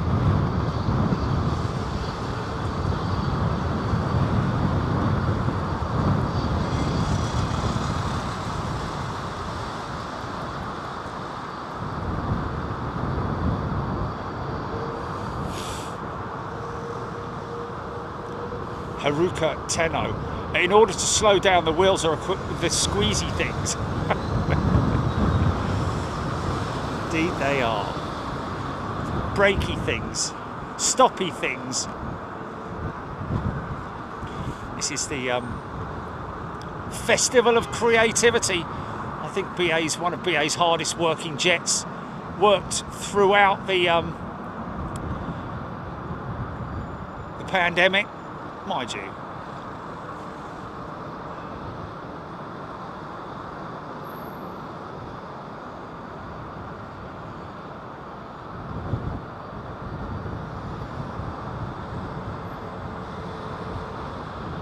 Right. Wind there. What's going on up there? What's going on up there? All right. It's kicking on these guys here. Andrew tuning in from Perth, Australia. G'day. Philip Edwards, great time. Grandchildren watching CBB TV and Grandpa watching Big Jet TV. Brilliant. Oi, kids, watch this. It's much better. Oh, some big engines there in the old Virgin hangar there, look.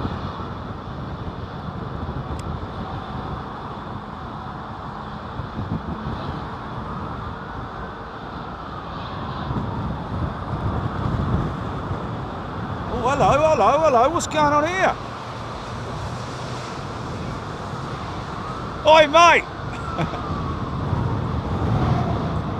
Yeah, this is... No, hold on a minute. There's definitely something going on. Always goes on here, doesn't it? Hey!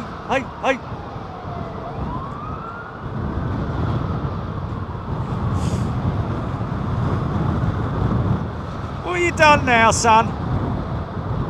It's in there, isn't it? Someone spilled something, haven't they?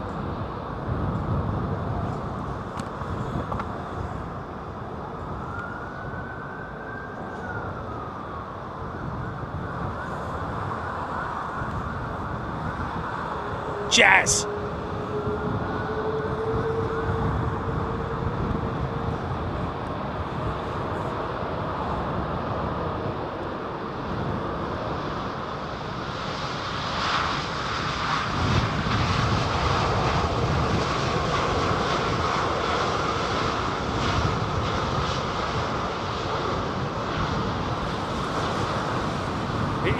It is the Royal Jordanian.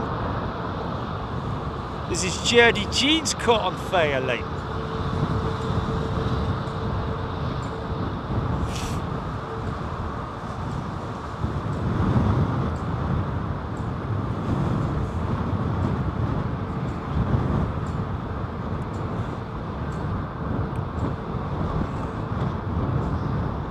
Might be another.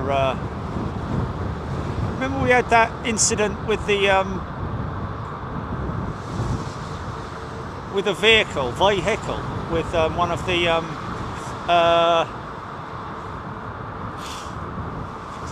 big agents in it, isn't it?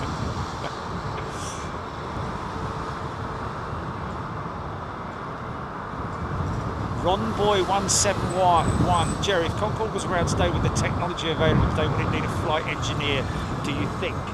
Well, it's a difficult one, that. A great question, though. Great question. Obviously, if it was around now and the technology was there for the engines, therefore, in other words, a glass cockpit. It's the reason why these aircraft don't need a flight engineer anymore, because they everything's run by computer. Obviously, they did have very basic computer systems on board Concorde, which were mainly run on steam, I think. But no, all jokes aside, easy, son. Yeah, good question, that. Because obviously, you know, like I say, you know, you wouldn't need a flight engineer to control the fuel. Maybe it's mainly all the fuel balance was what the flight engineers' duties were to monitor the fuel burn, to make sure that not only the balance of the aircraft was right, but also the burn of the fuel, so therefore the engine performance during flight, etc., etc. He had a really great big plan.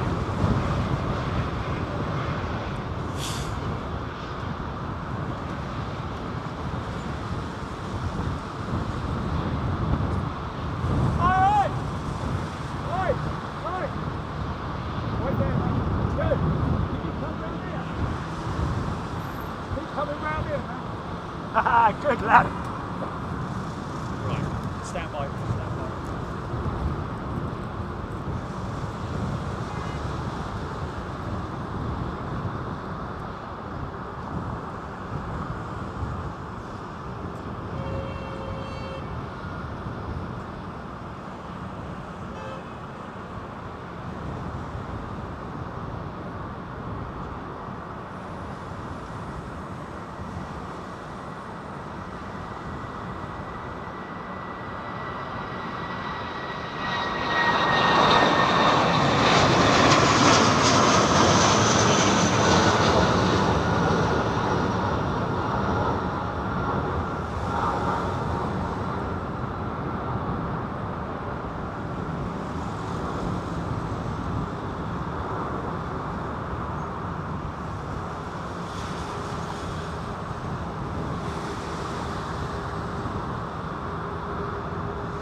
What a catch!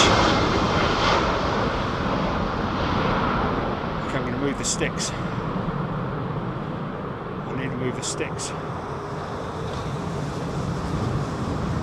Tell you what, we'll wait for this retrojet.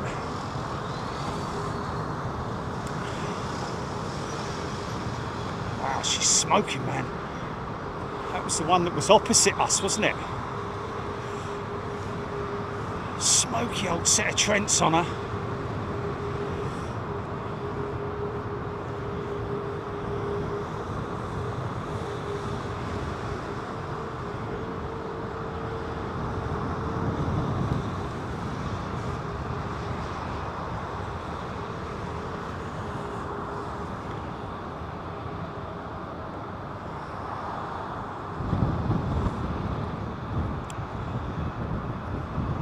Should get her nose fixed next time, before the next time she's here.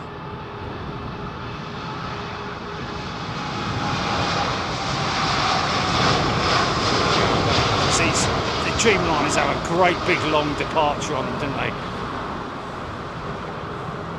So I need to get myself. Right, stand by, folks.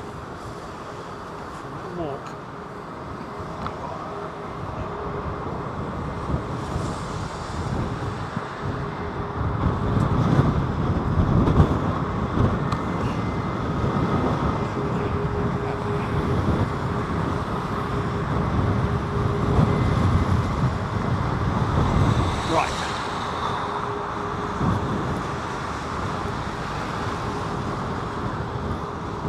Right, now stand by, folks. Just need to go and get me grub. Don't go anywhere. Oh, this is the WestJet guy going.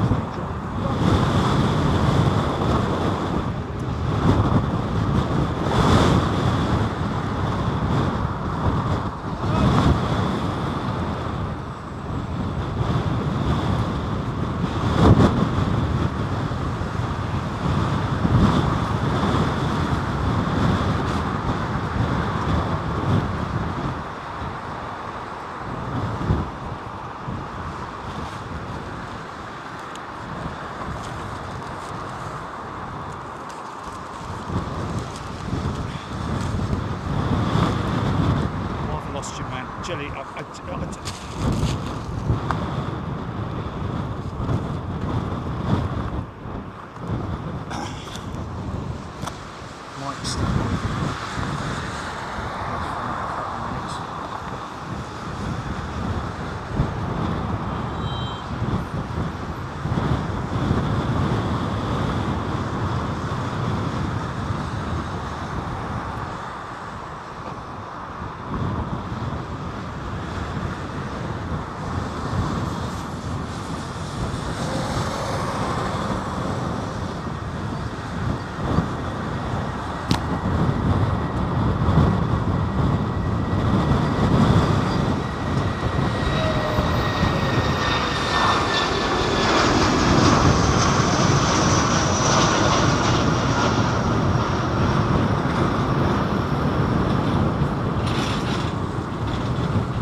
Who was it who wanted more Qatar earlier?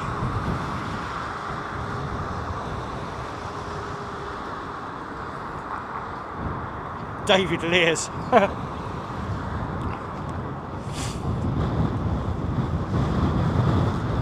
Yeah, Gilly, I was asking you about the WestJet. Someone's brother on it or something.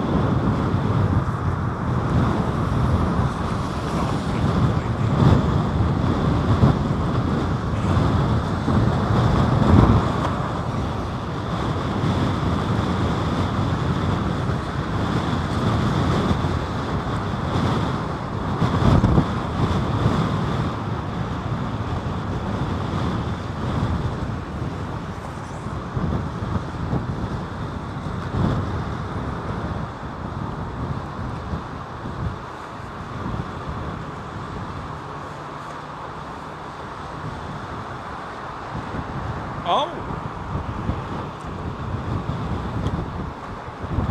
AirAction 2257. Lifespan of a jet engine between 25,000 and 45,000 flight cycles. One cycle is that takeoff and landing, or just takeoff is one cycle and landing is another, or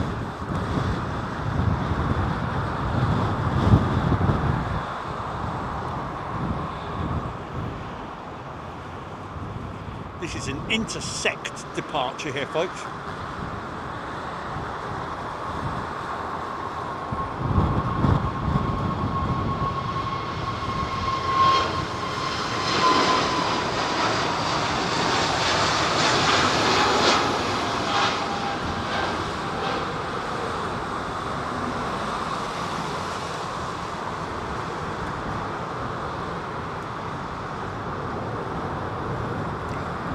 At 240 or so, no, it was at 10. It was 10 to 3, wasn't it? It was 250.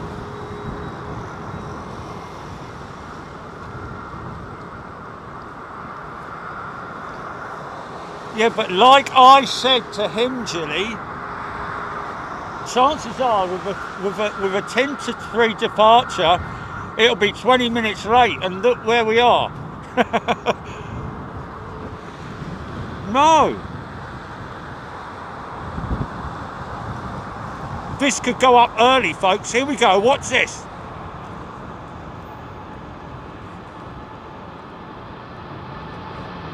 Yeah.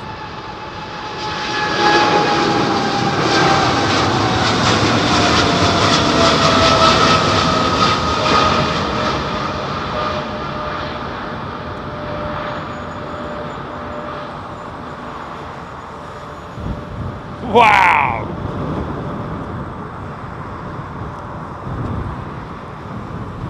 How cool was that?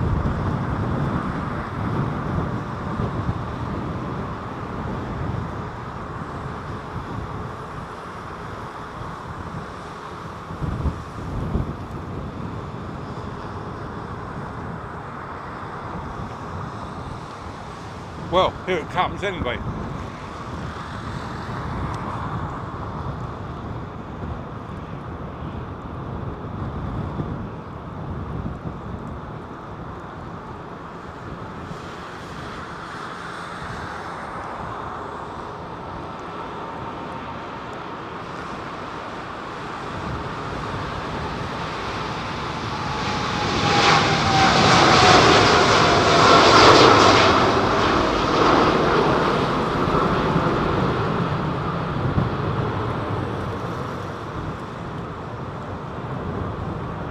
Nice!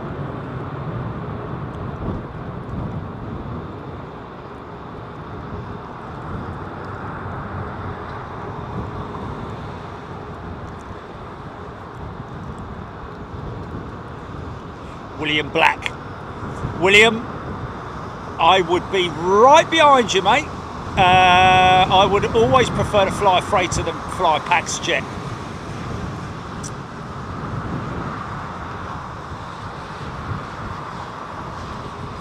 get the sort of what's that?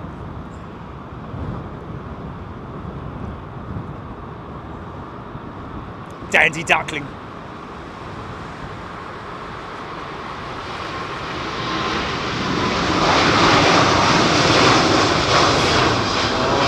Wow, is that tomorrow, is it?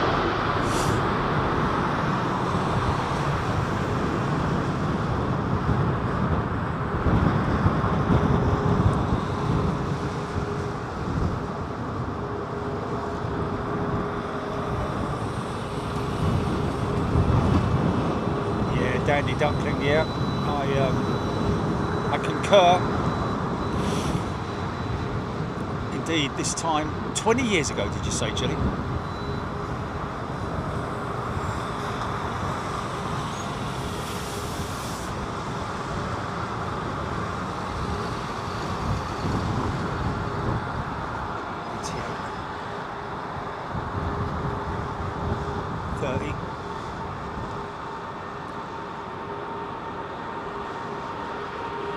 Don't say 40.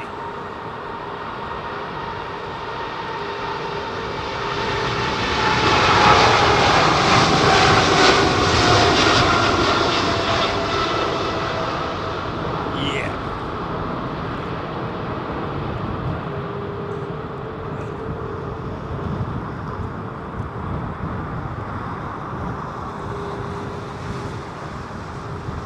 Okay, gonna watch for something on the next 777 departure, folks.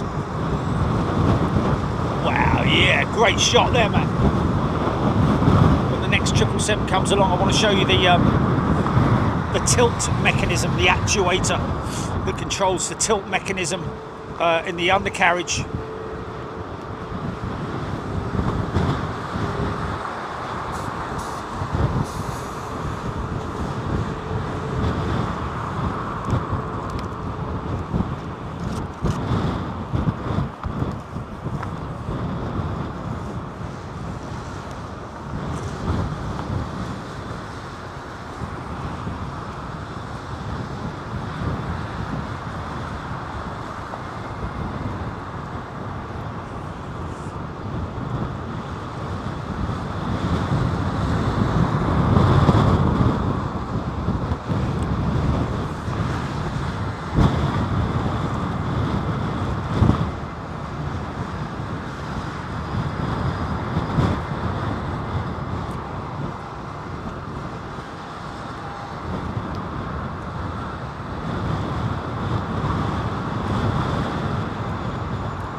Sick 1470, yes, breeze.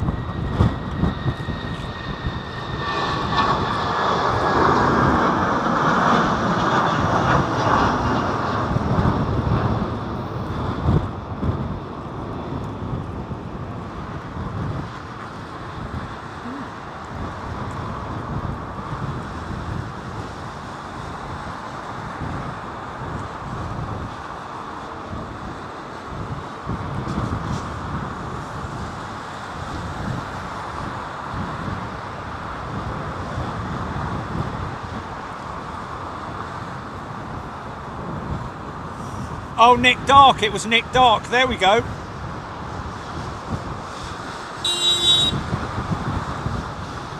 Oh, Nick, not Nick, Nigel. Oh, well, I don't know, we got it anyway. Oh, Nigel T's on the plane, Nick Dark's on the ground. Right, okay, there we go.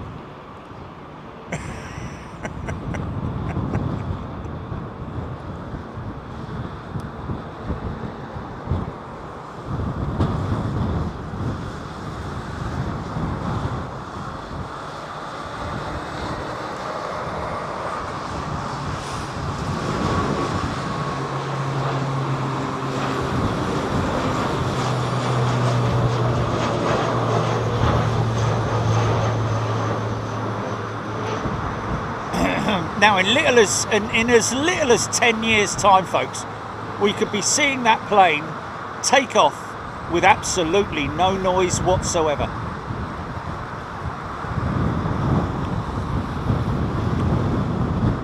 I will be surprised that they will be able to use all electrical power for the departure, though, because there's still quite a lot of weight there, isn't there? You have to have very powerful engines. I know the torque on these electrical engines are extremely powerful, but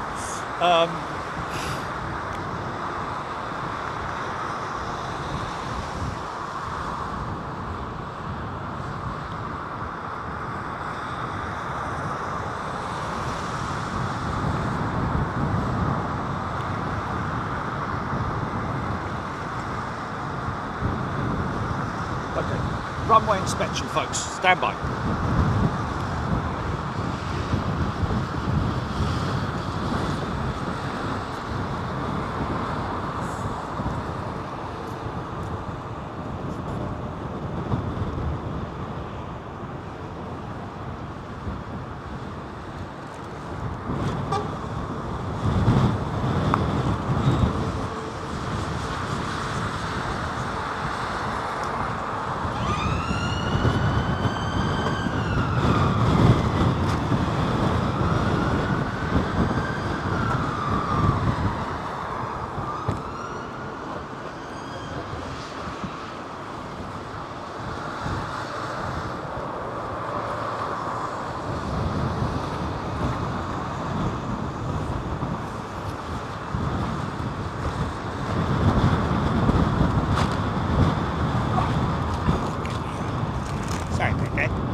Useless, man. Why do they have to make them like that? Why don't they make it a easily replaceable unit?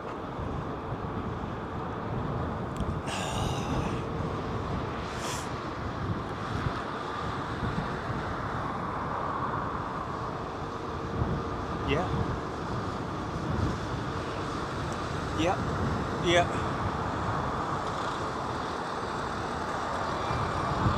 But does it make it safe transportable? I think it does, doesn't it? Because didn't I get a takeaway Starbucks? I did, didn't I? And it had a safety cap on it. Yeah.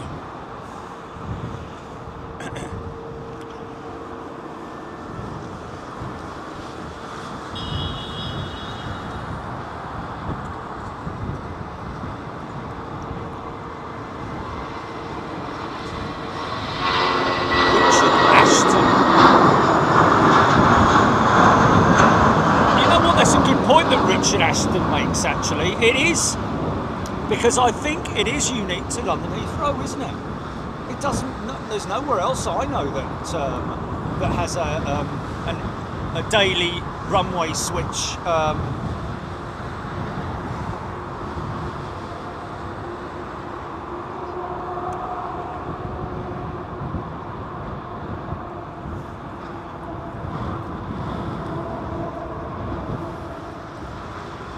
Yeah, but that's not at a set time, is it?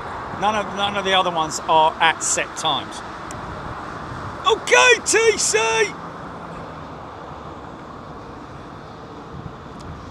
It's going to go up early, this one.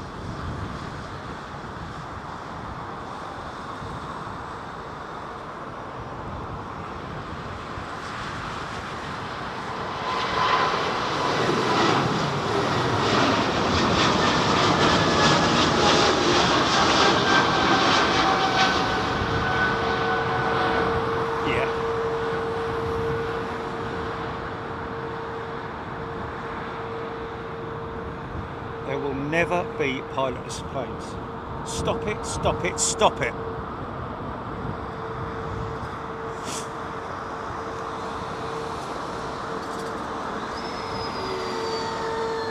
No, that's a big statement to make, that all accidents are caused by human error.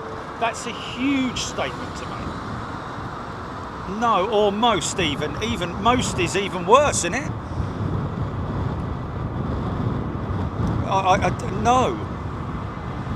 Usually it's a technical issue, or I mean, there are obviously back in the day there were a lot of bad pilot choices, shall we say? You know, but these days it's a big argument. That's a big argument, isn't it?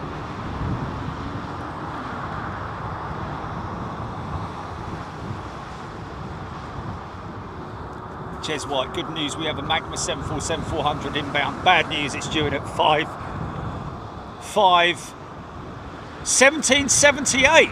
Blimey, what clock are you working on?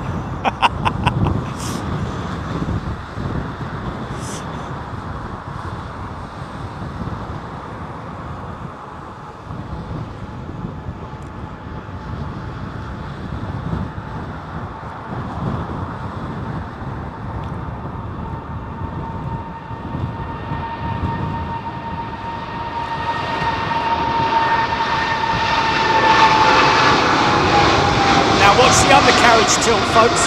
Watch the main undercarriage. Watch it tilt forwards. Watch, watch, watch. There it is. And that's all part of the gear up procedure. And the reason for that is that they have an actuator on the undercarriage gear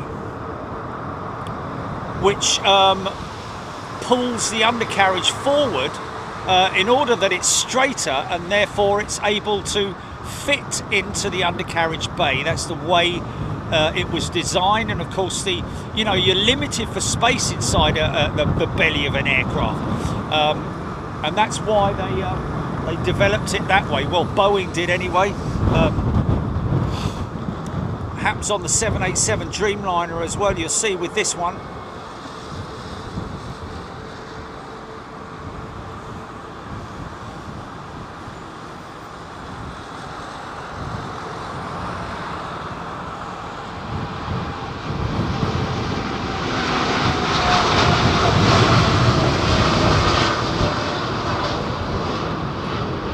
The actuators kicking. There they are. There you go. Look at that. Very noticeable on that.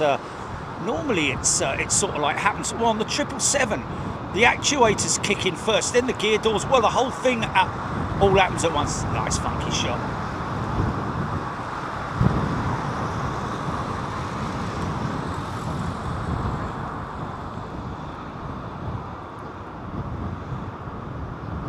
BA 380 doing the rounds. What's he going?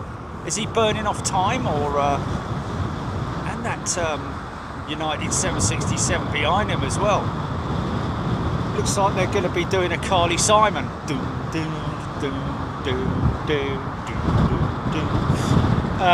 Nicola Carling, my son is on BA 734 to Geneva. Which one's that, GP? Mark Chandler, Jerry, depending on the wind strength and direction, SDF switches from 17 to 35 at 0900 and back at... Oh, okay, SDF. It's SDF. Depending on the wind strength and direction, switches from 17 to 35 at 0900 and back at 1400. Okay, also interesting. Also, it's been 747 heaven this week. Okay. Oh, okay, so this is her jet, her son's, is it her son, did you say?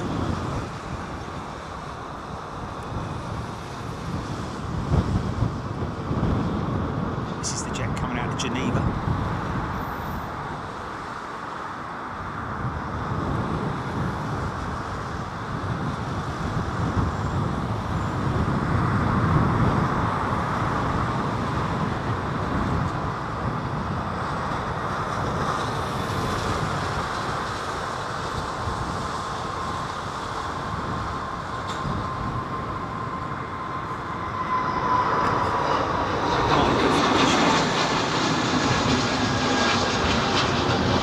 Yeah.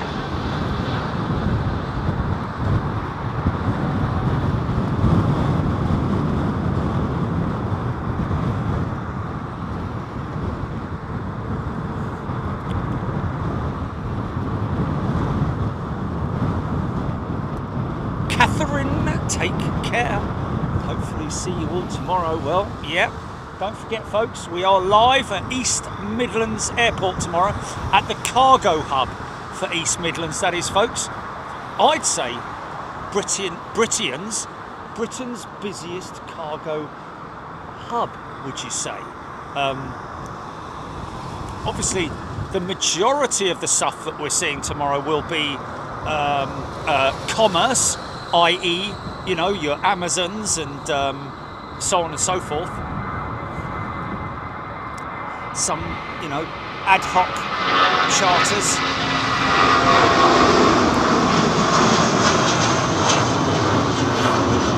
But they're normally on the, it's the east side, it's the west stand, isn't it? I think it's the west stand where DHL are, and there's the ad hoc stuff goes down there as well.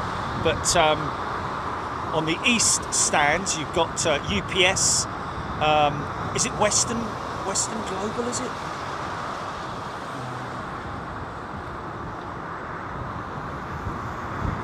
Mitesh Palmer, thank you, Mitesh. Enjoying the stream today. Thank you, my friend. Mac Cat Lady. Jazz, Claire Bear. Yes, it is apparently. Thank you, Jazz. Yeah, thanks for reminding me. It is extremely going to be quite windy tomorrow. Up at EMA.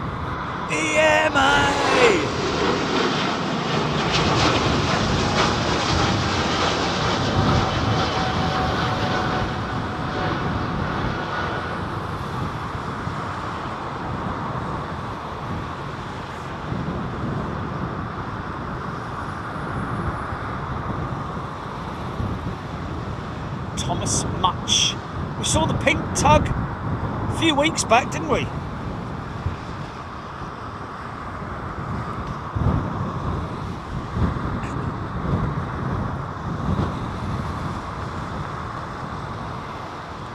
Lenny Pasiglia. Jerry, you've got to get to Louisville, Kentucky. Why? What's happening, Lenny?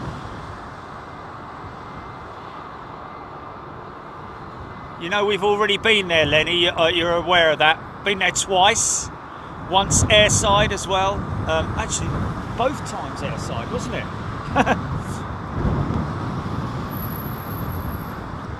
That's our Geneva-bound jet right there.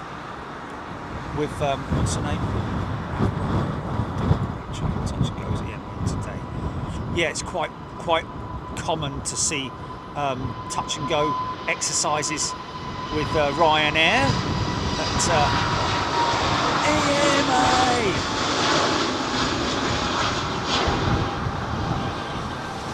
It's not going to be raining at EMA tomorrow, though, is it? I don't care if it's windy and cold,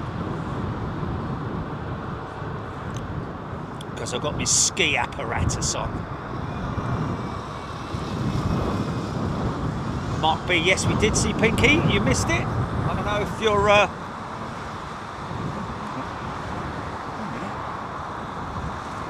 Oh, I thought that was her for a minute. It's a little red infiltrator, but she usually resides over there. Oh, I need to keep an eye on my Geneva jet, don't I?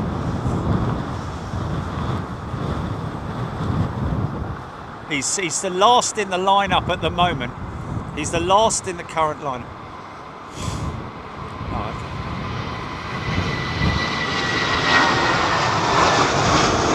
What a great position this is, folks. Thank you. Thank you, everybody, for appreciating the fact that we're here for London Fire Brigade. It is a code share with LFB and Big Jet TV. We get access to their roof, and we try and educate people on safety at home. If you're living in the London area, folks, you get a free fire alarm fitted by these guys at the LFB. So, you know, I know there's a whole chunk of you who do not live in the London area, but, you know, it's nice to know, isn't it, that these guys will do everything they can to come and help.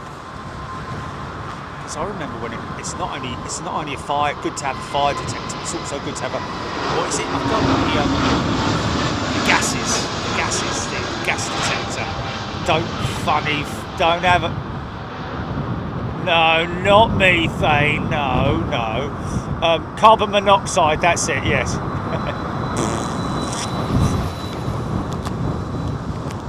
Yeah, very funny indeed, yes.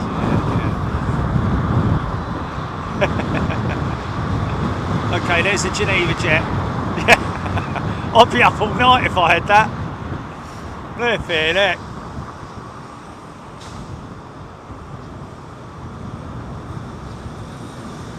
Twice gate.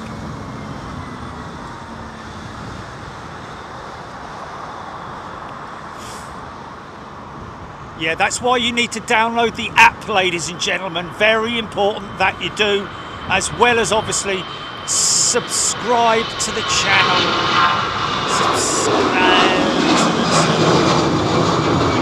Very important you do. Turn on your notifications, so when we go live tomorrow, you get a little bing bong. Paul Harrison has upgraded to first class. Thank you, Paul. Lovely thing to do. Yeah, it's an R2 notification, isn't it? Sort of thing. Blip blop, blip blop.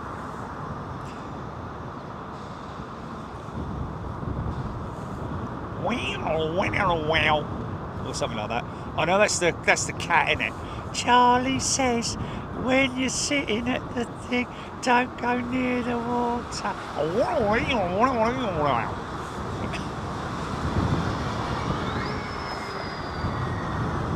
Glenn's Aviation. John G. United.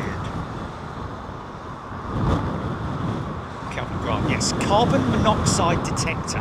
Very important, as well as a fire thing. And I know my fire alarm works, don't I, Jelly, after putting the Christmas pudding in for 4 minutes 50 seconds as opposed to 45 seconds.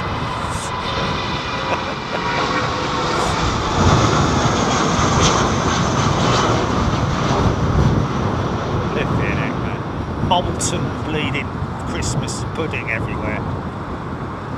That was gnarly, that was. Melody, I always hear R2-D2 whistle even in the mists of the night. Keep an eye, we got, there he is. There's our Geneva bound jet over there. We got 767 ready to roar past us now. Pratt & Whitney power, here we go. Okay, now we've got,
the app is not linked with YouTube, it's completely independent, folks.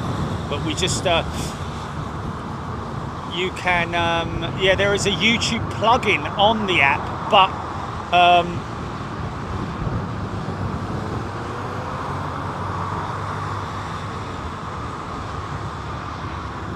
Chrissy, did the microwave survive? No. Wow! Look how bellowing black smoke coming out of that thing. Nice! Qatar 359, here we go. Now watch. No gear tilt mechanism on the 350, or on any Airbus to be precise.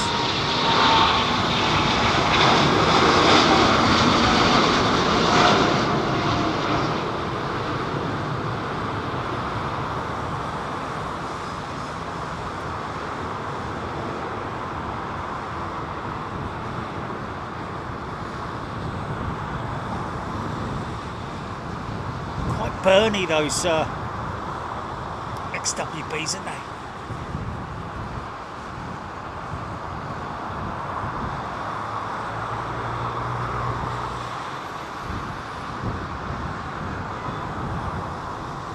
Michael Crawford.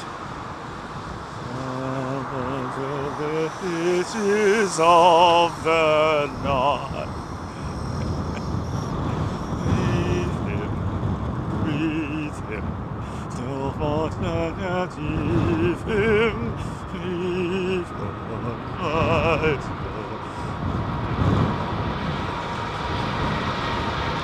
Angry. Yeah. Gear tilt, watch. Gear up. See, it's a much more sort of like synchronized movement with the 777 compared to the 787.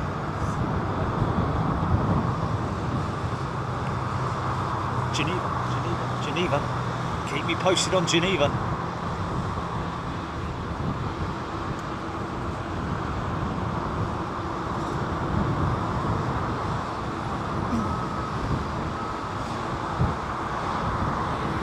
Oh, Frank.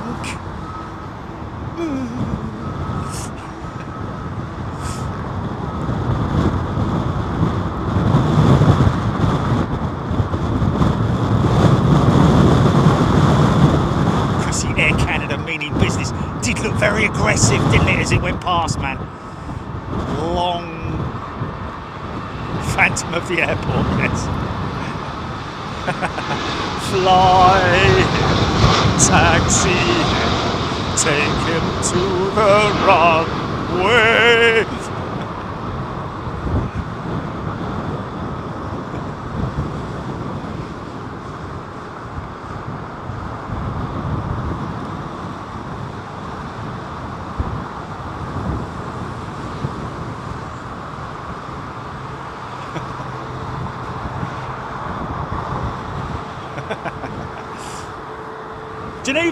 Geneva, quickly!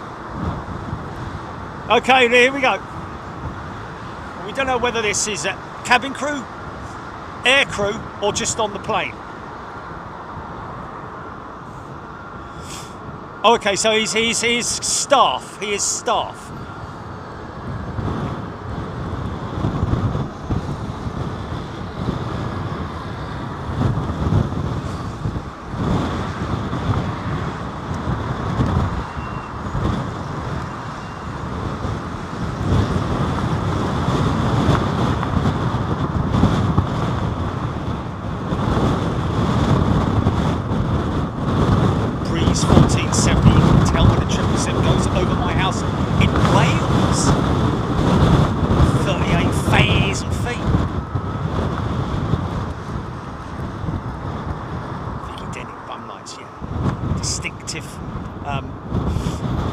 On the 787 Dreamliner, but also on the 737 MAX as well.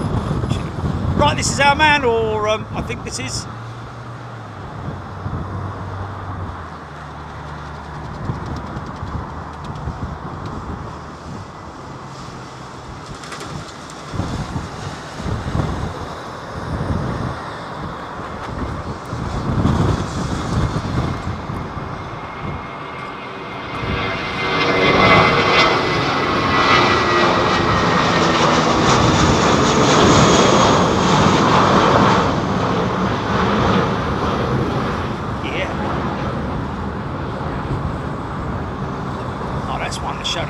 Isn't it?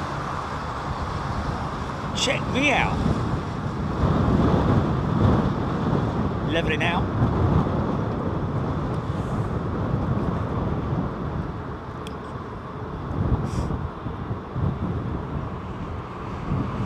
Tell you what, I'm going to post it, folks. I promise you. The de-icing at Finland, at Helsinki. But trust me, man, the climb out is quite dramatic.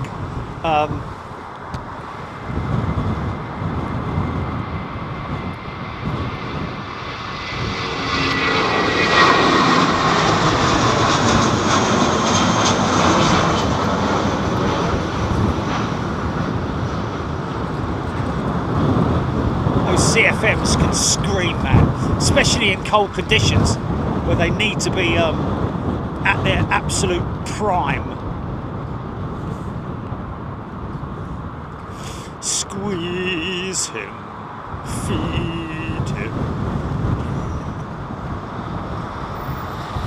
Okay, I need to do some microphone switch out, ladies and gents. Stand by.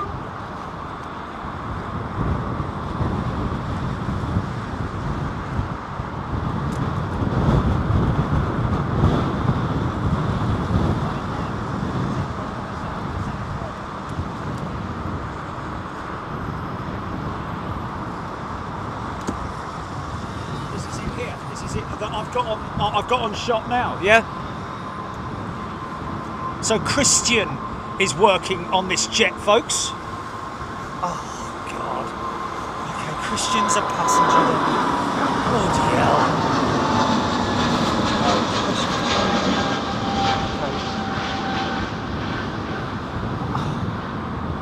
Oh, blimey, that's confusing then, isn't it? So we've got somebody on it who's working this jet, and we've got somebody who's a passenger on it, believe it or not.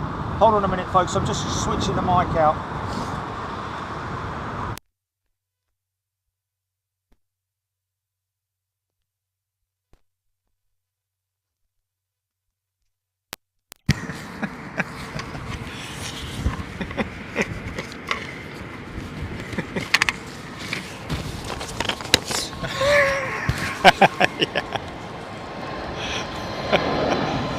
Come on, mate. What's the matter with you? Hey, I can't get my mic off. What the hell? What was that all about? Flipping heck. I've never known anything like it in my life. Trust me, man. That should be the easiest thing in the world, sliding that out of there, said the actress to the bishop. Okay, right. Have we got mic on? Everything good?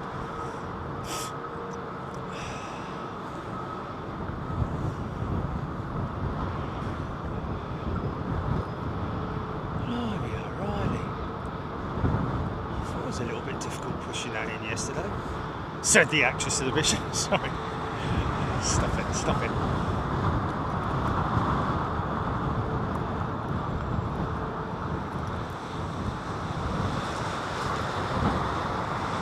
Just double check I've got a battery.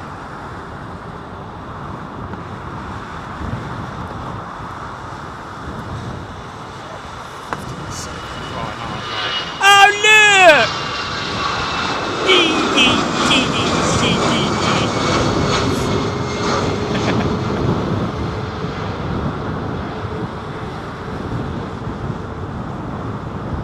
I hope that little Tarom ends up as a private jet or something like that. Probably won't. Probably end up tin cans, won't it? Things like that. But it kind of deserves a life after flying, doesn't it? Little Tarom. Bless you, little shucks.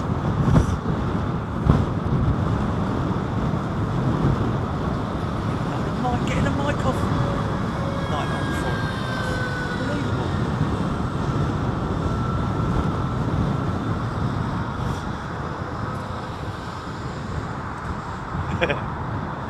Okay, let's just put this on scenic, shall we? Lovely scenic views of London. Is that pushing? Has he got the pushy thing attached? Roger that. We're ready to push it.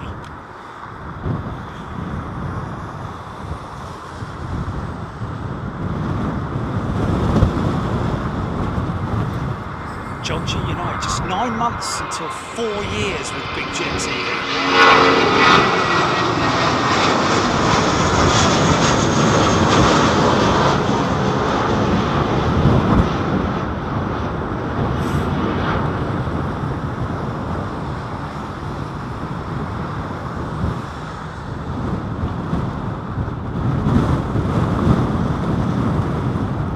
John Godson, thank you very much indeed. Happy Christmas to you, my friend. O'Malley. Yeah, don't forget before you go, folks, make sure you hit that subscribe button. Don't be shy now.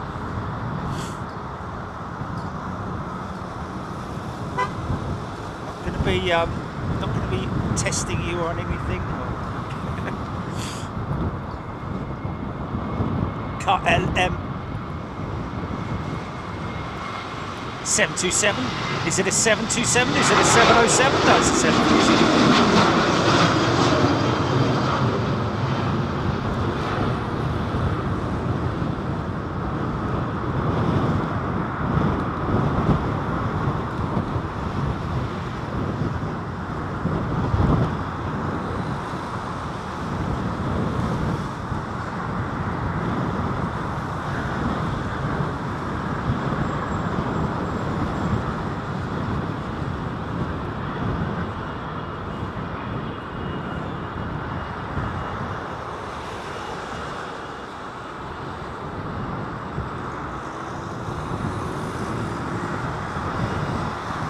Spinning away beautifully, those engines.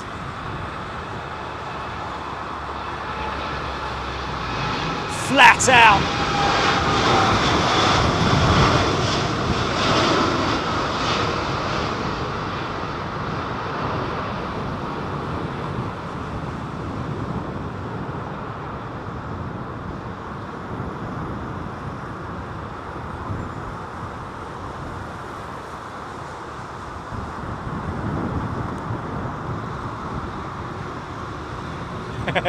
Daniel Burns. Kind of says it all.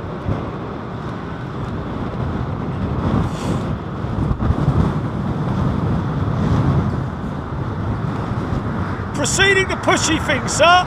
Right you are, Wilson. Or Jones, shall I say.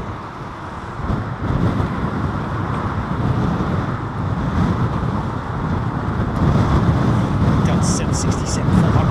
Makes it look like that because of the belly paint, it makes it look even more of a dramatic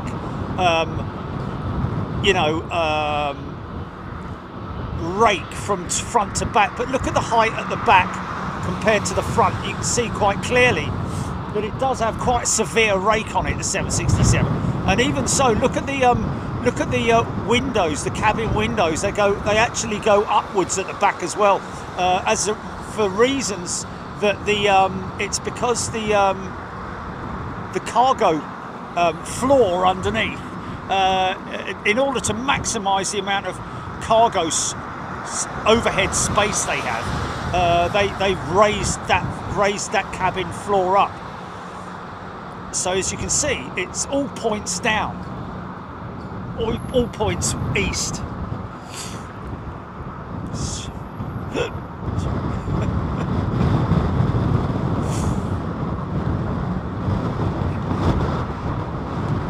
All points west. Sorry.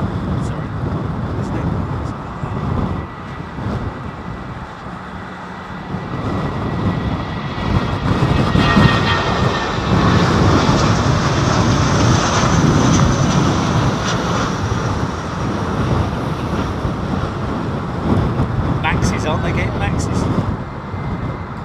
Yeah, Tarom are getting maxes, I think, folks. See now, you watch the fella. There's one of the dispatchers down there, folks, who will be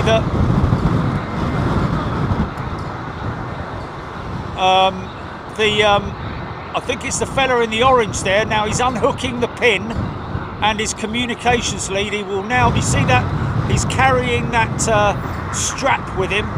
He will walk back. He won't be able to see it now because he's behind the vehicle. But he'll be turning back and indicating to the pilot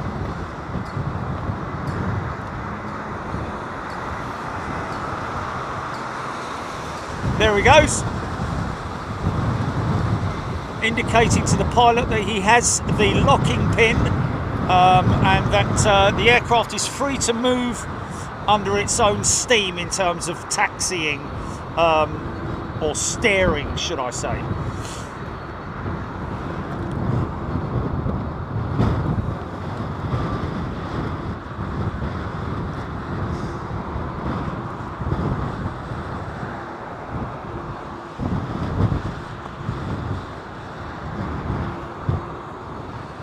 Chernoff.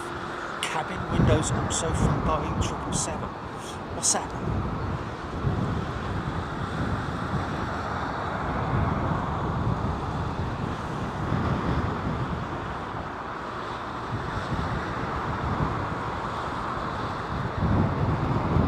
Kick in the eye! I can't control myself. Yeah!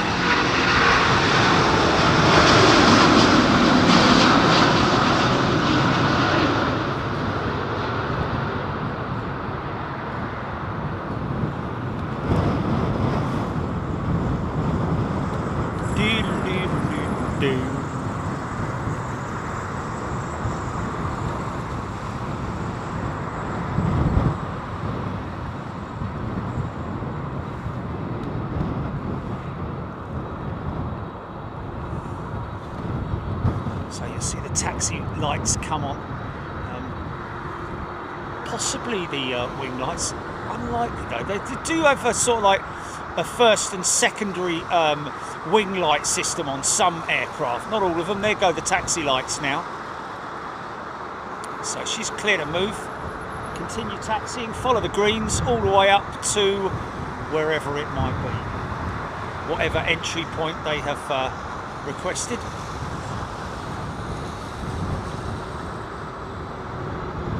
Scott Hetherington.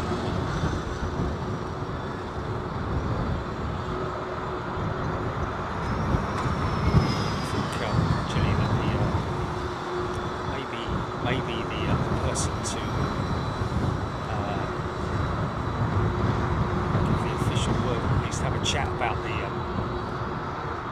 747 twin engine pointless exercise that somebody on YouTube has put out there. It's just a free for all now, isn't it, YouTube, in terms of like people coming on there and just, you know, clickbaiting and making up silly stories and, you know, just for the sake of earning money. I hate it. I can't stand it. It does my head in that people, so many people on YouTube now are just in it for the money.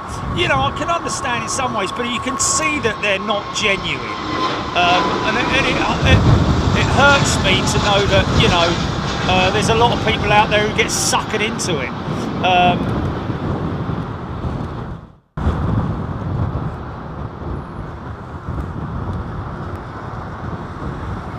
Oh, is that Daryl, is it? Thank you! Cheers, Daryl! Thanks, mate! That's Daryl. Not Darren, folks. I'm surprised you're not throwing stones at me.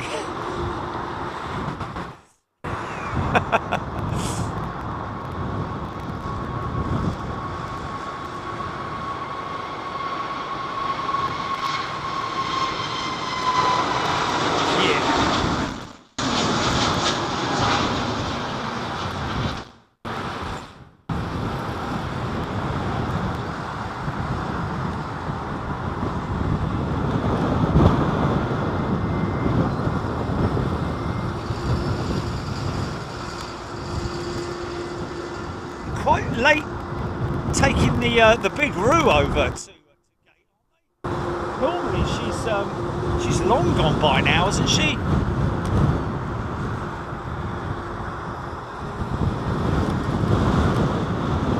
Avro Arrow, that SAS off to Oslo. Jason Pitt, I've emailed a screen recording of the MEA APU flames from 11:04 to you. I realise in doing this I'm behaving like my elderly auntie.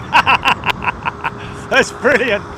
Oh, that's great. Yeah, I appreciate the fact that you appreciate it. We might want the chili because it's got an attachment, maybe, I don't know. But that's funny, man. Yeah. Like his auntie, who emails video clips as attachments. Brilliant.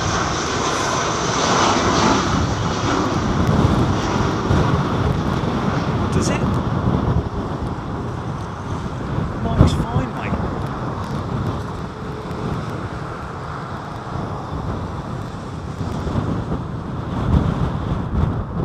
Check, 1 2 1 2. Check 1 2. Check it. I'm just gonna quickly check the actual mic itself and make sure that.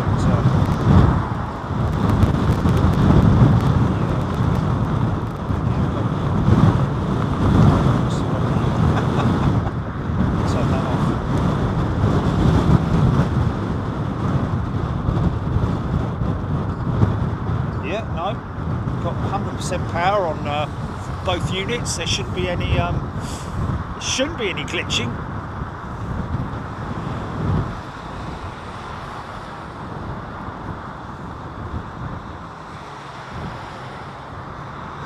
David Lear's, it's like an Alan Partridge sketch.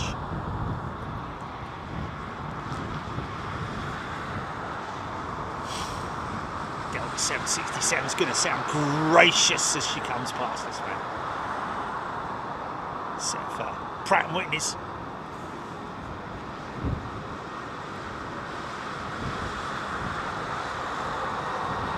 Yeah, you do sometimes wonder about people's MO, don't you?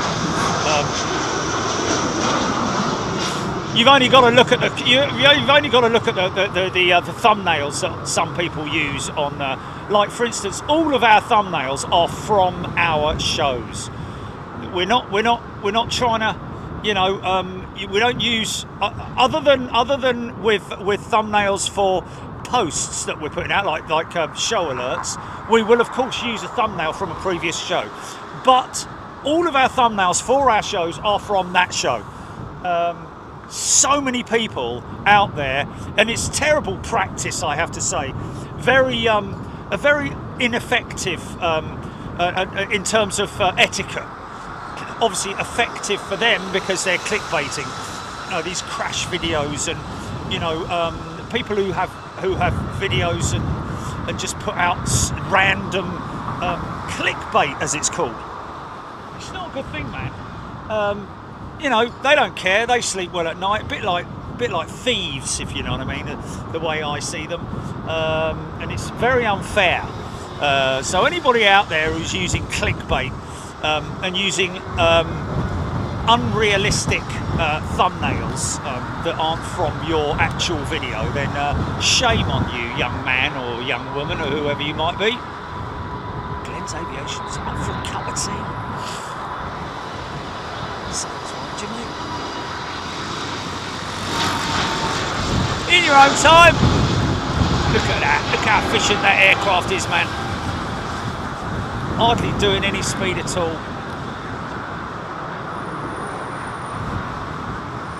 I can't get through to myself.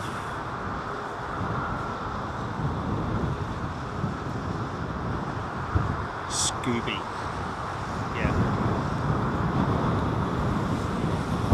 Yeah, Just Theo. Scooby and Just Theo mentioning about the 747 and the new 757 Max. Absolute BS, and we're going to be touching on that in a future show. Rajadas.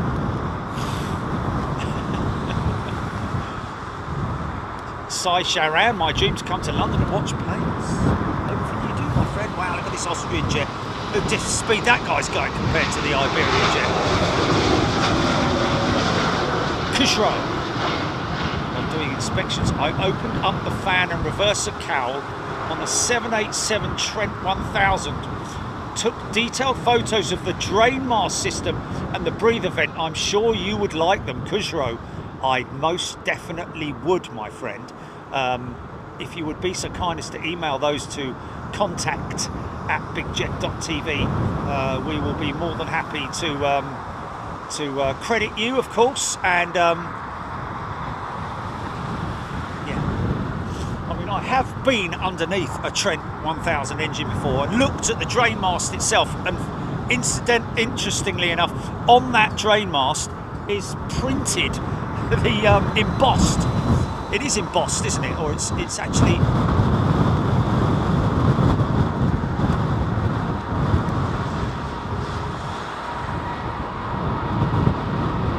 No.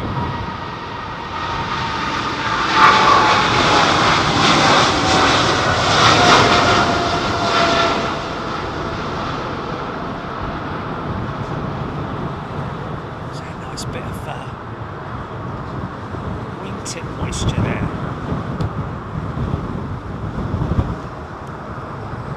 Readers 747.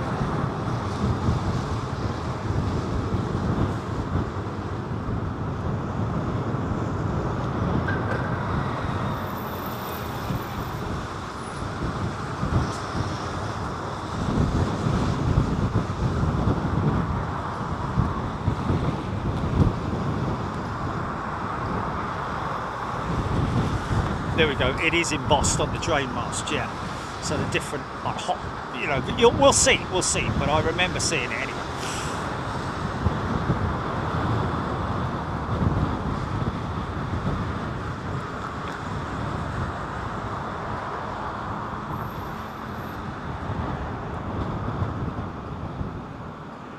Tim Johnson loves intake fogging.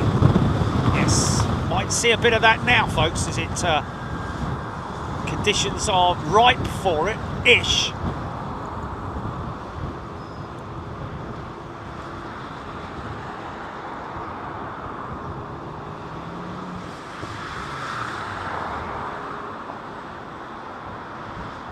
So, inbound or outbound? Yeah, but it probably won't go out at that time anyway.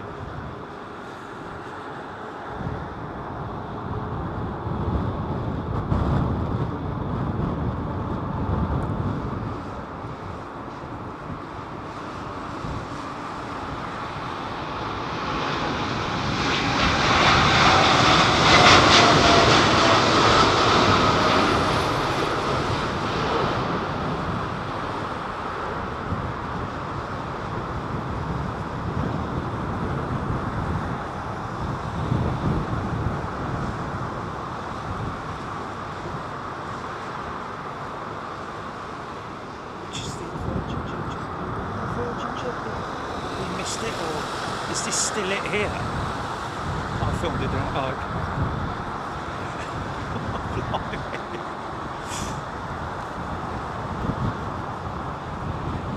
Right, that was it. Yeah, I'm watching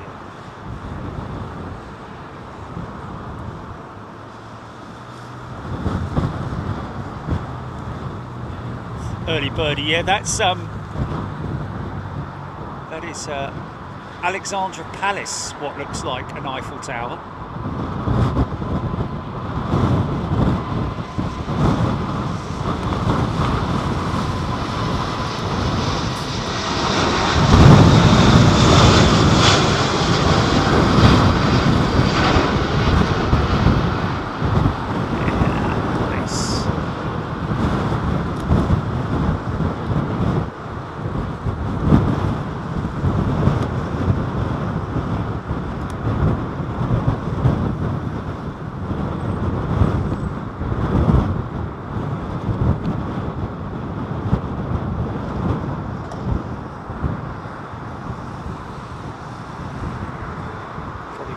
Hold after this one. I don't know though, it's quite a big one going out. Is it going to go left quite quick, or run it long?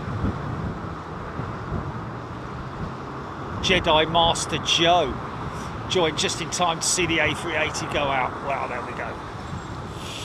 No better time to join Jedi Master Joe. Alex Hooper, yeah, it's a pretty stiff old headwind. Still holding.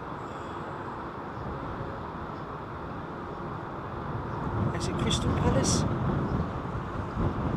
Is it the Crystal Palace transmitter? I thought it was Alexandra Palace. Oh, it's Crystal Palace, is it? Okay, my apologies. Okay, so it's Crystal Palace. My apologies, not Alexandra Palace. Chrissy Pally. Airport security still confuses me. Outbound to the US last week, no need to remove shoes. Oh yeah, they're different. Hey, listen, trust me. Every airport is different.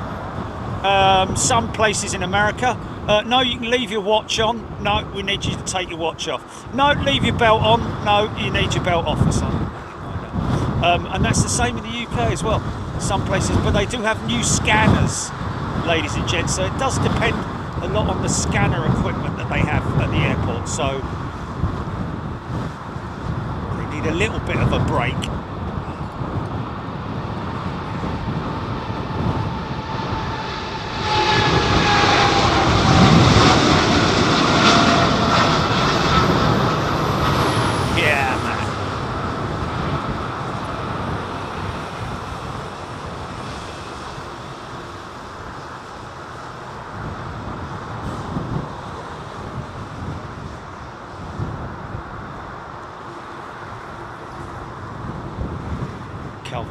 Yeah, left over Thorpe Park and M25 and out over Leatherhead, because where I play golf out that way, very busy skies of a morning of both aircraft in the holding pattern and also aircraft going outbound as well. So that's why I never play golf very well, because I'm always looking up in the bleeding air.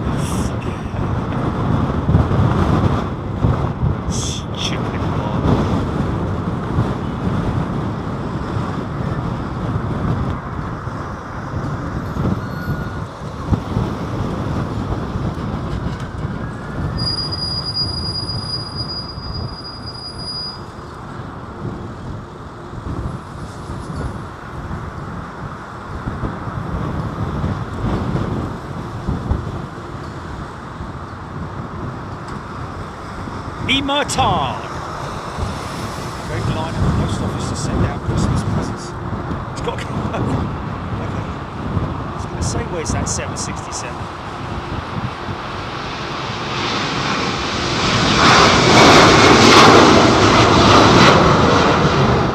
Wow. Took a minute to get off the ground there, didn't it? Listen to that thing, man.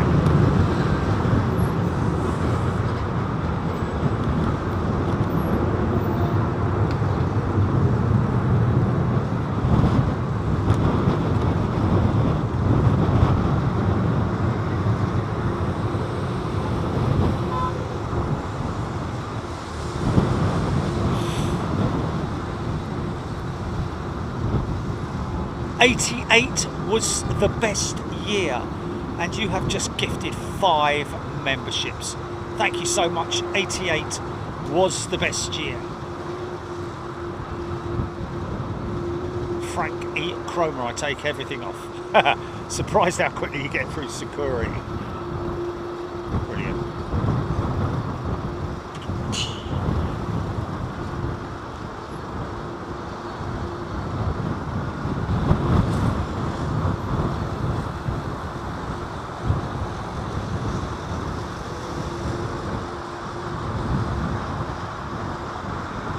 Davies, brilliant.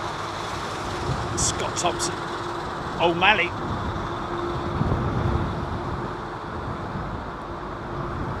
Listen to those CF60s. Say it then, Dave.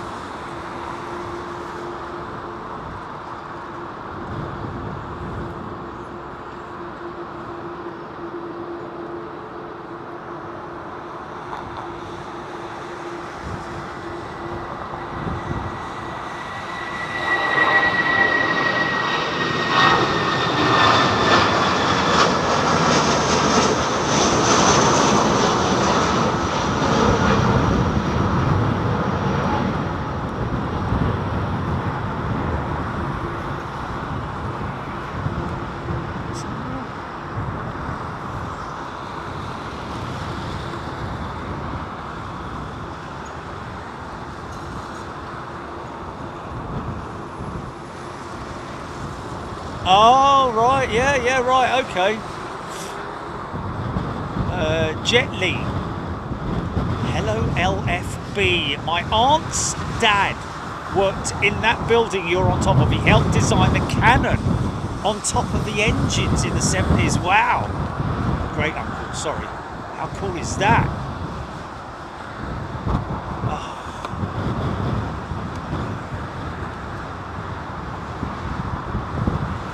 Well, don't confuse me then by saying something that I'm going to think that you're correcting me. Take it easy, Dace. Hey?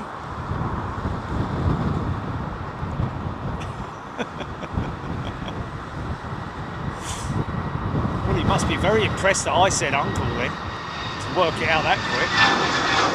Great uncle. Oh, flipping it, I don't know. Just ruined it. Pretty ruined it for him and now, haven't I? Good while it lasted. Anyway. Steve Stippens, yes indeed, tomorrow is all Freeview, ladies and gentlemen. Join us from East Midlands Airport, Freight Terminal. East and West Terminals will be, and we've got a good friend as well driving us around, same fella as last time, and I can't remember his name.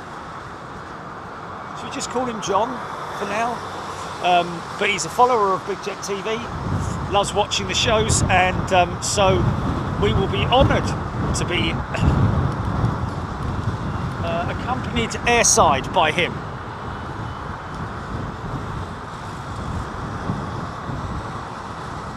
Heathrow alarm.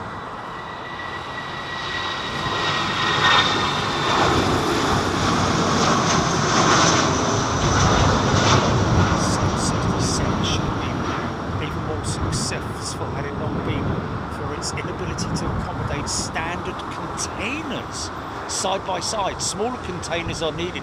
Some airlines rejected it for this. And when you're saying about containers, you're talking about belly containers here, Heathrow, I'm guessing, not the upper deck on pure freighters. I'm guessing that the upper deck is fine, but the lower deck needed, and that's not good. I can see what he's saying there, because obviously if you're transiting from one container to another, you need to switch everything out from it, and let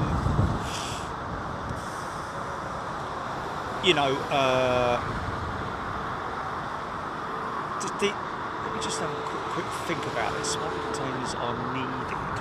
Okay, does that mean that the 777 containers would fit into a 747, for example, in the belly?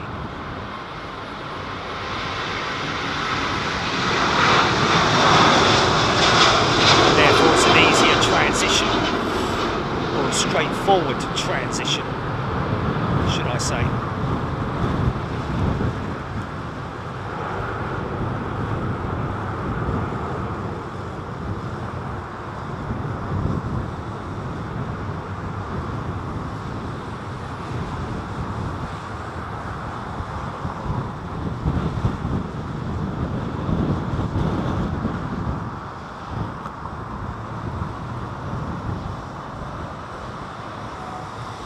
Okay, well, I think we're going to finish, ladies and gentlemen, with a freighter. How about that? Should we do that then? Finish with a freighter, and tomorrow we'll start with a freighter. How about that?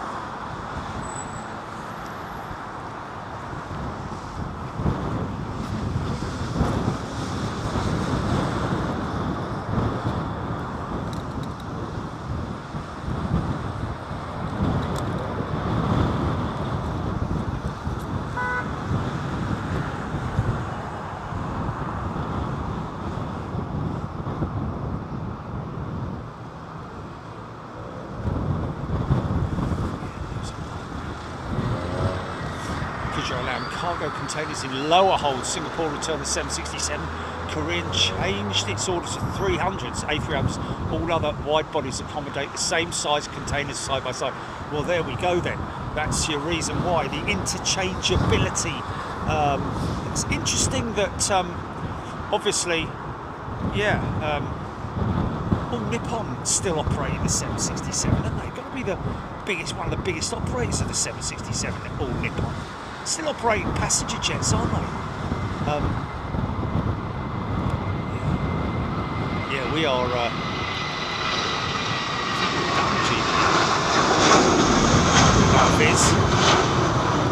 Finish out with this DHL A300 freighter. It's going to go up like a skyrocket. Mind you, I think we've got a couple left still to go.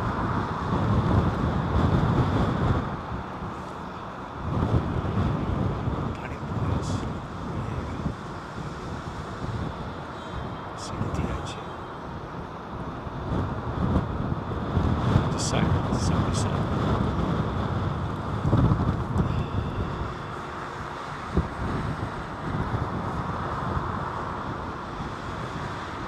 MA watching the birds outside my window flying station. Brilliant, man. It's great, isn't it? I love watching birds on the wind, in the wind. Best time to be around, be alive.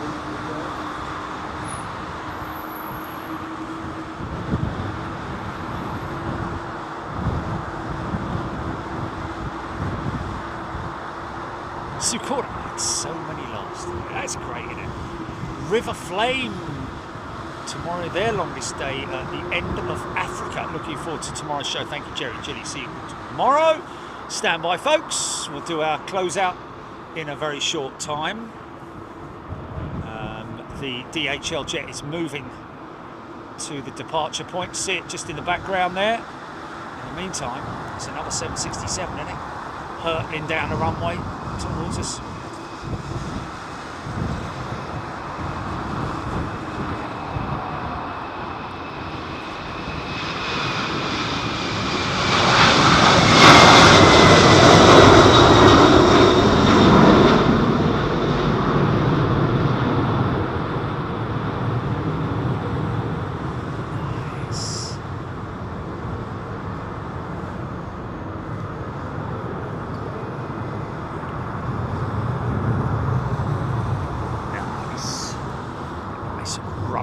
Set of Robin Rambala. How's it? Sorry. Melody, thank you. Chicky Armitage. Beverly George, thank you. Rab H. Jules Harris, Sandy Only. JP Krause. Thank you, everybody. Going to do a closeout in a second. Stand by. Yvonne Evans.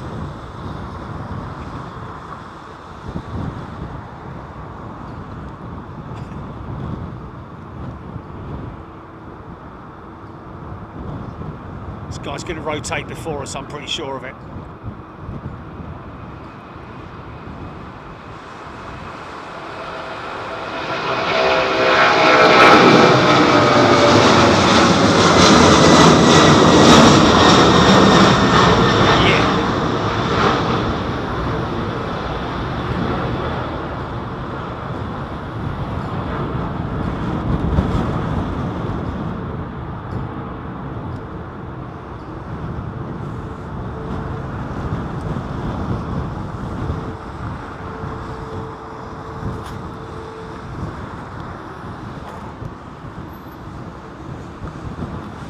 There you go, folks. Thank you very much for your company today. It has been fantastic. Thank you to everybody who's gifted memberships as well. We really appreciate that. Everybody who's joined, new members, hello, and thank you for your support as well. And of course, a big shout out and thank you to all our current members from many years ago right up till the present day. We thank you very much for your ongoing continued support. Even if you do go out and come back in again, it's whichever way it is what you want to do, and we really appreciate it. And thank you to the LFB as well, folks. Thank you to White Watch, Drakey. Thank you very much, mate. Really appreciate it. And everybody else who's involved, all the security teams, the police, London Heathrow as well, Heathrow Airport Limited, all the teams here, the police. Did I say the police? I think I did. But everybody who's involved, thank you so much for your support. and for your for looking after everybody around the airport as well. And that's really about it. But anybody who wants to forget about this whole scenario, then just stand by.